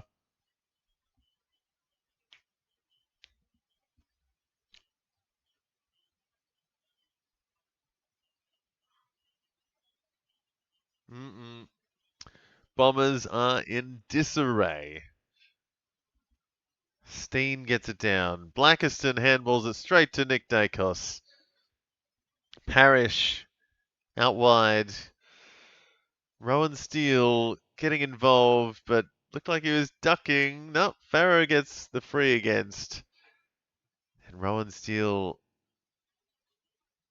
has a free. Inside 50. De Goey almost gets it. Pryor gets it to Roberts. Up to 131. Merritt to Pryor. Out to Tsardis.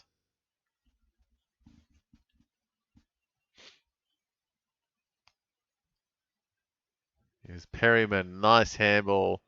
Frampton to steal. Archie Roberts drops the mark. Darcy Cameron gets the free anyway. So, his play on. Doesn't know what he's doing. Gives it to Nick Dacos. Over to Rowan Steele. And Steele side bottom. That doesn't count. It's play on, surely. He plays on and he nails it. Oh my goodness. You know how we said it'll be a close one? Oh dear. Yeah, that was a whole half ago. Don't think that's happening now. If Essendon has a 100-point handicap, then maybe it'll be a close one.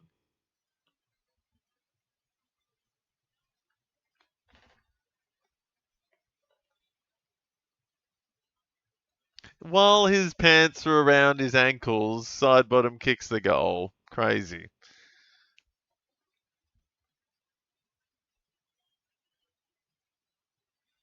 Literally scoring goals on them with their pants down. And he's laughing at the replay.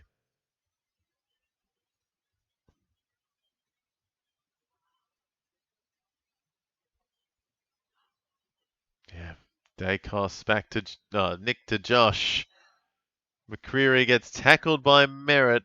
Parrish picks it up to Blackiston, who gets a handball that hits the target. Amazing. Roby to Langford. Yeah, Pendles needs one more disposal to get his best game ever. It's incredible. Unreal. And he's still got 6 minutes left to do it.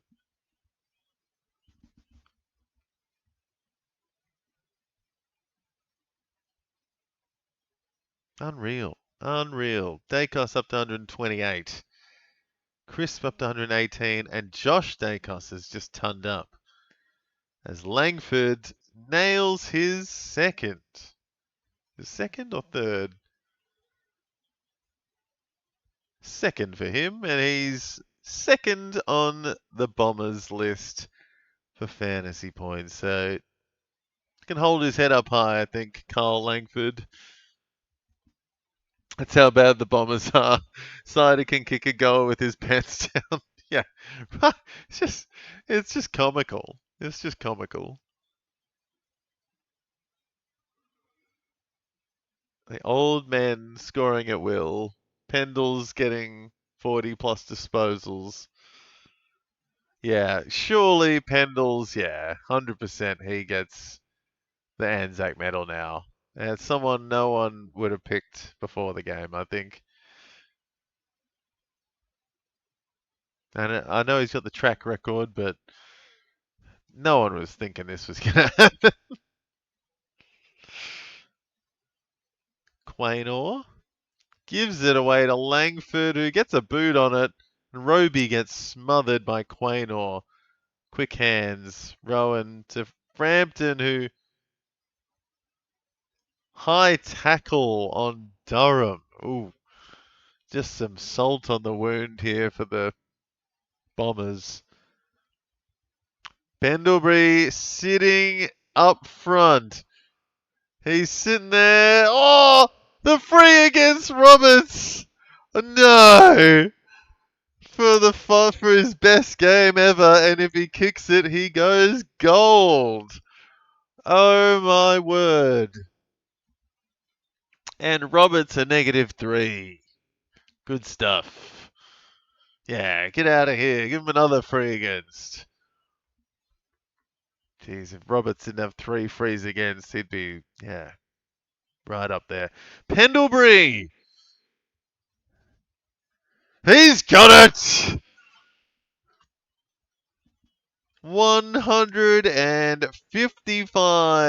53 for Pendlebury. 43 disposals. What the heck? Unreal. Just unreal. All-time games record soon, and that's his best game. 3 weeks before, or 10 weeks before, whatever. Unreal.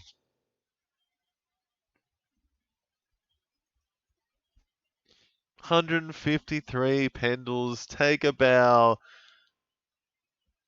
And remember where you were when you see Scott Pendlebury just racking it up. Blackiston, a rare disposal. Durham, forward. Lipinski, handball. And Houston tackle to Josh Dacos, advantage to Nick. Nick Dacos also had his 40th touch, 41st. Crazy. Edwards kicks inside to Durham.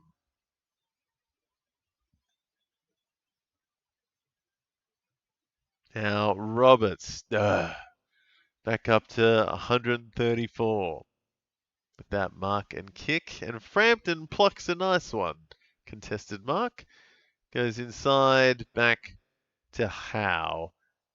And then wider to Quaynor, who's up to 96 now. Kicks it wide to Crisp, who's quietly up to 120 himself. Crisp.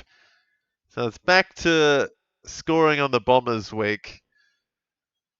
Because my God, we've got 3 guys going over 120 and there's still 3 minutes left. Josh Dacos is getting busy at the end here. Josh Dacos going up plus 12. Josh Dacos going up to 114 in a second. Crisp up to 120. Josh Dacos, another kick. Darcy Cameron takes a mark. Out wide to Lipinski, who's also up into the 80s, like making everyone look good. Elliott inside and finds Crisp again. He's had a huge day. Ooh, Todd Marshall late out apparently, Poet, is he? I do not have him, thankfully, but I know he's DPP, so, actually relevant this year is Todd Marshall as a defender with the forward status as well. But Crisp has shanked that kick, but it'll take him to 127. And the Pies leading by 83. What a spoil by Frampton. Huge spoil. Houston now has the ton as well. Quaynor up to 99. So 5 tons for the Pies. 3 of them over 120. Crazy. Blackiston getting busy in this last minute. Dersma. What was that? That is like flat out helping the other team. Josh Dacos so close to getting a goal. Parrish getting a bit of junk.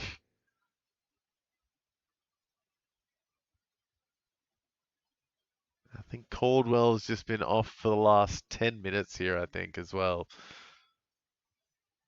Kako tackled by Josh Dacos, I thought. Not holding the ball sharp.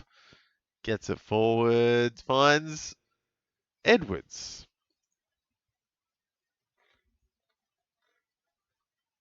Big kick inside. Caddy can't take it, but it's a free against Lipinski, I think.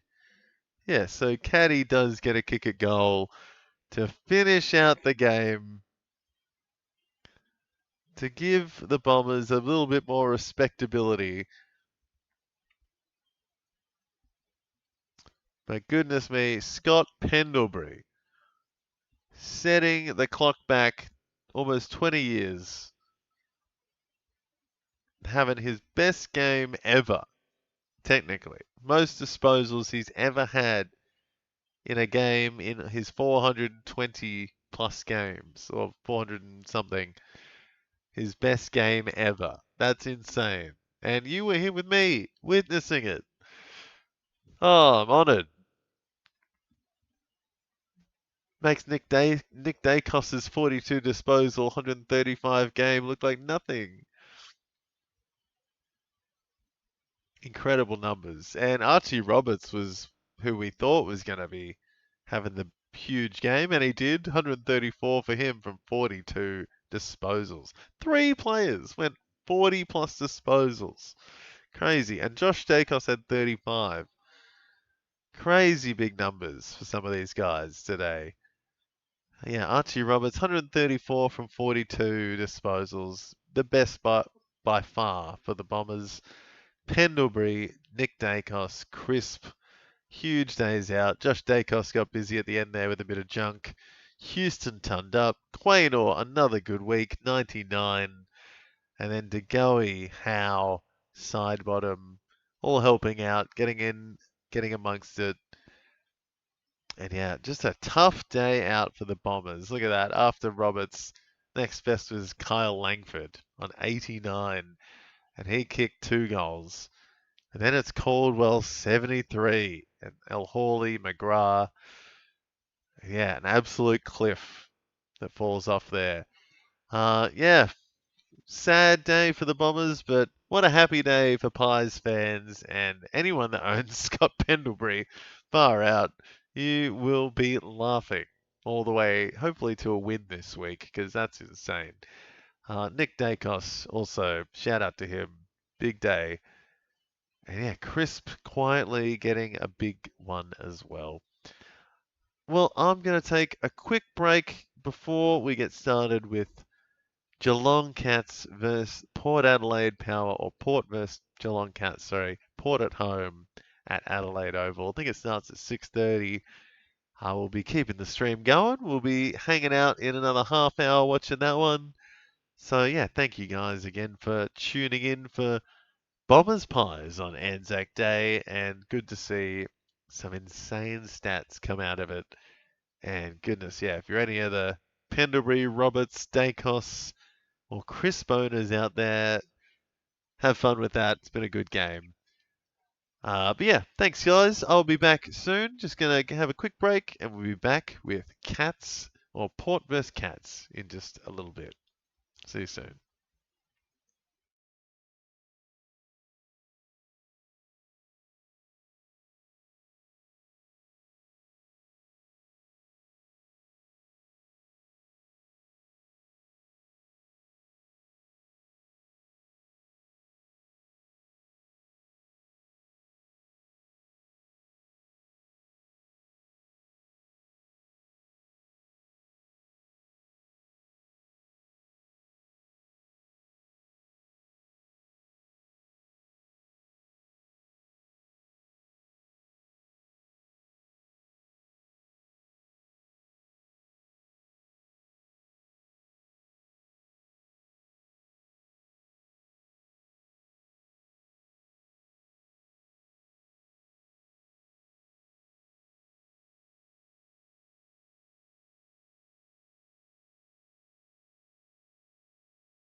Alrighty, guys, I'm back. I've got my jumper on 'cause it's a bit chilly here in West Melbourne, or very far west. It's quite cold, but I bet you it's a bit colder in South Australia, where the Cats are taking on Port Adelaide Saturday night stuff. And yeah, Anzac weekend, some good Guernseys on out there. And I'm thinking it's gonna be, I think it's gonna be the Cats tonight, to be honest. Think most people think the Cats are going to get it done, but also you can never underestimate Port Adelaide at home. Especially last week, they started to come good. As a Hawks fan, very very scared last week. Seemed like Butters and Horn Francis were running through us very easily. So back home, maybe a bit of fire in their belly after last week. Port might bring something tonight, but it's going to be hard against obviously Bailey Smith, Max Holmes, yeah, Bruin in there, and Atkins, a decent midfield at the Cats now. Humphreys doing all right last week. Yeah, Danger's there again. Jezza kicked 10 last week, so he's in some ripping good form. And yeah, we've got Warple there. Bailey Smith, as I said, just having a phenomenal year to start the year. So expecting a bit more of that tonight, I reckon. But who can Port Adelaide rely on? Obviously, you got Butters and Horn Francis there. After that, there's a little bit of a gap between the next best, I think, for the power. Ollie Wines is in there, but he's been a bit off to start the year. Drew's been all right. Burgoyne and Bergman, not too bad. But yeah, other than that, there's a lot of new names on the list for Port. And it looks like, yeah, they got the two rucks going tonight, though. Interesting one for Port Adelaide. Interesting they bring the two ruck combo in against Geelong, who usually don't have the best ruck combo. Tonight it is the rookie Mitch Edwards, I'm pretty sure, and who else is there? I guess you got Blixaz, but there's no Stanley, and there's no DeConing because he was a laid out as well. So could be a big night in the ruck for Jordan Sweet, I'm thinking, and maybe Dante Vicentini since he's there as well. Could be having a bit of fun in the middle against the rookie in Mitch Edwards. But yes, no, it's obviously about Butters and Bailey tonight. I'm thinking Butters and Bailey Smith. Bailey Smith, just what a year he's having. 130 last week, I think. He's had a gold already. Just doesn't go under 110, that man. And yeah, there you see on screen right now is Oisin Mullen, who is, of course, the tagging option for Geelong. And he probably coming in to take down Zach Butters, I'm assuming, tonight. Going to have a hard tag on him in the middle, and he does get the job done. Oisin is a sneaky Irishman. And here comes Port Adelaide with their never tear us apart before every home game. It's very, very cringe. But here we go. Cats versus Port.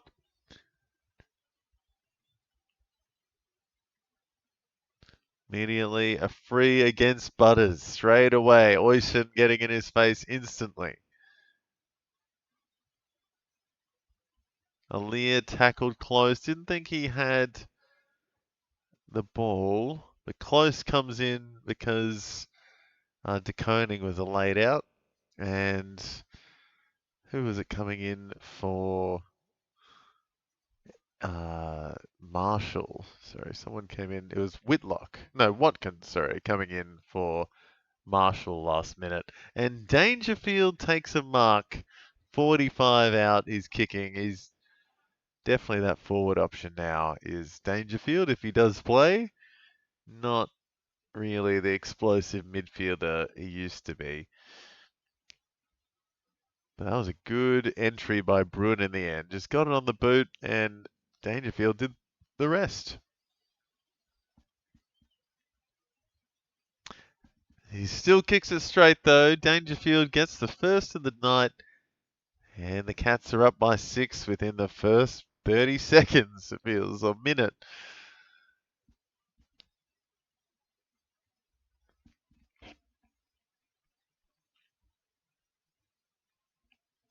I do like the Port outfit, to be honest. The Guernsey for Port Adelaide looks pretty sharp.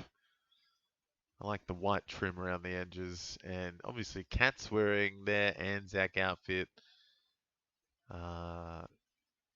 Forgot what the plant might be on the front. If anyone can remind me. Is it some kind of plant on the front of the Cats Guernsey? So Sweet versus Edwards. Edwards gets a hit out. Atkins gets the kick. And Jezza, Jeremy Cameron, takes a nice leaning back, falling mark. And a nice, easy 1-2 from the Cats again.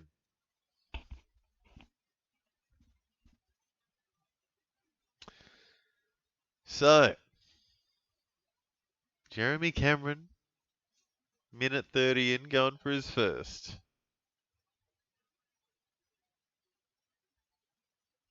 And he's nailed it. So, Danger and Cameron back-to-back goals in the first less than a minute of the game. Oof. Oh, I'll be honest, I don't particularly like either of these teams, but, and it's weird for me to say as a Hawks fan, I would prefer the Cats to win today. I'm not a fan of Port because they keep making my blood pressure rise. They play some good footy, but God, there's no team I prefer to beat, the Hawks to beat than Port. So last week was quite nice for me. But yeah, seeing the Cats play Port is kind of bitter either way.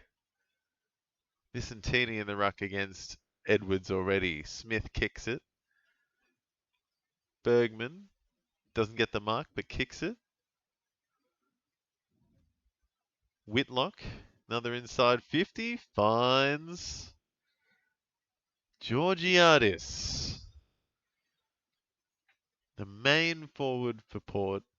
He's had a pretty good year, off the last couple of weeks, but started strong.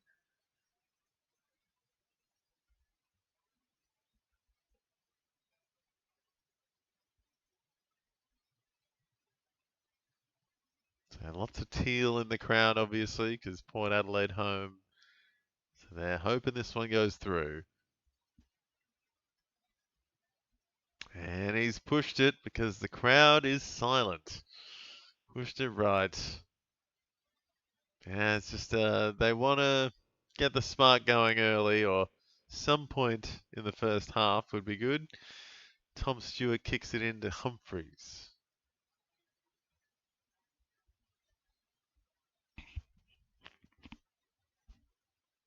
Up the wing.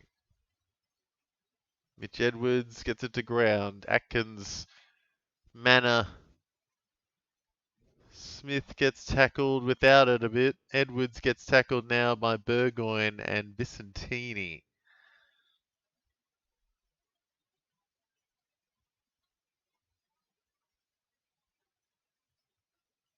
Edwards versus Vicentini in the ruck. So a good young couple of rucks matching up in the ruck. Drew takes it away. Gets it back. Couple of disposals for Drew. Drops the mark Georgiades. Couple of Cats getting back. Humphreys handballs wide. Stewart to Holmes. And Holmes crosses dangerously back. But Connor O'Sullivan has a nice pair of hands. Holmes again, leading the defensive charge. And Mullen, no, sorry, not Mullen. Who was that? Henry. Jack Henry kicking it and getting spoiled. And it goes out of bounds.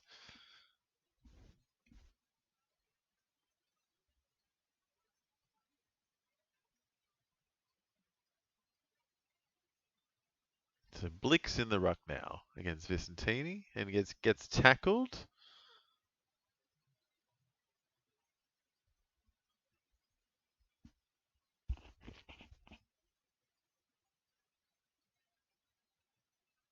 Oyson gets it out to Bailey, who just starts running. Oh, he just starts running away. Good kick, but no mark by Cameron. Bergman takes it away. Crosses it over beautifully to Burgoyne. And Sweets there. It's a 50 against Stewart. I think it was a stand 50-metre penalty and a quick inside 50 finds Georgiades.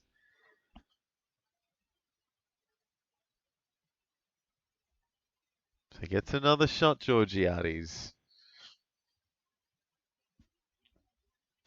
Early days, Cameron and Danger obviously leading for the Cats on 12, but Drew up to 13 with a couple of tackles, a couple of disposals for the Power. And with this kick, Georgiades will also get up to the top for Port and top for the game. And that looks a bit better. He's got it. So Georgiades goes up to 19 off the bat.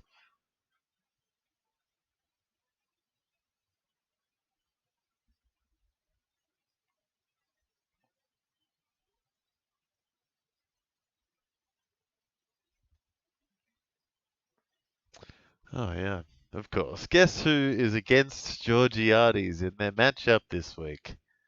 This guy. Oh, no.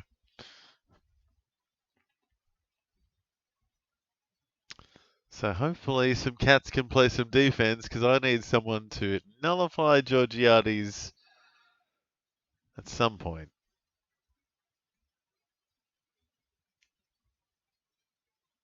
Come on, Henry. Get your finger out. Who's the big defenders that are going to stop the full forward? Not sure. Bailey Smith gets it out to Oyson Mullen. Gets it out to Humphreys. And finds the other Henry. Ollie.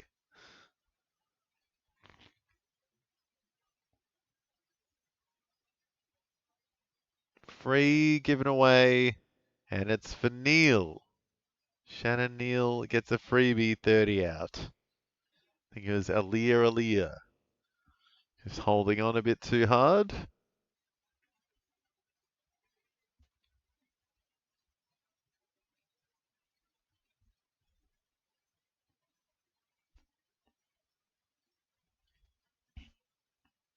So Neil, can he kick it true? No. Oh, what? Oh, I thought he missed that. Oh, he must have just squeezed that home. But yes, 3 goals for the Cats now. Plays 1-1-7 for Port Adelaide. And yeah, 3 separate full forwards kicking goals. Alia, yeah, just giving away silly stuff.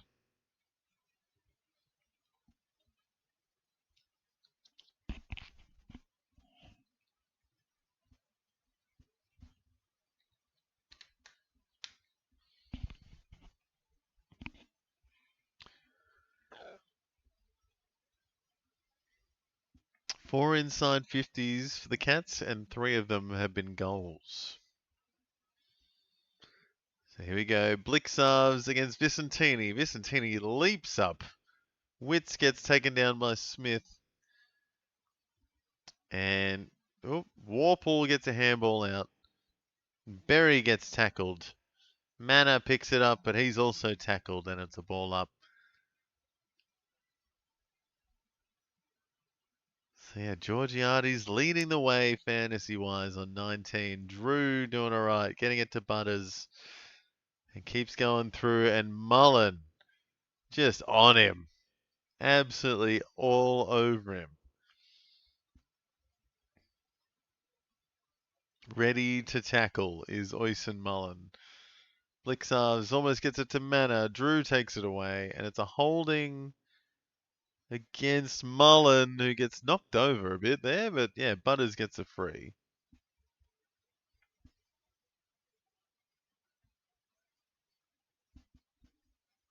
sure what that noise was. So Vicentini getting up there a bit for Port, up to 7. So yeah, slow start all round here. Bodies just hit the floor. Humphreys getting a bit of it. Out of bounds though. Humphreys, yeah, it's 4 disposals for Humphreys early.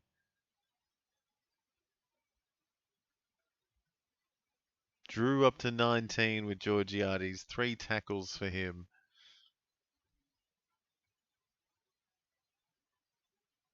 Vicentini over Blixarves, but Blixarves gets a kick. Oh, Blixarves may have done his knee while kicking. Oh, yes, Blixarves looks very sore and proppy. I think they're going to have to stop the game.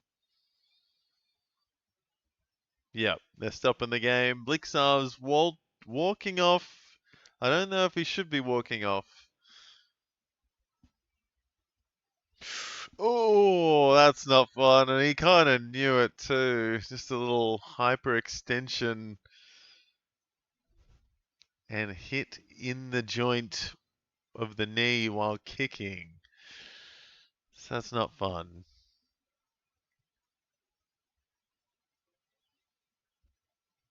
Yeah, Blixarves is very durable. So to see him proppy, not ideal. Yeah, big oofed at him. Big oofed. Wondering if he can walk it off, but I don't know.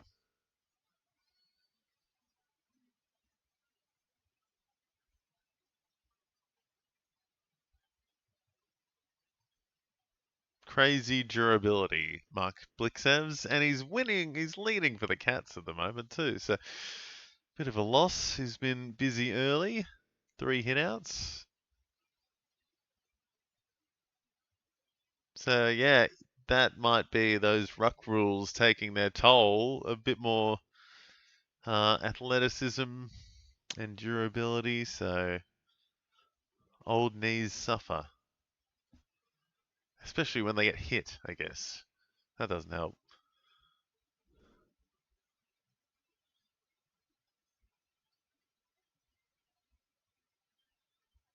So Bergman and Burgoyne chaining together not too badly early. Bergman might be one of the last options down back with Marshall a late out. Aaliyah sells some candy. Oh, Georgiades can't take it in. Holmes, Katz struggling to get it out. Bruin, don't argue, gets argued with. Butters lays a big tackle on Holmes. So Butters seems a little bit angry. Fair enough. He has not done much yet. Port really struggling to get much going. Farrell is one that hasn't had too much of it just yet. Second kick. Gets it straight back. Nice bit of junk for Farrell.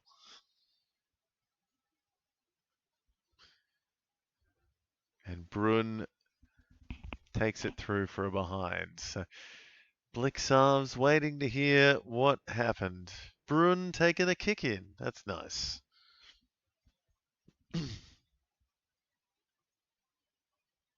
Chips it to Guthrie. And he's going to get it back. A little bit of junk. Not 15, so it's play on though. Takes a bounce up the line. Bowes tackled by Lai. Manor with the black boots. Love any person that wears some black boots.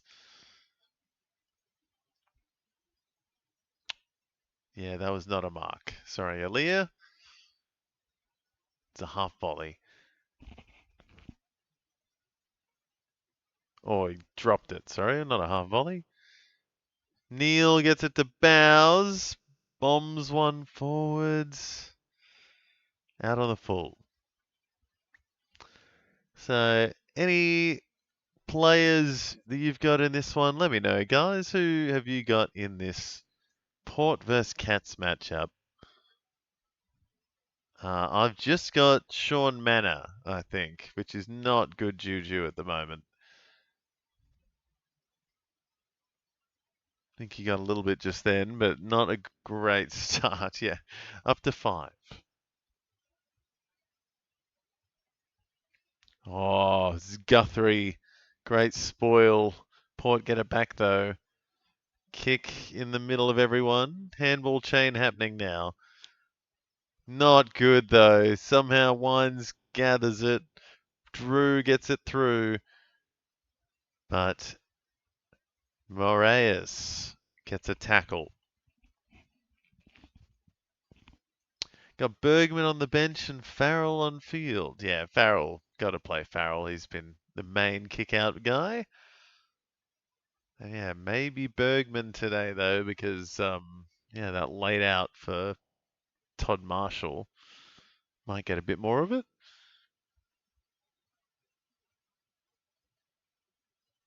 Jones with a mark.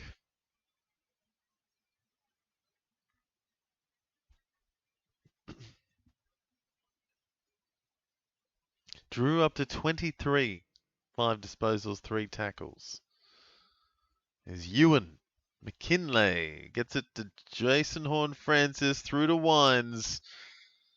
And not a bad kick, but goes to ground. McKinlay kicks it into his teammate. Georgiades puts it through for a behind. It'll take him to 23 as well. So Georgiades looks like he's the guy tonight.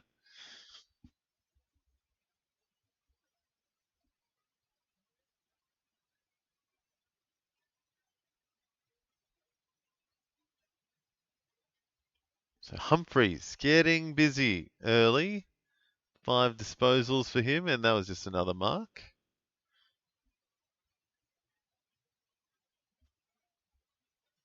And Martin gets a free. Chips it up. Not a great kick. Not sure why that was a free against Close. But Farrell gets the free. There you go. Freebie for Farrell.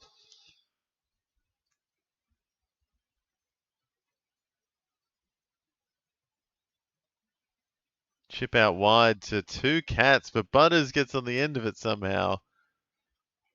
Ooh, Durden almost taken.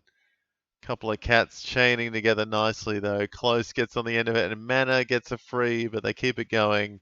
Jeremy Cameron. Easy mark. But it's right in the corner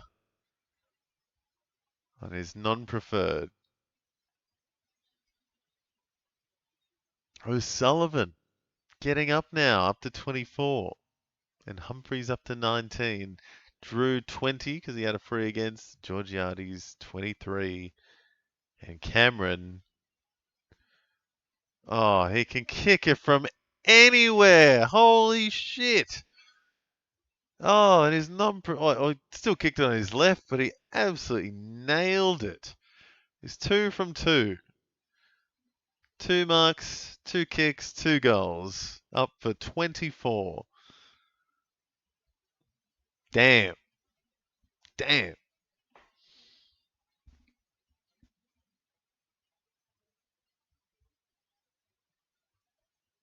Just got away from Alia very easily, too. He's just, yeah. What a lead he gives, and what a kick he's got. It's crazy. O'Sullivan up to 26, too. 6 disposals for him.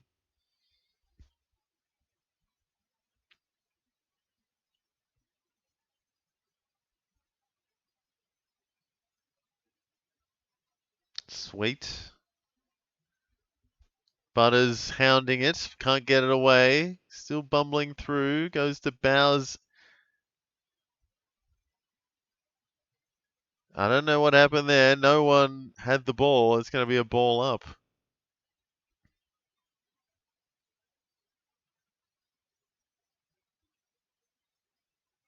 Yeah, seems like that should have been holding the ball.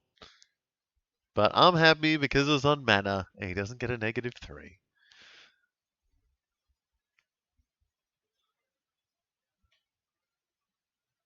O'Connor chaining together. Lie. Ooh.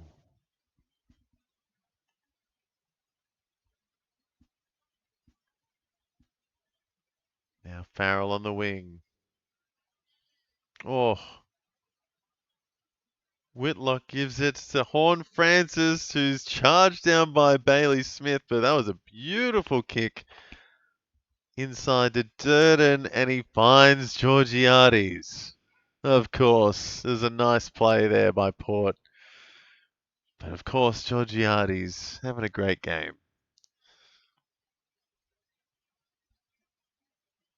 So 6.5 minutes left in the first.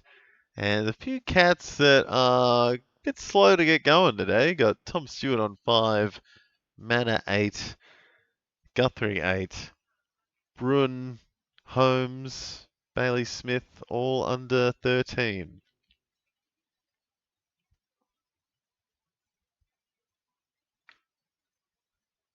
And he has absolutely pulled that one. Did not come off right at all, Georgiades. And he's 1-3 for the game. They could have had 4.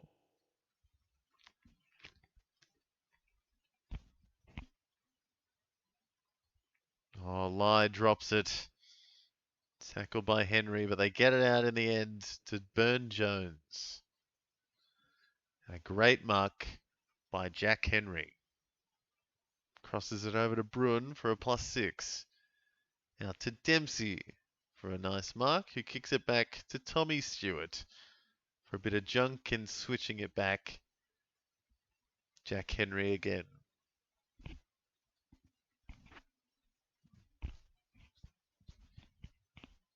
He finds Bruin again. So Cats can't get out of their back 50 here. They're just junking it up a bit, slowing it down. Smith's got a lead on the left. Gets a mark. Up to 19 with that kick. But not much happening.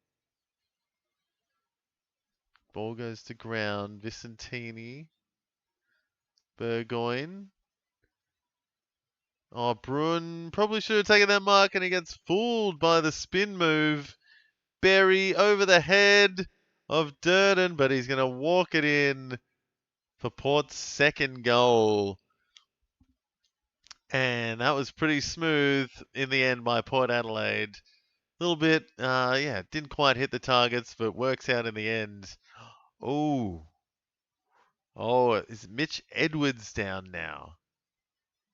Mitch Edwards has his shoe off.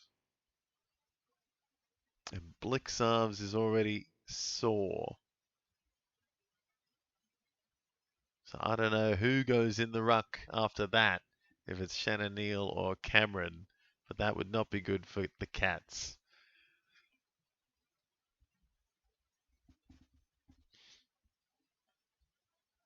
Yeah, Port up to 16, Burgoyne up to 21, Georgiades up to 30 in the first quarter so far. 4.5 minutes left. Vicentini down to Horne-Francis. Wobbles one forward over the head of Richards, and it goes out of bounds. O'Sullivan, Cameron, and Henry leading the way for the Cats, and Bruin making his way up to 20 now. He's had 6 disposals. Bailey Smith also has 6. He's on 19. Vicentini absolutely spanks the ball. Holmes kicks a dribbler and goes out of bounds. Seems desperate from the Cats at the moment. Seem just desperate. I don't know how else to say it. They just can't get anything going. And they're taking risks that are not paying off.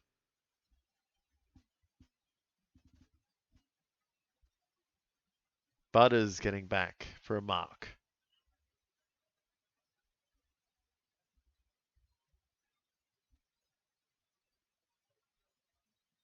Vicentini getting forward for a nice high pair of hands. Good mark. And Sweet just sits back and takes a easy mark in the end. You saw 3 cats running in, but none of them got to Sweet in time. And this is not an easy kick for Jordan Sweet. Crowd's asking for 50.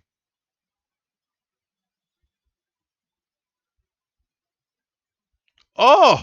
Oh! Oh! Jordan Sweet. Beautiful check side kick. And absolutely nails it. So Port right back in it. 22 plays 24. And Port, yeah, 2 quick ones. Cats flailing a bit in defense. Yeah, Jack, Henry, Tom Stewart might just not be tall enough for some of these big Port forwards. Is it Mark O'Connor? Yeah, they definitely might be missing De Koning down back, and now especially no Blixarves.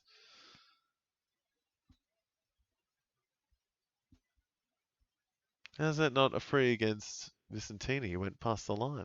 No? Neil is in the ruck, by the way. Gets a kick down the middle. Jones. Farrell. Horn Francis takes a mark. Hands it off to Farrell. Oh no, Evans, sorry. And a great kick. Georgiades is just sitting there pretty. Oh, he's having an absolute day out right now. If he kicked straight, he would be on like 70 something. Okay, maybe not. Let's say 50 or 60 by now, but gee.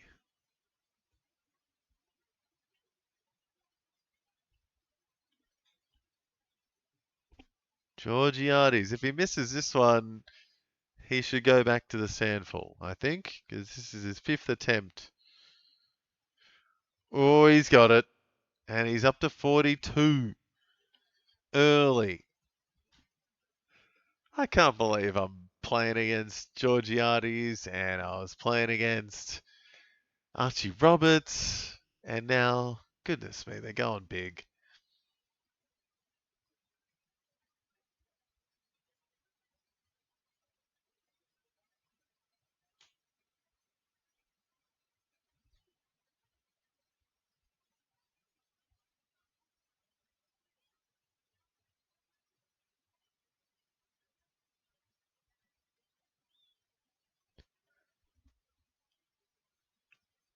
So, waiting on any news from Blixarves.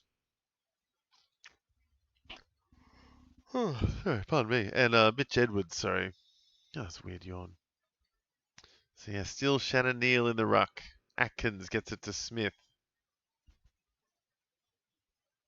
And it leaves like one less forward up front for them too. So it's like 3 talls down in the last, couple of hours for the Cats. So they're going to have to get busy in congestion and with their quickness and agility, I think, because the tall stock's completely decimated. Drew tackle on Martin.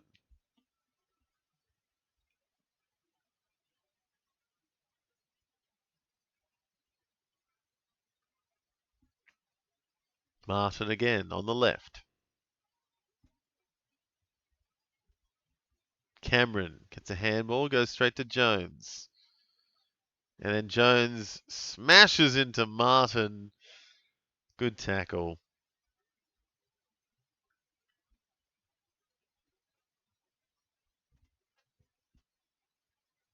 Shannon Neal in the ruck again. Could be in for a big one now. Oh, Georgiades is just sitting there and he's completely stuffed it. Oh, he just had to pick it up. And then he accidentally kicked it through for a behind. What is happening? Georgiades is having an absolute smashing game. But now Holmes doesn't know what to do. Cats are a bit at sea. And they're just swapping it back. And Sweet now just takes it from the kick in. Cats are deers in headlights, or cats with brain freeze right now. Ever seen a cat licking on an icy pole? That's what just happened.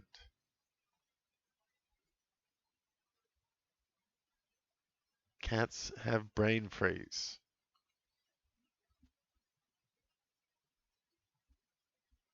Luckily, Port can't kick straight.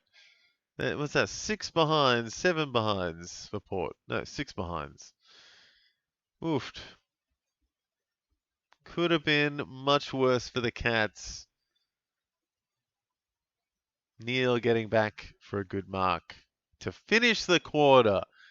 So a tough first quarter to watch, to be honest.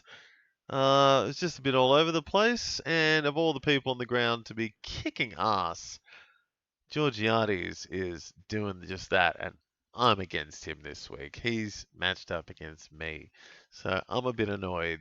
But everyone else having, passing it around a little bit. Got Drew Vicentini doing all right for Port, Burgoyne up to 24, and Atkins leading the way for the Cats with 5 tackles. The underrated midfielder at the Cats, best contested midfielder, I'd probably say, at the Cats. Tommy Atkins. Jeremy Cameron, 2 goals and a handball. So 26 for him. Connor O'Sullivan, 6 disposals. Henry and, Neil getting in the ruck. Getting a little bit busy, interestingly. He's up to 23. Bailey Smith, 22 from 7. Bruin, 20 from 6. And a couple of injury concerns for the Cats. Their tall stocks have just taken a beating in the last hour and a half with De Koning a late out. Blixarves getting a big hit to the knee after he kicked it. And then Mitch Edwards had his shoe off and has also been off. And they both got the ambulance symbol next to their name after 1 quarter. And I don't know, it's just Shannon Neal and Jeremy Cameron and maybe Connor O'Sullivan, the next 3 tallest on the team, because everyone else I'm looking at on that list is short. Everyone's short. So tall stocks absolutely decimated at the Cats, and Georgiades making the most of it up front. He has had 6 scoring shots to start. Far out. That's more than the Cats have had in total. So Georgiades on track to beat the Cats alone if he keeps this up. I'll take a quick break, guys. I'll be back in a couple of minutes. Thanks for tuning in, and let me know who you're hoping tons up in this one. Please get some Cats on Georgiades. He needs to stop. I can't have 2 huge scores on me back to back. Be right back.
Alrighty, guys, back just in time to start the second quarter of Port v Cats, and it took a turn halfway through there.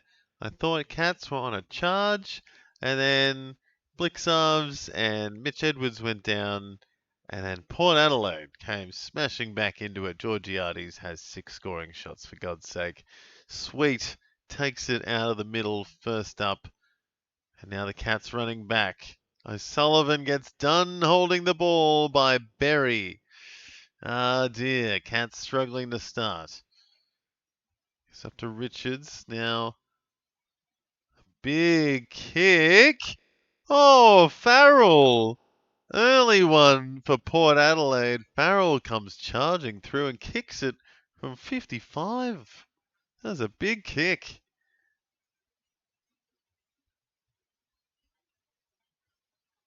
Big kick from Farrell. So there you go, Adam. Bit of Farrell fun to start the quarter. Yeah, Butters, just realised there, Butters down there on 10 to start off. So Butters struggling, getting the tag from Oisin Mullen.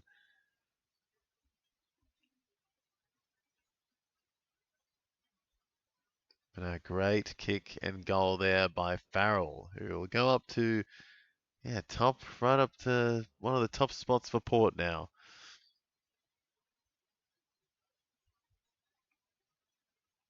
Hey, nice, Poe. You got Farrell, switched him on up. Yeah, well done. Switched him in. Nice stuff. It's always good when those, like, dicey, or not dicey, but those forced decisions pay off.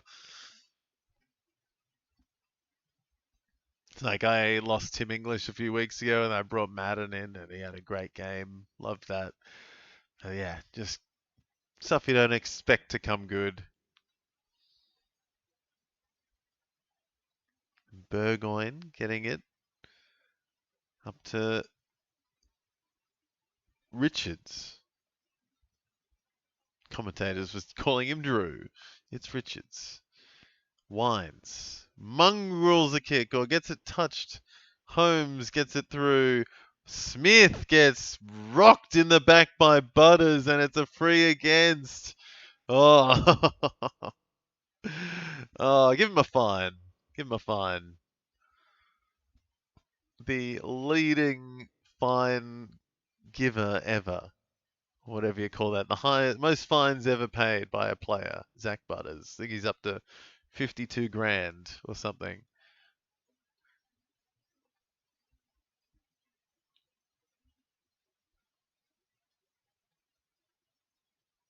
Port taken out of bounds. So, yeah, still waiting to see. Mitch Edwards seems like he is back on, I think. And still waiting to see if Blix is coming back. He's on the bike. There he is. He's on the bike, keeping the legs going. But Mitch Edwards is back out there, so that frees up Shannon Neal. But I don't know what they're doing defensively, the Cats, is the thing. It's just, they're going to need to sort something out for Georgiades. Jeremy Cameron has so much space in front of him to run this up. There he goes. Boom. And Jack Martin, 2 Cats kind of taking their time to take the mark. It fell short and they just gobbled it up. Burgoyne moving up to 35. And Jack Martin puts it through. Yeah, Burgoyne, up to 35. Kane Farrell, 29. Shannon Neal, 29. Atkins, 27. Bruin, 26 with Cameron. Oh, there we go, a bit more. Bailey Smith moving up to 29 now. Cameron up to 32.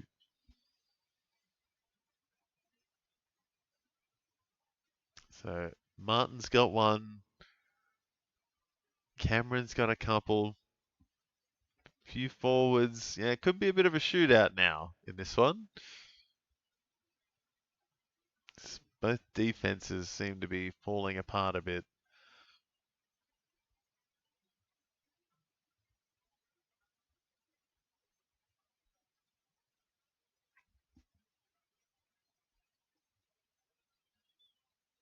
Mitch Edwards, big hit out. Wines, Butters, Horn Francis. Grubbers a ball. Bruin, big tackle.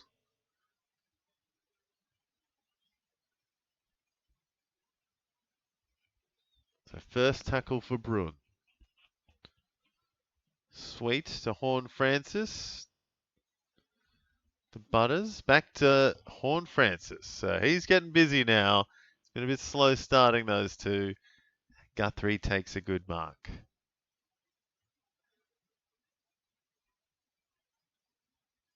Chipping it around in the back half. Tom Stewart. Looking a bit unhinged. Chips it wide to Smith, who presents a good lead, but still standing on the defensive 50 line.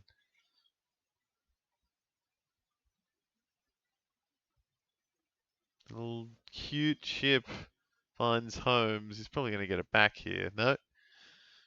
Goes inside to Bruin. So a couple of midfielders getting a bit of it now. And Holmes gets it straight back. So yeah, they're just junking it up the three big mids for the Cats. Bowes tackled by three power players.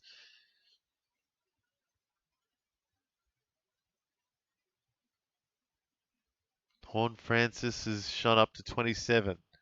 Wines a bounce pass. Bit too tricky though. Butters can't get it. And now the Cats respond. And it's gone out of bounds. So Bruin bouncing up to 36 with a tackle. Now he's got 8 disposals, 3 marks. Bailey Smith, 35.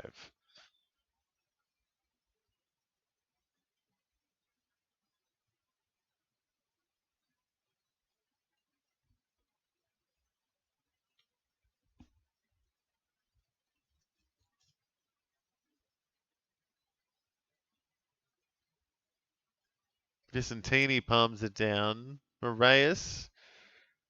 And McKinley. Ewan misses far to the right. Oh, just got a little bit deer in headlights there, Ewan McKinley, but he, yeah, just misses it, everything.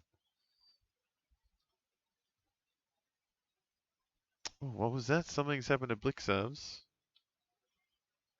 Hyperextension on Blixarves' knee, apparently. So not good news for the Cats. What's happened to my stream? There we go.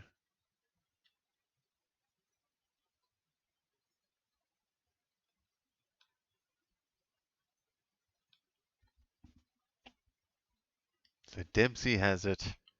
Been quiet so far. Cats struggling a bit this quarter. Everyone's struggling the first 5 minutes here. Sweet just runs away. No one had anything to say about Sweet. Just walked away, and Port on the charge now. Georgiades. God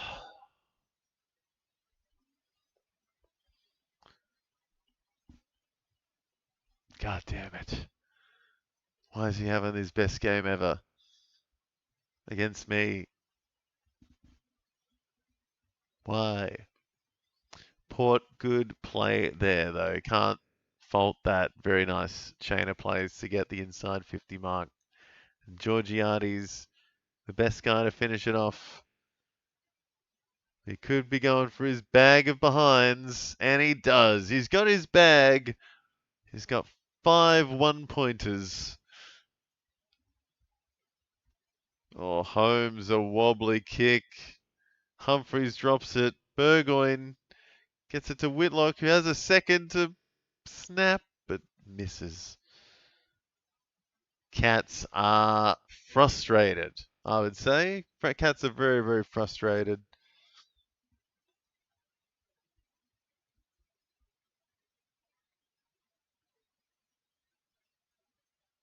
Port putting the hammer down a bit, just putting the pressure up. Sweet just takes it away, gives it to Georgiades, who snaps a goal. My God, stop giving it to Georgiades. Oh, he's up to 62. Why? Why?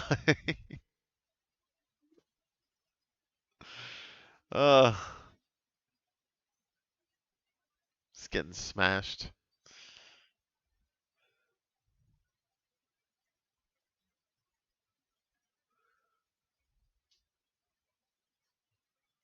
It's a beautiful kick in the end. 3-5 for Georgiades early.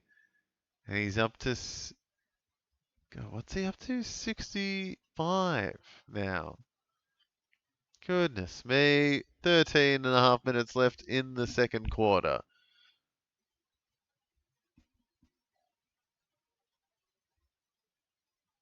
Stop, he's already dead. Yeah, seriously, I'm taking some poundings today from a few players. Butters, good little handball. Don't you dare take another mark, Georgiades. Stewart bombs it out. Henry passes it straight to Port Adelaide. Burne-Jones goes laterally and finds. I don't even know who that was actually. Was it Ware? And now Ewan. McKinley.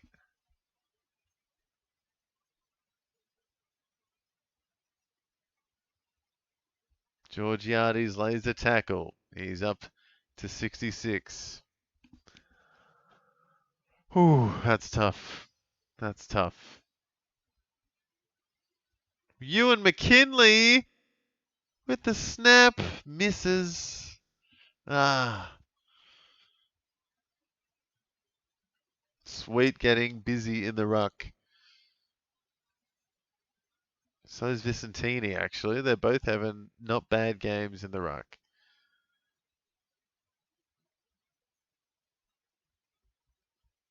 Ware drops it. Dempsey to Manor.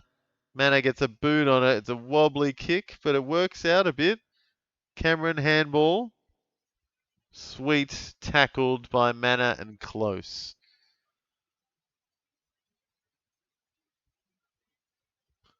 So Cat's doing it tough.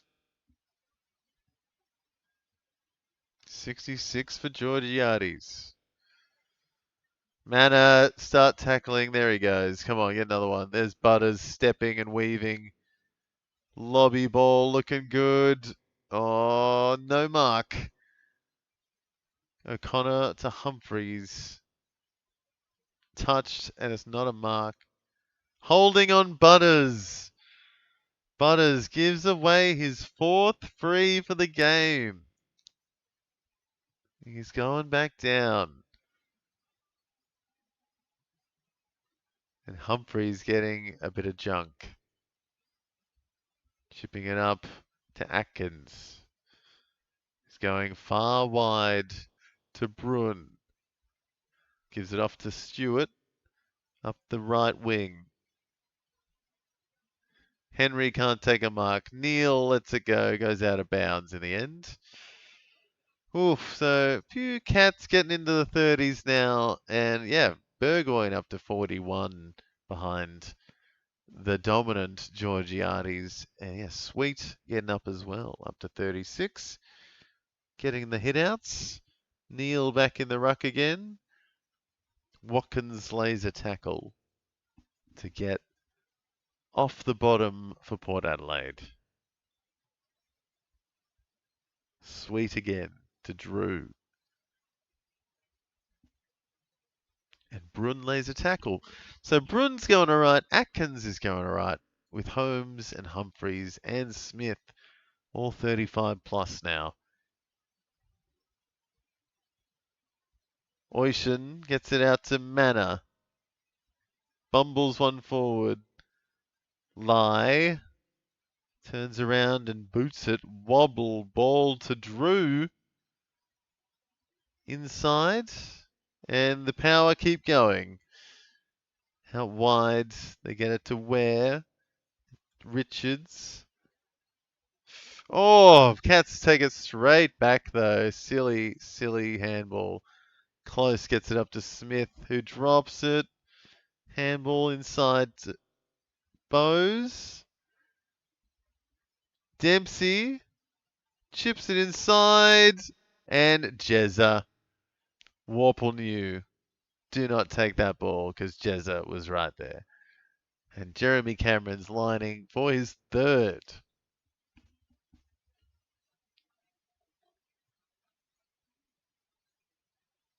I love that Warple was just like, no, no, no. It's yours. You take it. So Cameron from 45.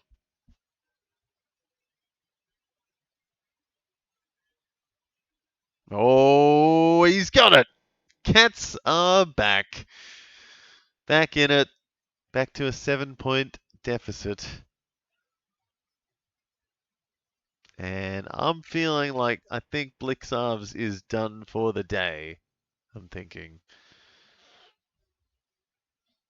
Because, yeah, down to 29% time on ground. 28.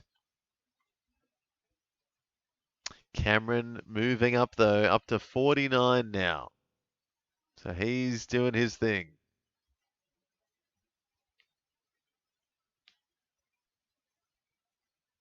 Bailey Smith, 37. Bruin up to 45.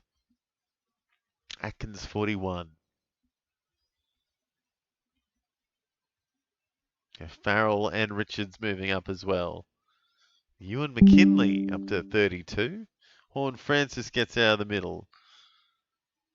And Durden just turns around.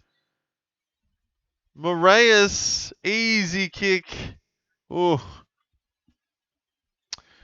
Yeah, I guess if Blixarves is out, then it might be the old Stanley coming back in. Or, I don't know, how's Toby Conway going these days? Remember him? He was alright. No, I do feel like Mitch Edwards is the one they've gone with. They just need someone to back him up and help him out a bit. Yeah, I don't think Shannon Neal is a direct replacement.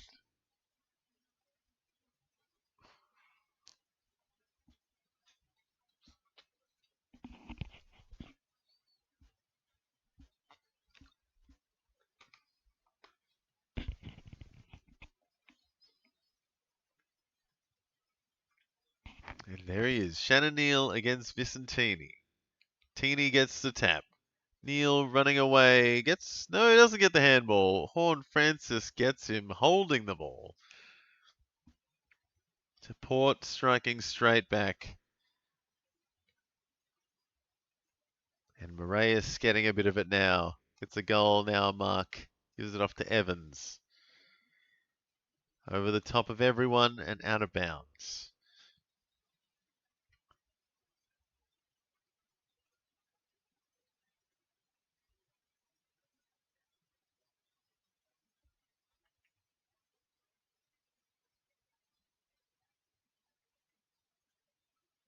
So Blixarves has gone to coaching mode. Yeah, that's right. SDK as well. Yeah, that's right. Forgot about him. He was the laid out today, so he would have come in handy.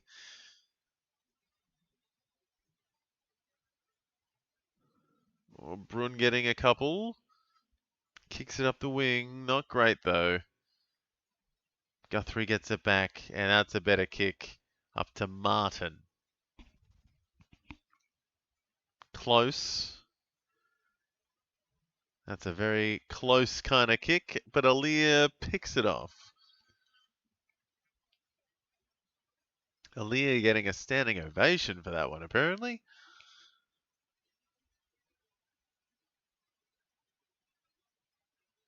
So 8 minutes left in the second quarter. Port switching it. Bit messy, but it works.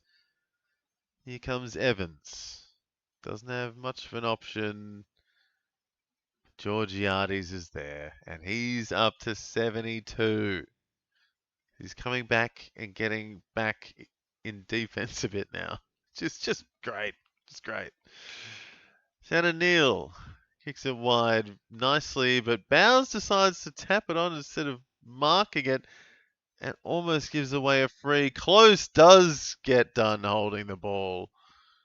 Vicentini just needed one arm to smash him out of the way.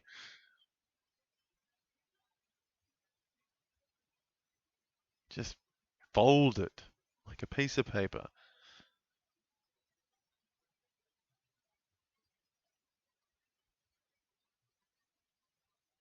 Connor O'Sullivan with a free. Kicks it up to Oyson. No, Mark O'Connor, sorry. And he's gone wide. That's just getting to Dempsey. He's got Smith there, but they're not going to use him apparently. Humphreys goes forward. Ball goes to ground. Butters, he ducked. I'm sorry. Butters totally ducked there. And he gets a free 4. He's just like, yeah, I'll just dive into that arm. Farrell getting a mark and a kick. Berry kicks it straight down the throat of Zach Guthrie. Across to Bruin, up to Smith. Handballs. Warple. Not a good kick. Neil to Henry, who's got a bit of space. And just not enough on it. Goes and hits the post. Oof. Tight stuff for the Cats. 6 minutes left in the second. Georgiades steaming ahead of every other player on the ground. He's up to 72. Bruins cracked the 50 though. And Kane Farrell and Burgoyne creeping up to the 50 as well. As is Jeremy Cameron.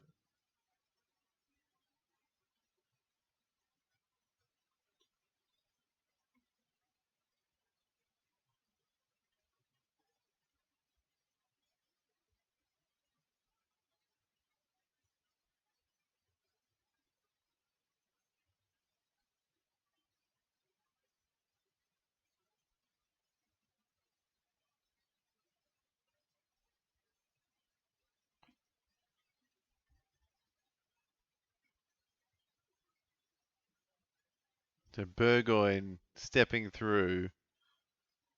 Not a good kick though. It's the last disposal out of bounds. And Bruin's up to 56. So Bruin having a good one. Really kicked on in this term. And there's another mark to his name. Mark and a kick up to Warple, who gives it off to Smith. Smith getting up to 45. Burn Jones kicking up. Bombs it. A good mark by Ewan.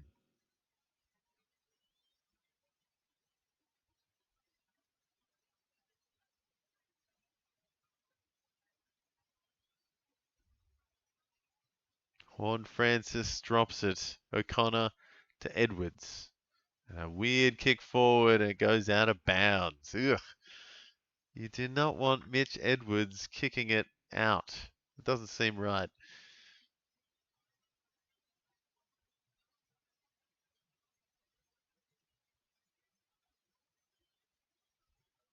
Vicentini puts it to ground.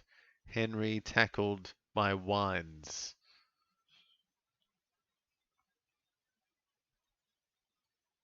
So Bruin up to 62.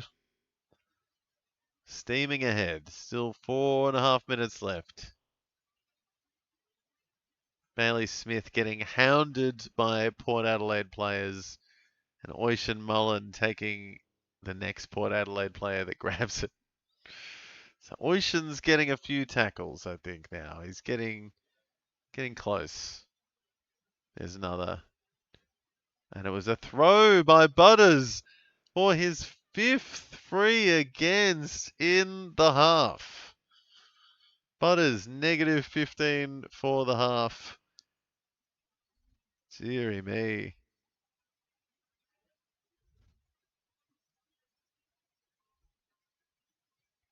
Burgoyne to Bergman.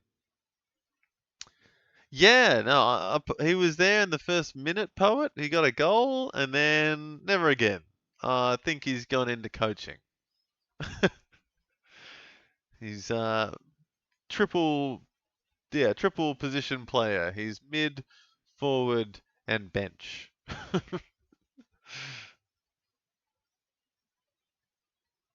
Oyshen gets it forward.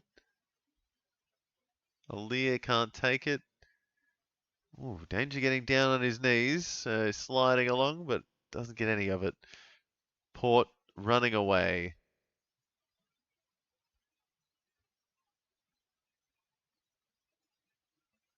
And Durden gets pushed into the market fields there by Humphreys. It's like, thank you. Bailey Smith up to 54 now. Oh dear, bad drop there by Ware, I think it was. Durden, nice chip forward. O'Sullivan gets it to Henry, who's tackled by Richards. Comes out though. Oh, everyone's getting battered. Bose picks it up, but he's tackled by Butters, and it's a free for Butters this time. Gets holding the ball. And Butters moving up a bit now, back up to 27. Jones gets smothered. Burgoyne gets it back. It's back to Burn-Jones, who chips an easy one to Humphreys. A nice easy mark. Chip forward to Holmes. Both those guys getting up into the 40s now. Warple. Wide. Smith gets it. He's maybe getting tackled. Handball backwards to himself. Double handball to Warple. Lie. Wrapped up by Cameron. Wines keeps it in. Wines and Ware. Atkins handball? Don't know if that was a handball. He kind of threw it over his shoulder. And they keep it going inside to Drew.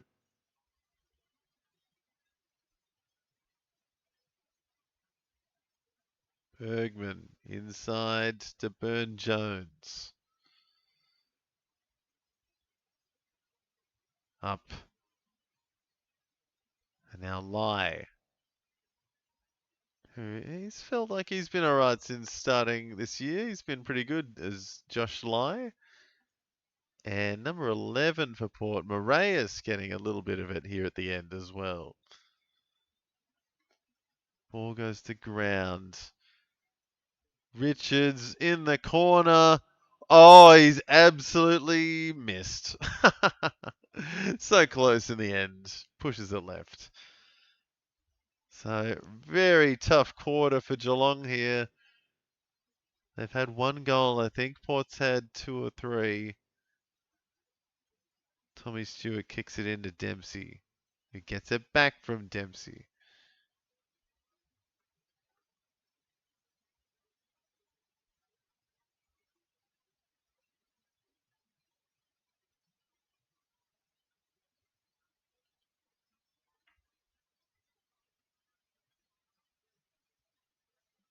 So Burn-Jones getting wrapped up by Manor.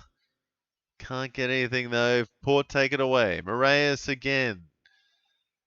He's getting busy. He's up to close to 50 now. Christian Moraes. Him, Ewan McKinley, and Richards playing well now. So yeah, almost half the team up to 40 for Port.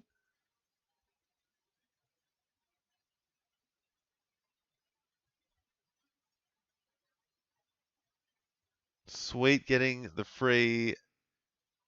That's a free against Edwards. So the big guys just taking control for Port a bit, I think.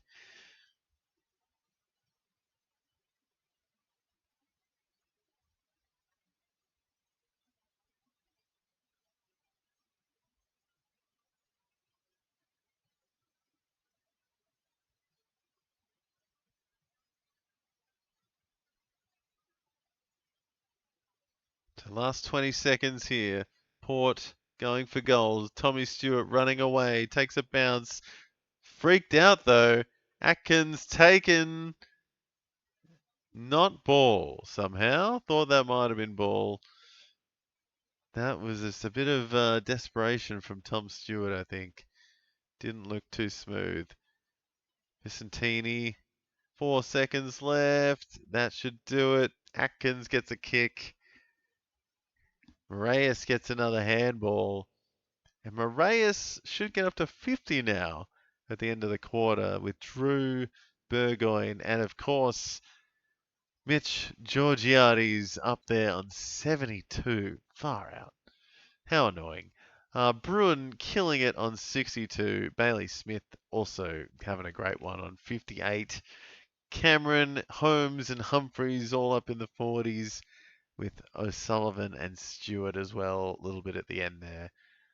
Yeah, Burgoyne and Drew doing all right for power, but then a whole bunch of guys in the 40s as well. Just been a bit of back and forth. Everyone's been sharing it around.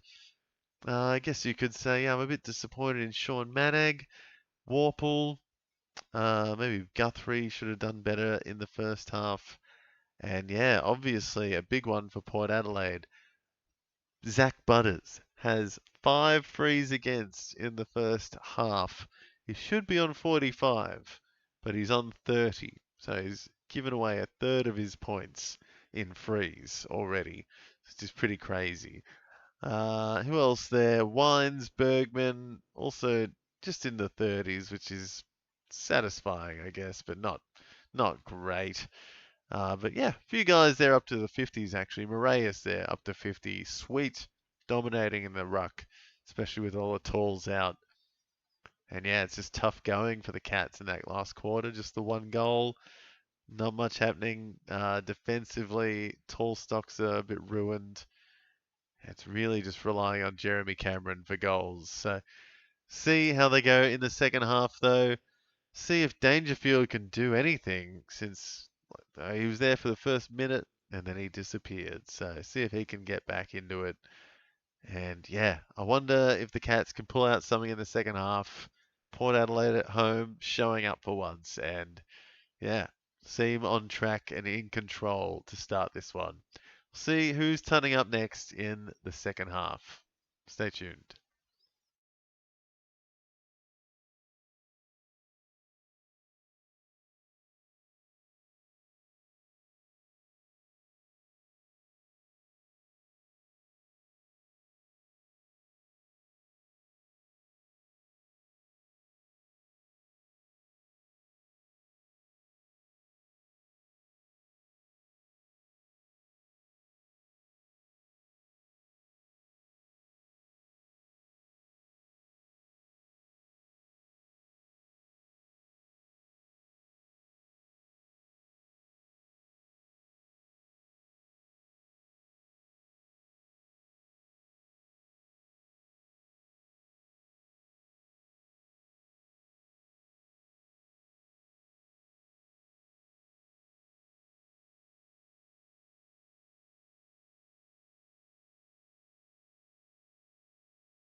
Alrighty, guys, here we go with the second half of Port Adelaide versus Geelong.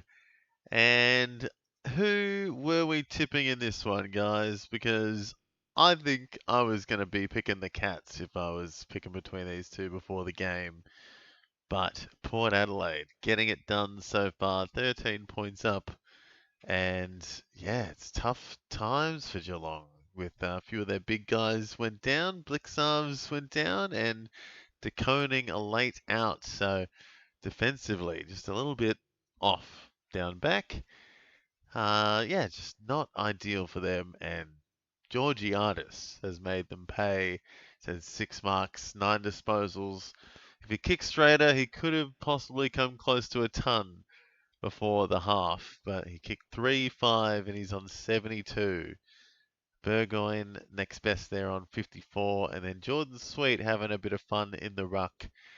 Drew and Moraes also up to 50, and Tanner Bruin leading the way for the Cats on 62. Bailey Smith not far behind, 17 disposals for him. He's up to 58.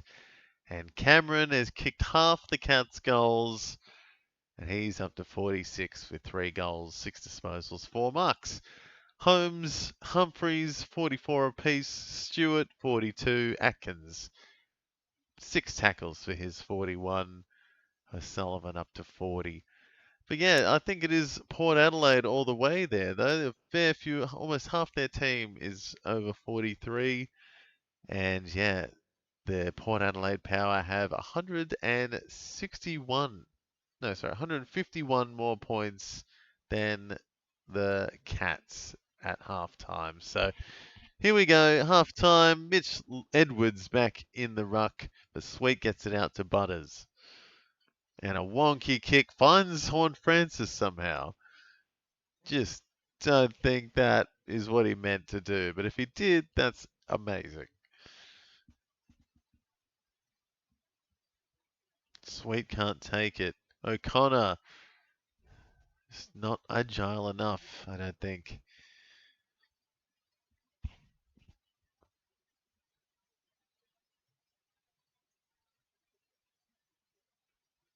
There we go. Bailey Smith, handball to Holmes, whose kick is smothered out of bounds.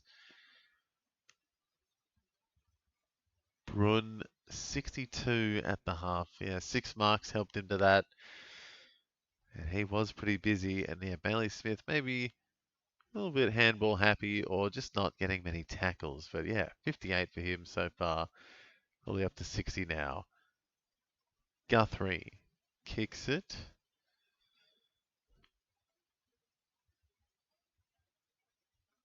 Lear gets taken out of bounds.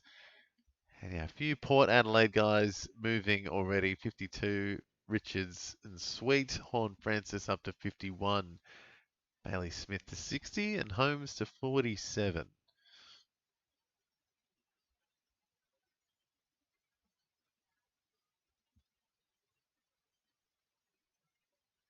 Holmes again. Handballing to Smith. Under pressure inside to O'Connor, who gets run down. Not holding the ball? Oh, all right. Manor gets a little kick. It was terrible, though. Gives it straight back to Port Adelaide. O'Connor gets a tackle straight back. I think everyone thought that that was holding the ball every day of the week, to be honest.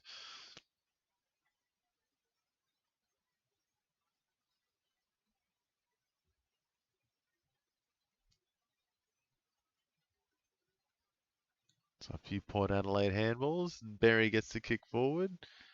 Burgoyne turning, weaving, winds to Durden, who chips it. Cute one to Horne-Francis, who does, yeah, good body work there by Horne-Francis just to get free for the mark last second.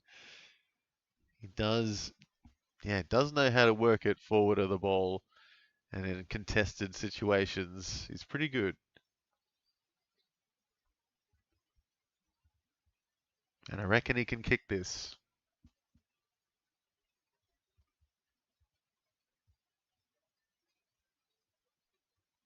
So 40 out, I'd say, maybe 35. And he's pulled it left. Just gets the behind. But he's going up to 58 after that, I think. Humphreys kicks in to Guthrie. No, sorry, Tom Stewart. Too many blondes with headbands. And there's another one with Bruin, who plays on to Holmes, and it goes out of bounds. Ew. Not the right option in hindsight. Richards with the kick in. Just gets it across to Burn-Jones, who's switching it backwards dangerously to Alia, who keeps going through. Little chip forwards. I don't know if that was 15. Wines. Crosses it to Evans. And a little easy one up to Farrell. So feels a bit easy here. Lots of cats back, but big names back for Port. Stewart kicks it. And another easy one there for Farrell. So a nice quick plus 12 for him.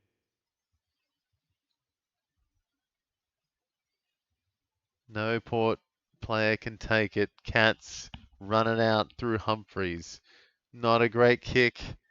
Goes to Guthrie, to Bruin, to Smith. He's under pressure. Durden gets it to Wines. And Bergman. Oh! Oh! What a kick that was in the end. Oh, I didn't think that was going, but it just curved back nicely. And that is a 20-point lead for Port Adelaide.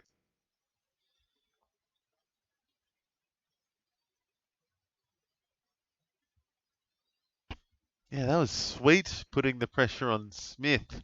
And then Port Adelaide just took it away when Smith couldn't get anything at all.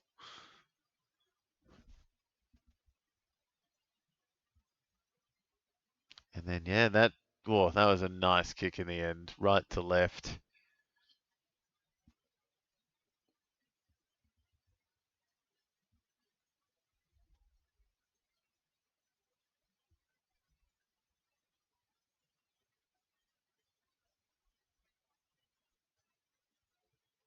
Sweet versus Edwards. Edwards gets the hit out. Burgoyne charging away from the wing back through the middle. No one can take it. Vicentini's there. Gets a tackle. O'Sullivan, big handball out wide to Horn Francis, who gets the kick forward. Durden running. Check side. Just hit the post, I think. Everyone thought it went through, but I think he's just nicked the post.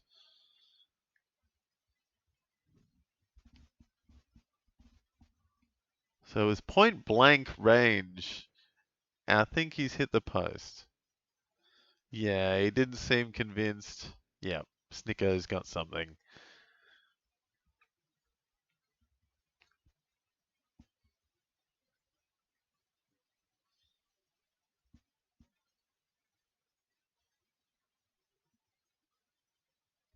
So just a behind in the end, point blank miss.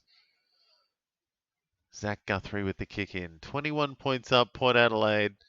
And Butters getting in the face of Bailey Smith to stop that mark from the kick in. So Butters not getting any points, and now he's stopping Bailey Smith from getting any points.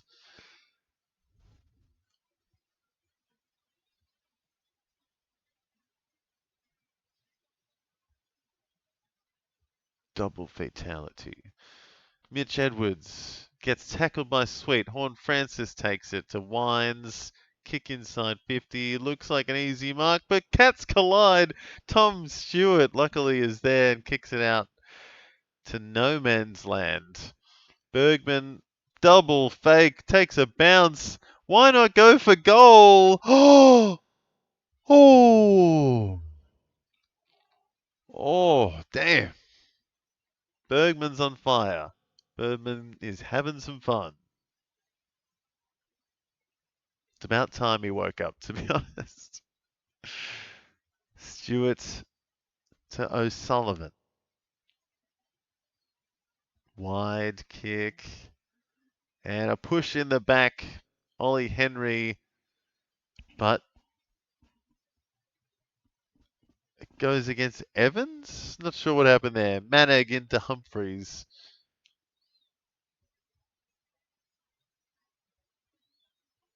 And now Brun with an easy mark. Not sure if that was 15.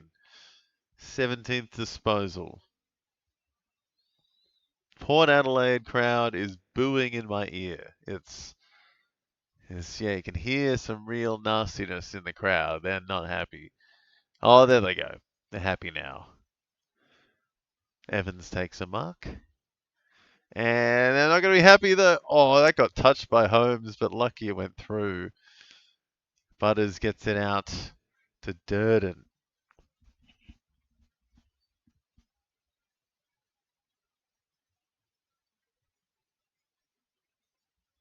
And Connor O'Sullivan, a nice easy mark back with the flight. Crossing back to Jack Henry. Chip up to the middle, full-back position, Humphreys. Goes out to the right. Big kick, 60-metre kick. Neil can't take it. Horn Francis gathers well, but he's tackled by Atkins, and that is going to be ball. Atkins, underrated. He's had 7 tackles, and that is a holding the ball to go with it. Doesn't know what to do with it, though. Boots it up the wing. Alia tries to spoil it, but it's gone up a bit further and now out of bounds. Brun is up to 83. Brun kicking some butt now. 17 disposals, 7 marks, 4 tackles, 83 fantasy points.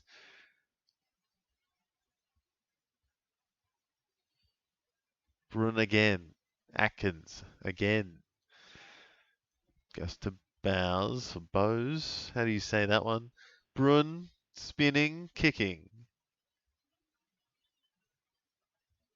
Yeah, lots of bodies colliding. Smith to Ollie Henry. Not 15 and out of bounds. So Brun kicking on. Brun up to, well, I think an 80, 85 at least, or 86 after that one. Humphreys up to 62. 88 now for Brun. Oyston tackled off the ball. Brun gets another kick, going for goal. It's out of bounds. But he's up to 91. Georgiadis yet to touch the ball this quarter. Been on 72 since half time. Burgoyne kicking out. Sweet. Walking away with, and then a bounce pass. Drew to Butters. Nice chip inside to Richards, who keeps going outside to Alia. Big kick from him. And a good mark by McKinlay, but a terrible handball. And then Durden just flopping on the sideline. What are you doing, man? There's just some players, like Durden has like his good moments, and then he just has a lot of very, very average moments. Some players just like that. It's like, how are you still in the team? And then they pull out something amazing. And then it's like, oh, right. That one thing that you do every game. And then the rest is just, yeah, seeing them flop around and fail. But here's Ewan McKinlay going for goal. So he has become a little bit of an option in fantasy. Can't remember if he's got DPP. It seems like he's a wing option and a decent midfielder, but also gets forward, I think. It's a wobbly kick off to the right.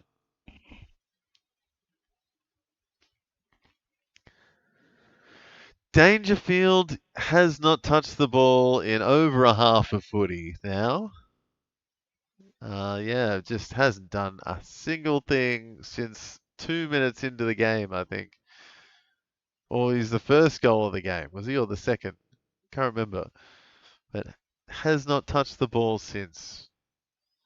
So, I don't know what to make of that.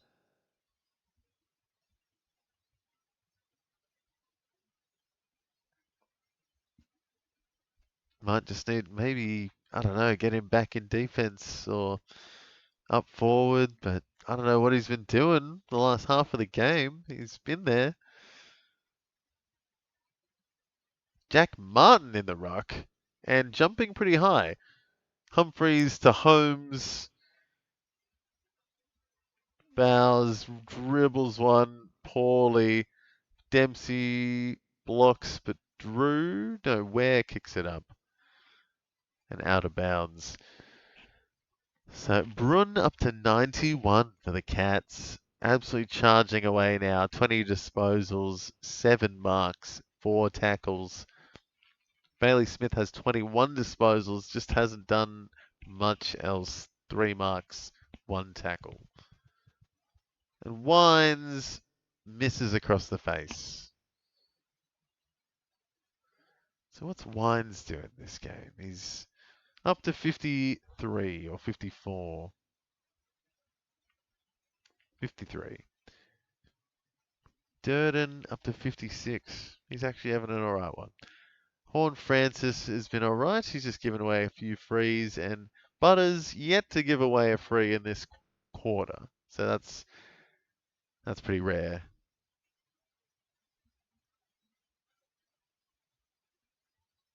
Whitlock off the ground, and O'Sullivan through for a behind. So down by 24. 4 goals the difference. But Port Adelaide have had 21 scoring shots to the Cats 7. Just relentless stuff by the Power, and they should be up by a lot more. Inaccuracy costing them.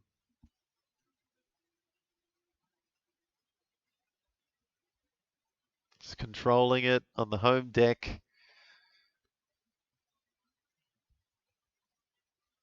Yeah, 3 times the scoring shots, but still only 24 in front. The Cats are just giving them so much space. Chris Scott is going to throw a chair at 3/4 time, I think. He can feel the anger just seeping out of his skin. I think he can even see it. It's just like seeping out. He's going a bit pink.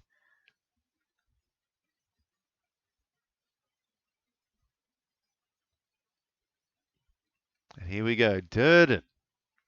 Breakout game.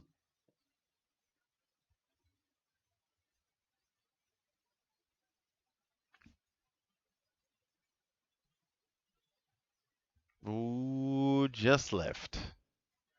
But taken by Georgiades, of course. I look away and he marks it. Just sitting at the back. No one thought anyone was going to do anything.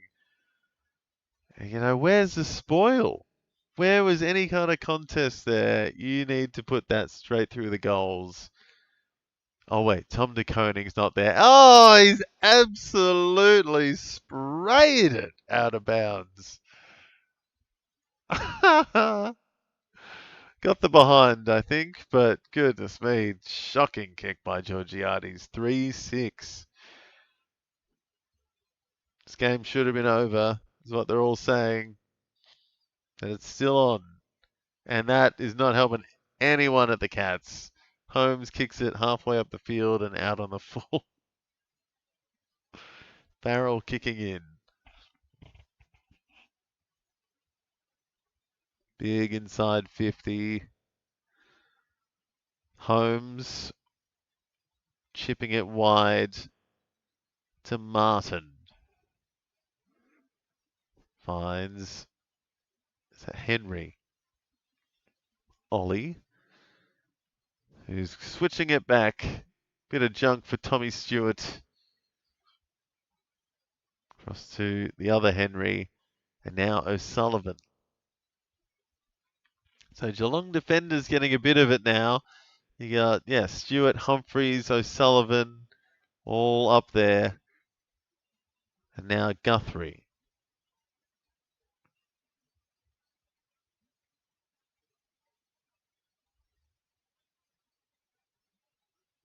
Big fly by a few Cats for once, but goes out of bounds. So Tommy Stewart there up to 71, going all right. Smith up to 72. Holmes moving up as well. I thought he'd have more, to be honest. I thought I'd seen him a bit more. He must be the one getting tackled all the time. So he's up to 57. Neil with a snap. Oh, he's absolutely nailed it. And the Cats get one back. 7-1 for the Cats. Very accurate. And they're only 19 points behind.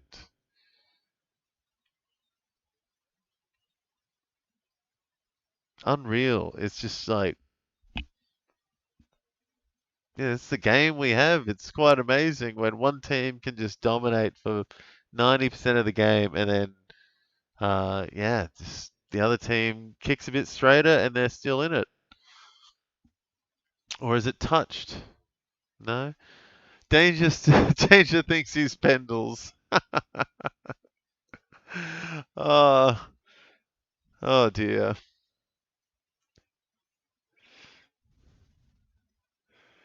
Oh, he's playing like, I don't know, Tom Boyd right now.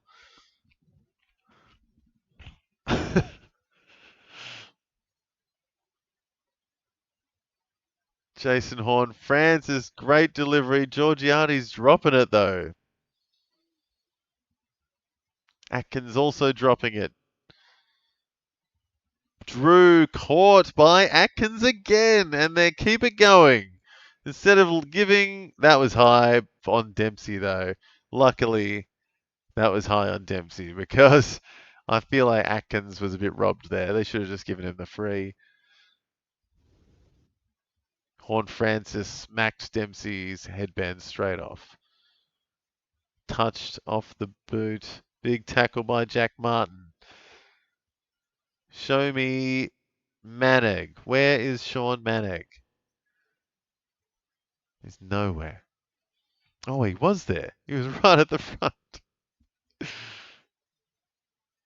Darcy Byrne-Jones kicking in. Yeah, Dangerfield is 100% not Pendles, that's for sure. Zach Guthrie laying a good tackle on Farrell.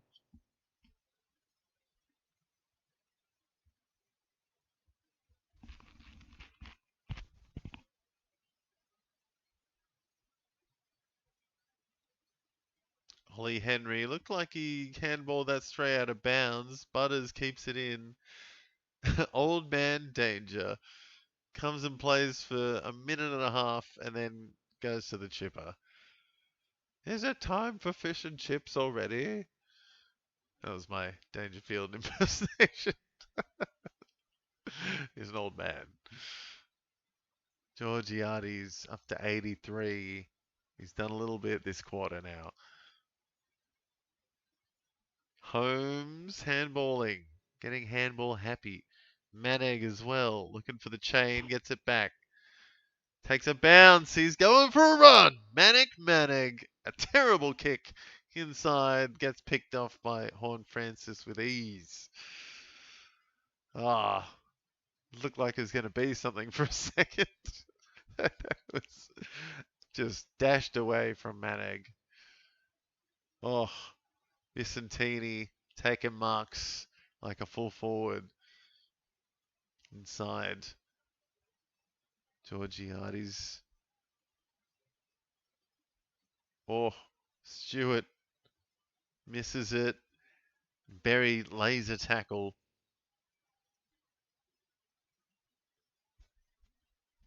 So Richards is up to 70. Not bad. Farrell up to 68. Sweet. Missing to the right. He's also having a bit of fun now. He's up to 68 as well. Or up to 71, should I say. Goodness.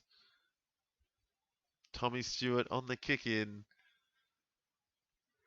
Yeah, seriously. He danger rocked up for the first minute and a half, took a mark, kicked a goal, and then was never seen again.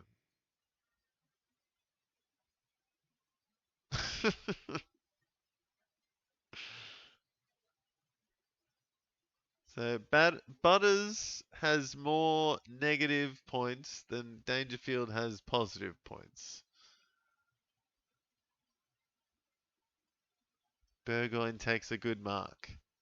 He's had an alright game. Up to 71 after this one. And Tommy Stewart getting a bit busy now in the back half. Mitch Edwards getting looked at by the doctors again, and I think it looks like a finger. Oh dear, Mitch Edwards going off with the doctors. Maybe he put Dangerfield in the ruck. See how his knees go.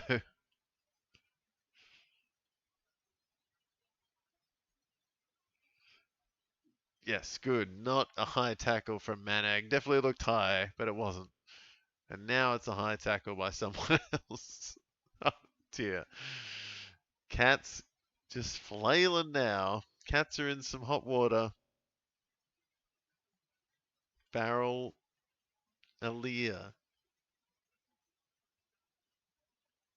Drew up to a slippery. Was that Butters? Jones gets it back. Kick that goes nowhere out wide to Sweet. Sweet selling candy and a beautiful kick. Holy shit. Where did that come from? Stepped twice and then a low kick straight to not Ed Richards, Joe Richards. What? Gosh. The kick was chef's kiss.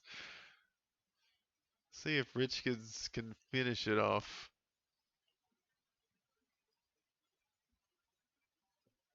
No, absolutely not. No, no, didn't even hit a behind. So way to put Jordan Sweet's handy footwork and sidestepping abilities to absolutely no use. Max Holmes out wide. Dempsey gets hit in the face by the ball. Ollie Henry chains it back to Dempsey, this time not using his face. Manor gets tripped, gives it off to Henry. Cameron. A big turning snap. Doesn't come back enough. Ooh. Yeah, Dangerfield.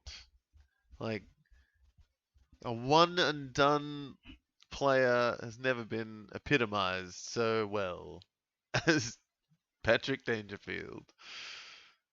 I came in, I kicked a goal, and that was good enough. Georgiades coming back for a mark. He's going to go up to 89. Jesus. He's probably going to get it back here. No. Close wraps up. Sweet in a tackle.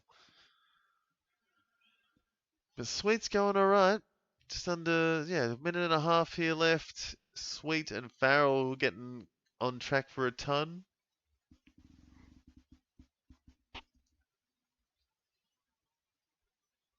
Moraes gives it to Horn Francis as he's getting tackled. Mullen to O'Connor. Still only 19 points in this. It is still very much game on here, which is just silly. Butters going forward. Good kick there. Durden takes it. He's got... Oh, come on. Someone stay on Georgiades, for God's sake. For God's sake.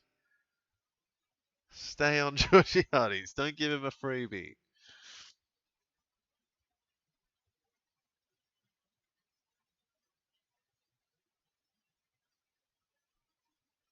So here comes Durden. Rejected by the Blues. Gets his second life at Port Adelaide. And he's kicking goals and getting Port Adelaide further in front. That is, what's that, a 20, I guess a 24-point lead now.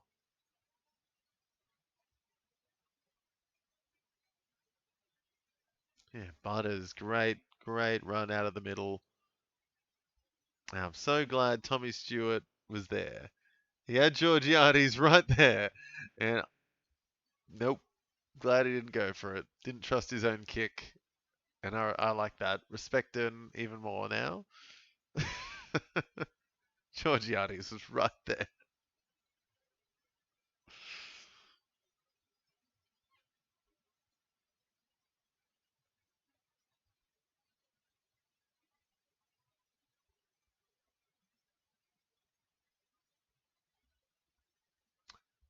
Horn Francis out of the middle.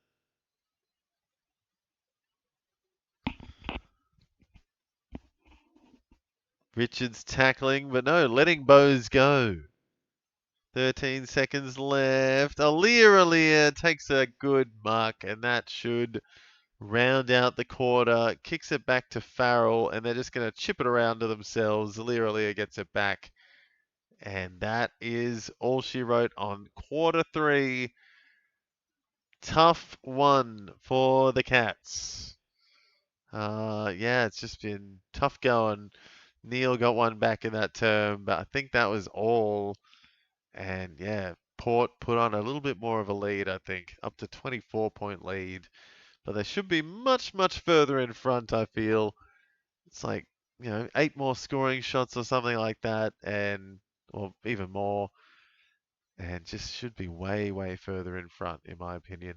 Georgiades should probably have tonned up already, but he's up to 89, so he's well on track.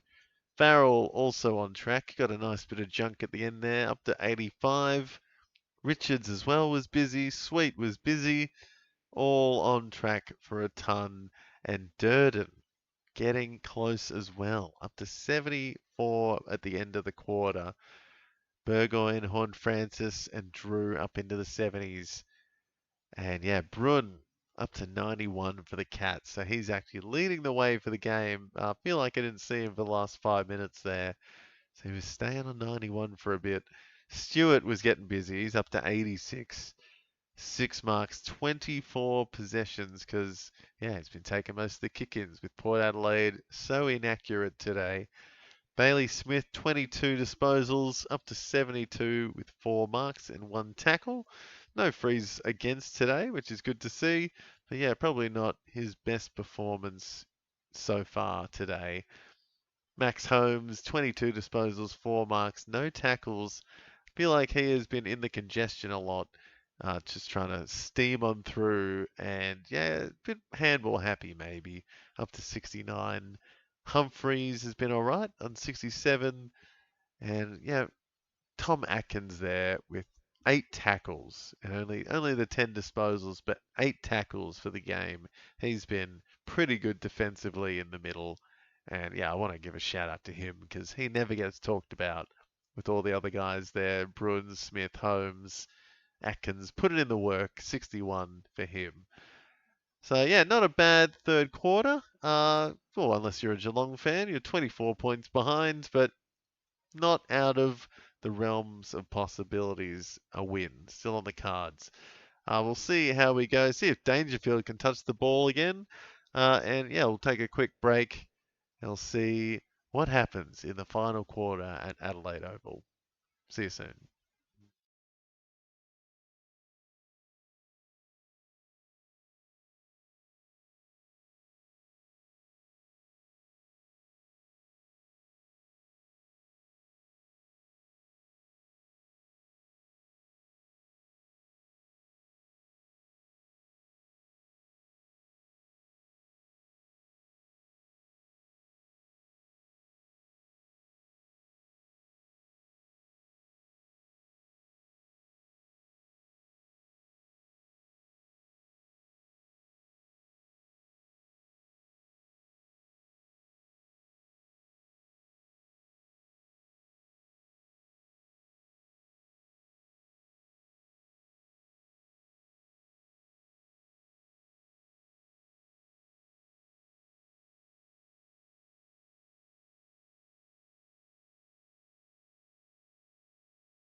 Alrighty, ladies and gentlemen, we are here for the final quarter of Port versus Geelong, and just some off topic news I just heard at 3/4 time, and that is that Demon Jai Cully, I think, has done an ACL.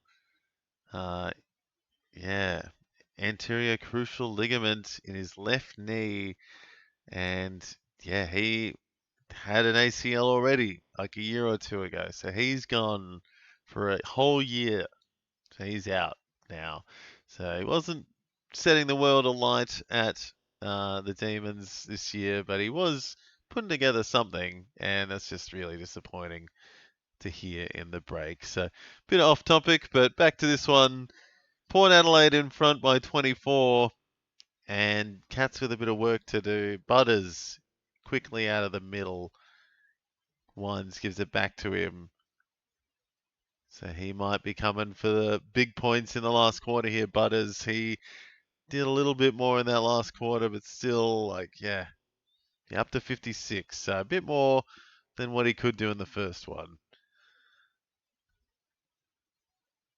Sweet out of the middle. Butters can't quite get there.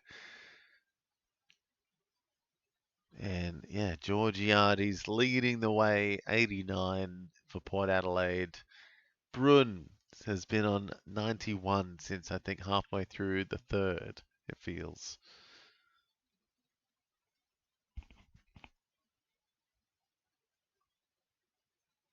Horn Francis on his left, and he's nailed it. So that could be a bit of a hurdle now for the Cats. It's a 5-goal lead for Port Adelaide. If they start to kick straight, it will be all over for the Cats. And yeah, Horn Francis nails it. So he's going up to 80. Fast hands by Wines. And then, yeah, Horn Francis on his left. Very nice.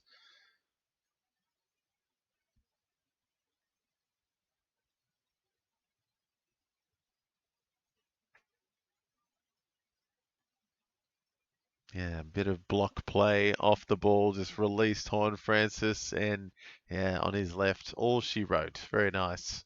Sweet up to 86. Horn Francis up to 80. Vicentini in the ruck, giving it to Butters with ease. Bailey Smith takes it away and kicks a big inside 50 though. Alir, big hands down back, chips it wide to Evans.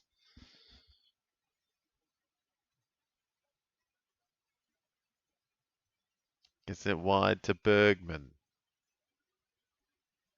He's been a bit slow the last quarter or so. He was going all right. Up into the 50s now.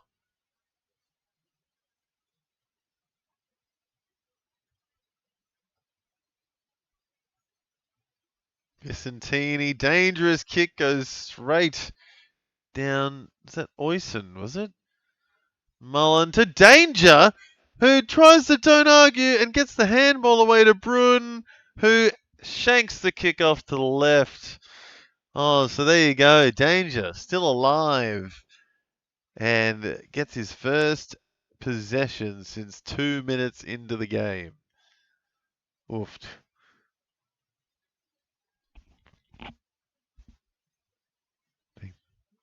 Is that Drew or McKinley out to Burn Jones? Back inside. Oh, sorry, it's Moraes. Moraes getting a little bit of junk now. Plus 12 for him. Vicentini drops it. Guthrie takes it.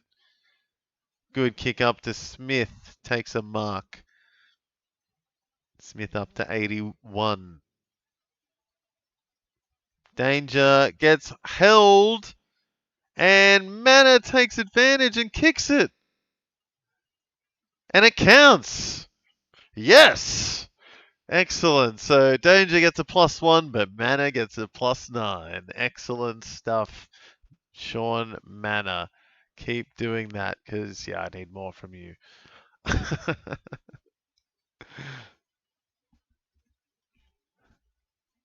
Nah, screw Danger. They're saying, oh, Danger should have gone back, get his confidence up, but Manor, stealing points. Love it. It's taking some cheapies.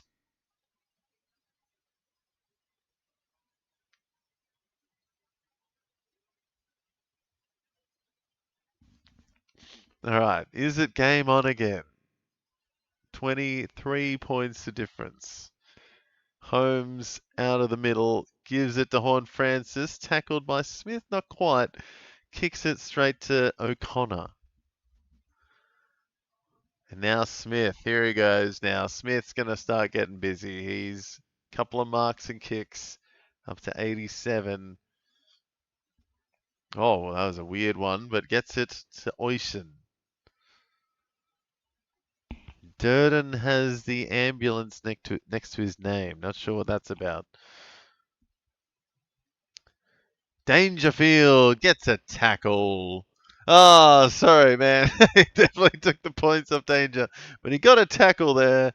So he's doing something. Oof, yeah, he's not having a good one. Could overtake Warple soon, though. Oh, that is not going to count. Gave it up to Burgoyne. O'Connor. Oh, O'Sullivan, sorry. What was I saying, O'Connor? O'Sullivan to Humphreys and then out of bounds. Whitlock. Looks like he's been kind of compressed. Looks quite, yeah, lean. Richards inside. Oof. Just gets it to Watkins, who's had a very quiet game. Him and Whitlock. Now Butters. Butters doing something now. Getting up into the late 60s, but it's out of bounds. Tom Stewart gets it back. Touched into Manor. Damn it. Wanted that mark, but he gets the kick out to Humphreys. Danger getting pushed out of the way.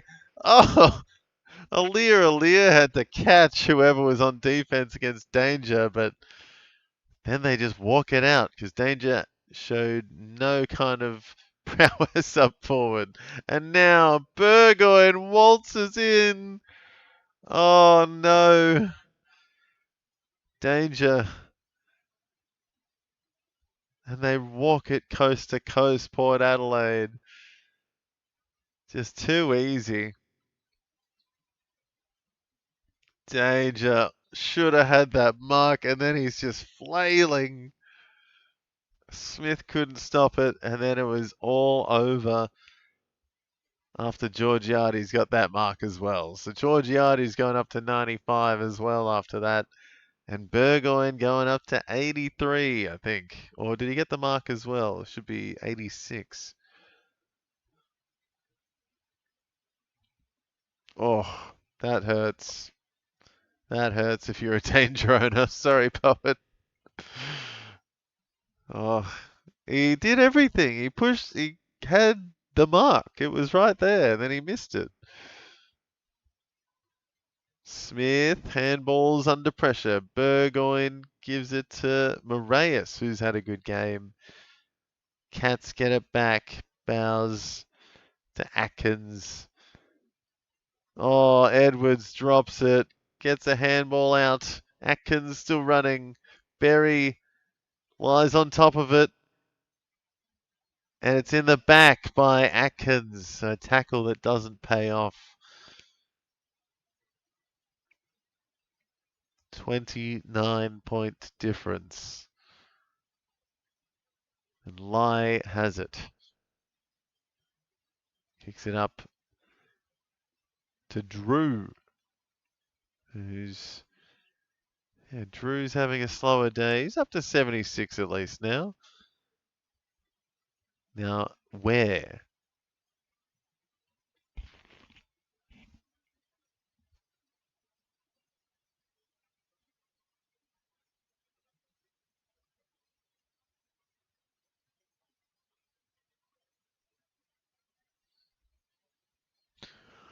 Ooh, all right, so 29 points.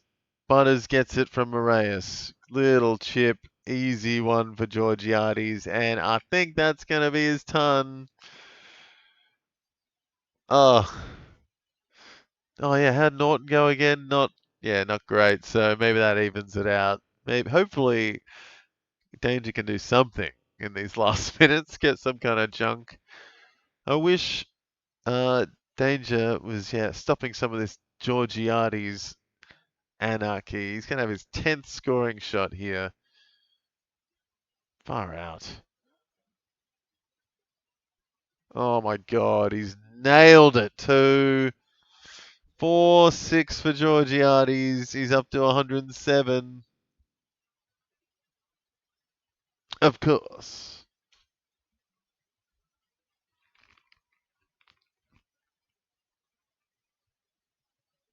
And yeah, Cats in dire straits now.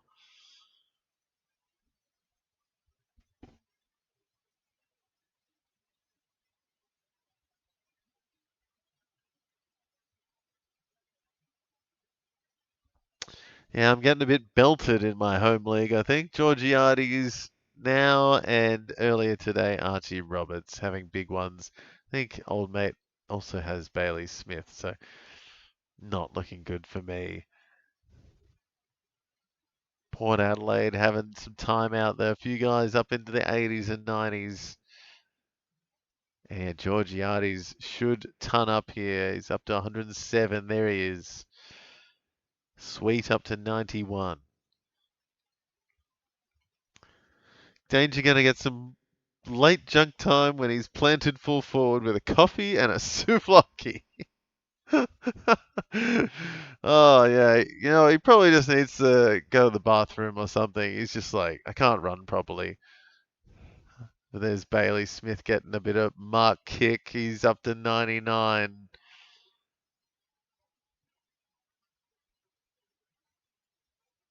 Cats getting inside 50. Neil, Warple, Manor, kicks it straight into Farrell. Gets a kick at least. Cameron pulled off the ball, didn't even have it.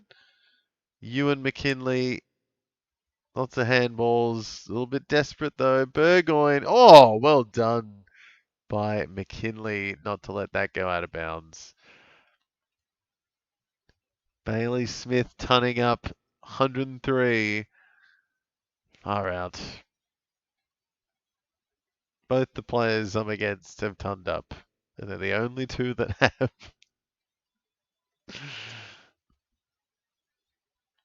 Wines just grabbing Atkins for dear life. Big tackle. Butters, where's he? 76, and now he's on the bench. Horn Francis having a big last term as well. Gets a free. Nice chip to Burgoyne. Gets it back. Oh no, Burgoyne gets the 50. Oh dear, silly cats. Silly cats.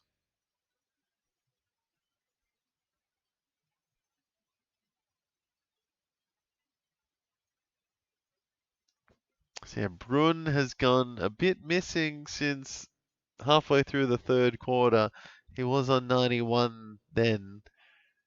He's had 4 points in the last like 20, 30 minutes.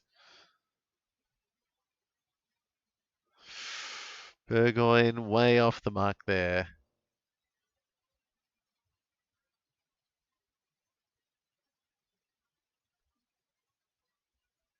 Tommy Stewart kicking in again.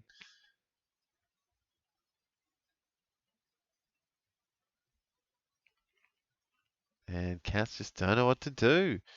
Port Adelaide all over them. Or O'Sullivan gets it out. Easy pickup. Oh, no, not quite. For Burn Jones fumbles it, holding the ball in the end. Again, Ollie Henry gets it, booms it up inside 50. Spoiled out of bounds.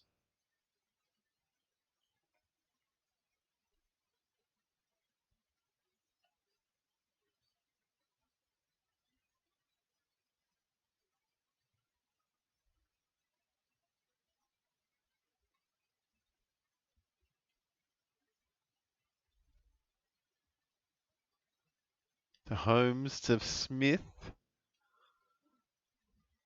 Bumbling about. Horn Francis gets it again. He's having a big last term. He's up to 90. Oh, Cameron drops.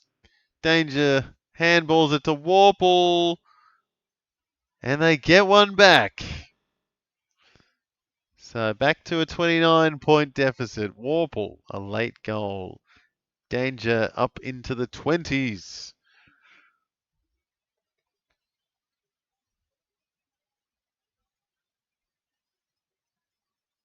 So, Miracle on Grass was a thing, and they did it in half this time. So, you never know.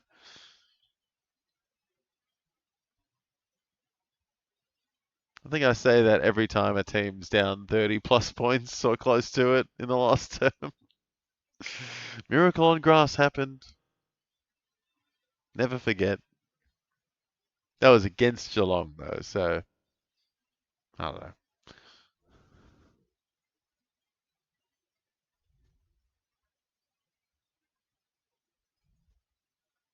Horn Francis to Butters, like clockwork, takes a bounce too.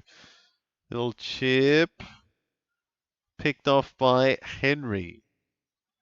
They've got to get moving. Big kick out wide. Not many options, but how did Jack Martin get free there so easily?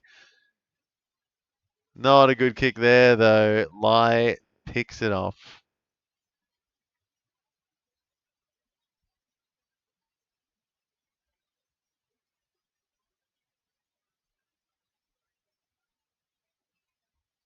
So Alia had an obscene amount of marks in week 1 or 2. Had something like 17 marks or something like that. Horn Francis getting busy. Up to 96.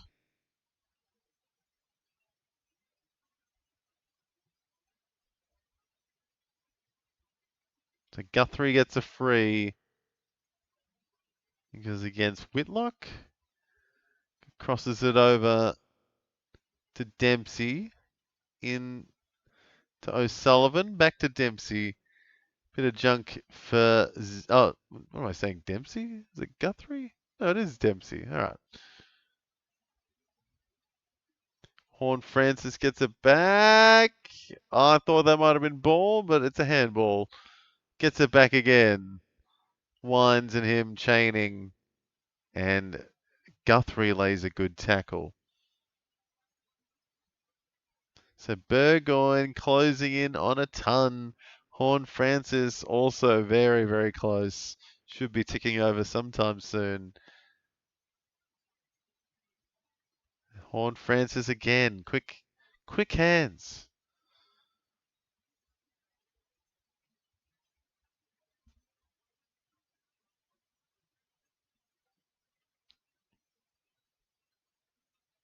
Drew. Winds to Butters.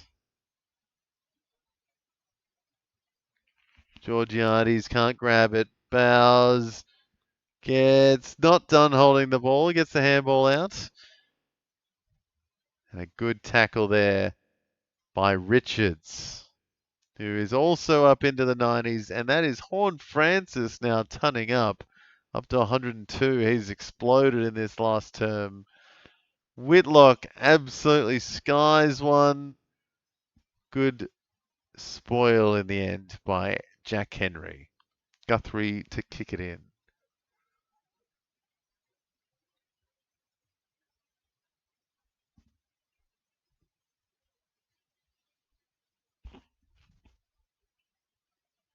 Good take there by Josh Lai.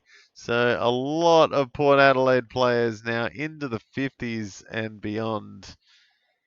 Yeah, only 4 players for their team not in the 50s. So really spreading it around.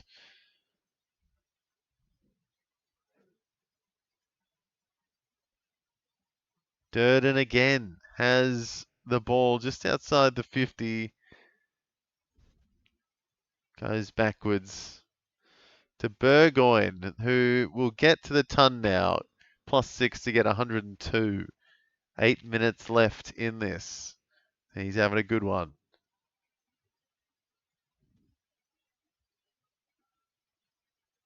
Burn Jones back to normal Jones. And now Bergman. So it's just a bit easy here. Imagine if Butters tons up with a tag. Yeah, well, far out. He's got 7.5 minutes. He has 16 points. I reckon he's possibly got it in him if he doesn't get benched.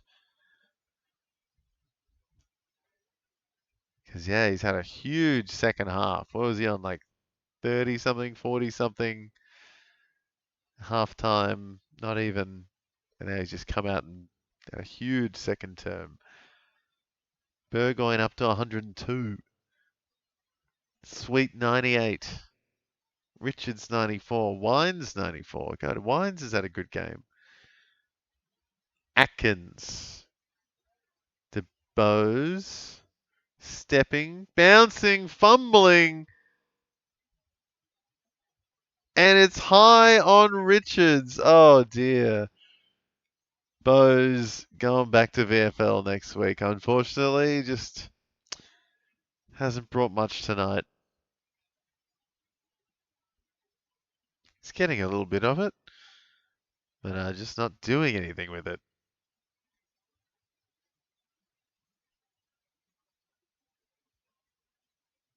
Joe Richards. Yeah, he's about to ton up as soon as he kicks. No, if he kicks this, he will ton up, definitely. It's a free air kick, and he nails it. So Richards gets the free plus the kick plus a goal. Should be a plus 10.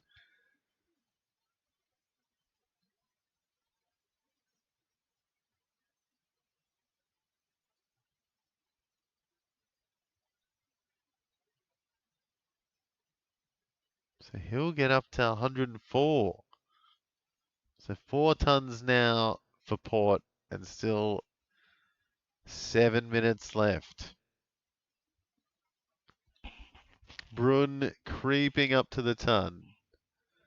Stewart 92. They're the only guys really looking like tunning up for the Cats. But there could be, like, we could see, like, a few tons for Port Adelaide here. We got a few guys in the 80s and 90s. Sweet, there he is. Another hit out. Horn Francis gets gang tackled, but gets the handball out. Butters to Wines. Not a good kick wide. But Ware making it work. Bit of wear and tear.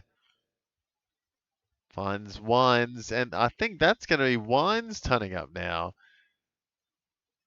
With a mark and a kick and a handball. Should get up to 102.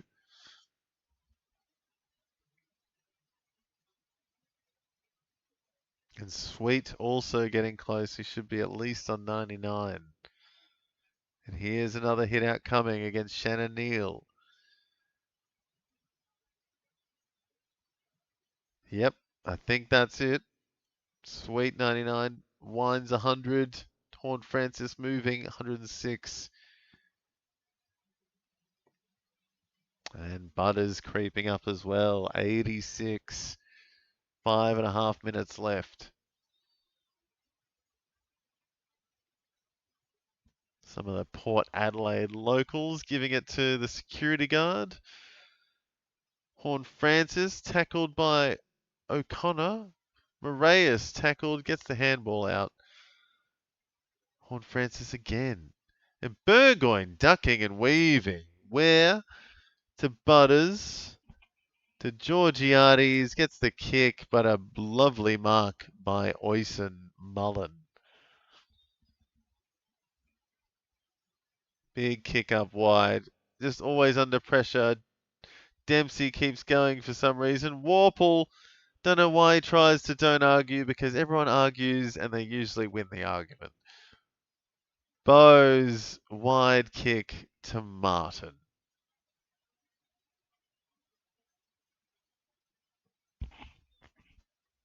Don't give it to Smith. Don't you dare. So 4.5 minutes. Can Butters get to the ton? He's going up to 86 or 88 maybe in a second. Martin pings it to the right. And it's marked by close. Oh, drop short. Burn Jones went to sleep.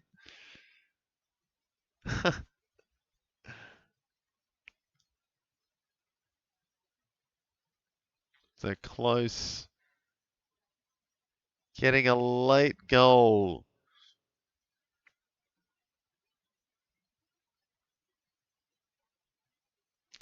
So yeah, Geelong forwards are, just the dead zone tonight. You got Cameron, Manor, Henry, Dangerfield, Close, all in the bottom section there. Martin just above Cameron.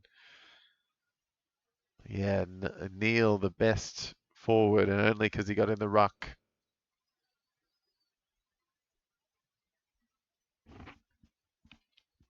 On the contrast, Georgiades has had as many scoring shots as Geelong has had goals. And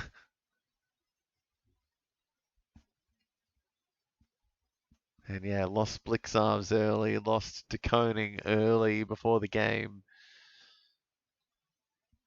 Smith kicks Drew in the hand and gives away a free.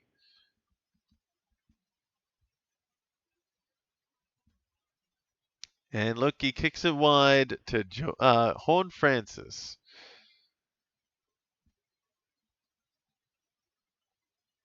Goes backwards very unconvincingly to Josh Lai, who picks it up.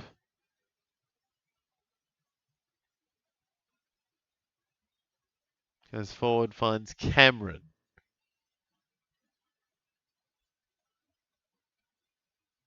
Chips over to Holmes for a bit of late junk here. Max Holmes up to 79. Finds Warple, who's not who I would be picking to kick it from a set shot. But maybe. Never know. Sometimes pulls it out. Horn Francis up to 116. Bailey Smith moving back a bit to 102. Drew up to 82. And I'm wondering, I don't know if we're going to see any more tons in this one, unless Tom Stewart maybe gets a bit of junk.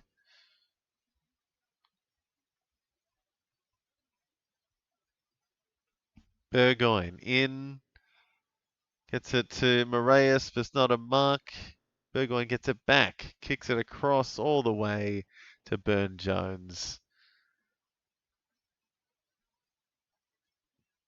So slow last couple of minutes here, I think. Port Adelaide just going to slow it down. Farrell, +6, up to 95. Can he get another mark and a kick to crack the ton? I think that's Moraes again. And he's up into the 90s now. So 96 up for Moraes.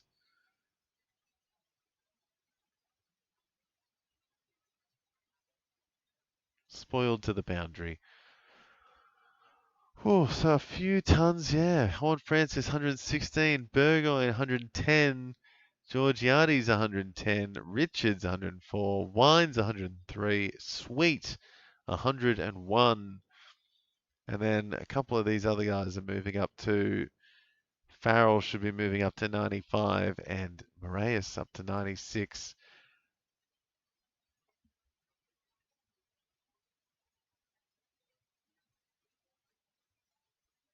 Should be. I don't know. I thought it would tick over by now. Maybe I'm wrong. Maybe Dream Stats has crashed because it doesn't seem to be ticking over. Oh, there it goes. 96, there it is. Moraes, 96. Farrell, 95. And is that Farrell on the wing? It is. Farrell, another ton. Farrell's got the ton. He's up to 101. And gets it back. No, that was Berry. And O'Sullivan takes a good mark over the head of Georgiades. And where has that been all night? Bruin gets a free, and he will kick it out wide. O'Connor bows. 45 seconds. Bowers takes a bounce. Danger, handballing forward to Jezza, can't pick it up, kicks it off the deck and misses to the left. No, thanks for joining in today, Poet. Yeah, as always, you're champion for joining my stream and getting in the chat, so thank you again. Yeah, I probably will need to jump off after this one anyway. I'll keep the stats up for Freo versus Carlton. But yeah, thanks for joining me.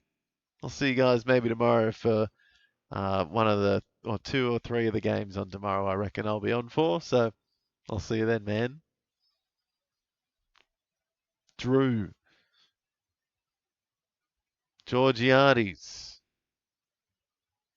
And he keeps going. Don't let him get a freebie at the end. Come on.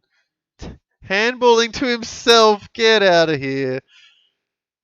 Humphreys to Smith to Stewart. Back to Smith. And that will be all she wrote.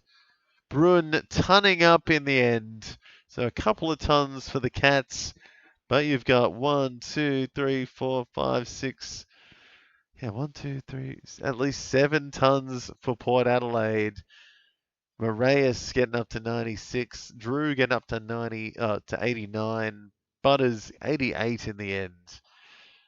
And yeah, Bruin 106 for the Cats. Smith up to 102. Stewart, the next best there, 92. Tough day for Dangerfield. Missed out on like 2/3 or 3/4 of the game, I feel. Just wasn't anywhere. My boy Manag was struggling. All the Cats forwards were struggling. And yeah, it was just not their day at all. Port Adelaide strangled them, especially in that second half. You can see just all that green on the left for Port Adelaide in the disposals column. And yeah, plenty of people cracking their break evens there as well. So all went Port Adelaide's way. They got almost on the dot, 400 more fantasy points than the Cats. A couple of late adjustments there. So yeah, final scores. Horn Francis 120, Georgiades 116, Burgoyne 112, Richards 106, Wines 103, Farrell 101, Sweet 101, and Bailey Smith got a bit at the end, 107, Stewart 94 adjustment, and Connor O'Sullivan up to 83. So tough day for the Cats, and Chris Scott looks dishevelled right in front of me there on the screen. But good win for Port Adelaide in the end. A tough effort at home, and Jordan Sweet had a good day out in the ruck, and a tough day because Geelong just had no tools to counter the onslaught that was Port Adelaide. But yeah, thank you very much for watching today, guys. Tuning in. I'm going to have to jump off, but I'll leave the stream on. The stats ticking over for Fremantle, Carlton, and yeah, please stay in the chat if you'd like. But I will be just jumping off for a little bit. Hopefully I'll make it back. Maybe I'll make it back for the third or fourth quarters. We'll see. But I'll just leave the stats page up there for Carlton Fremantle, which is happening just next door. And yeah, still a half and a bit to go in that one. So keen to see who's winning in that. Bolton doing all right. Walsh up to 53 there too. So some good scores happening there.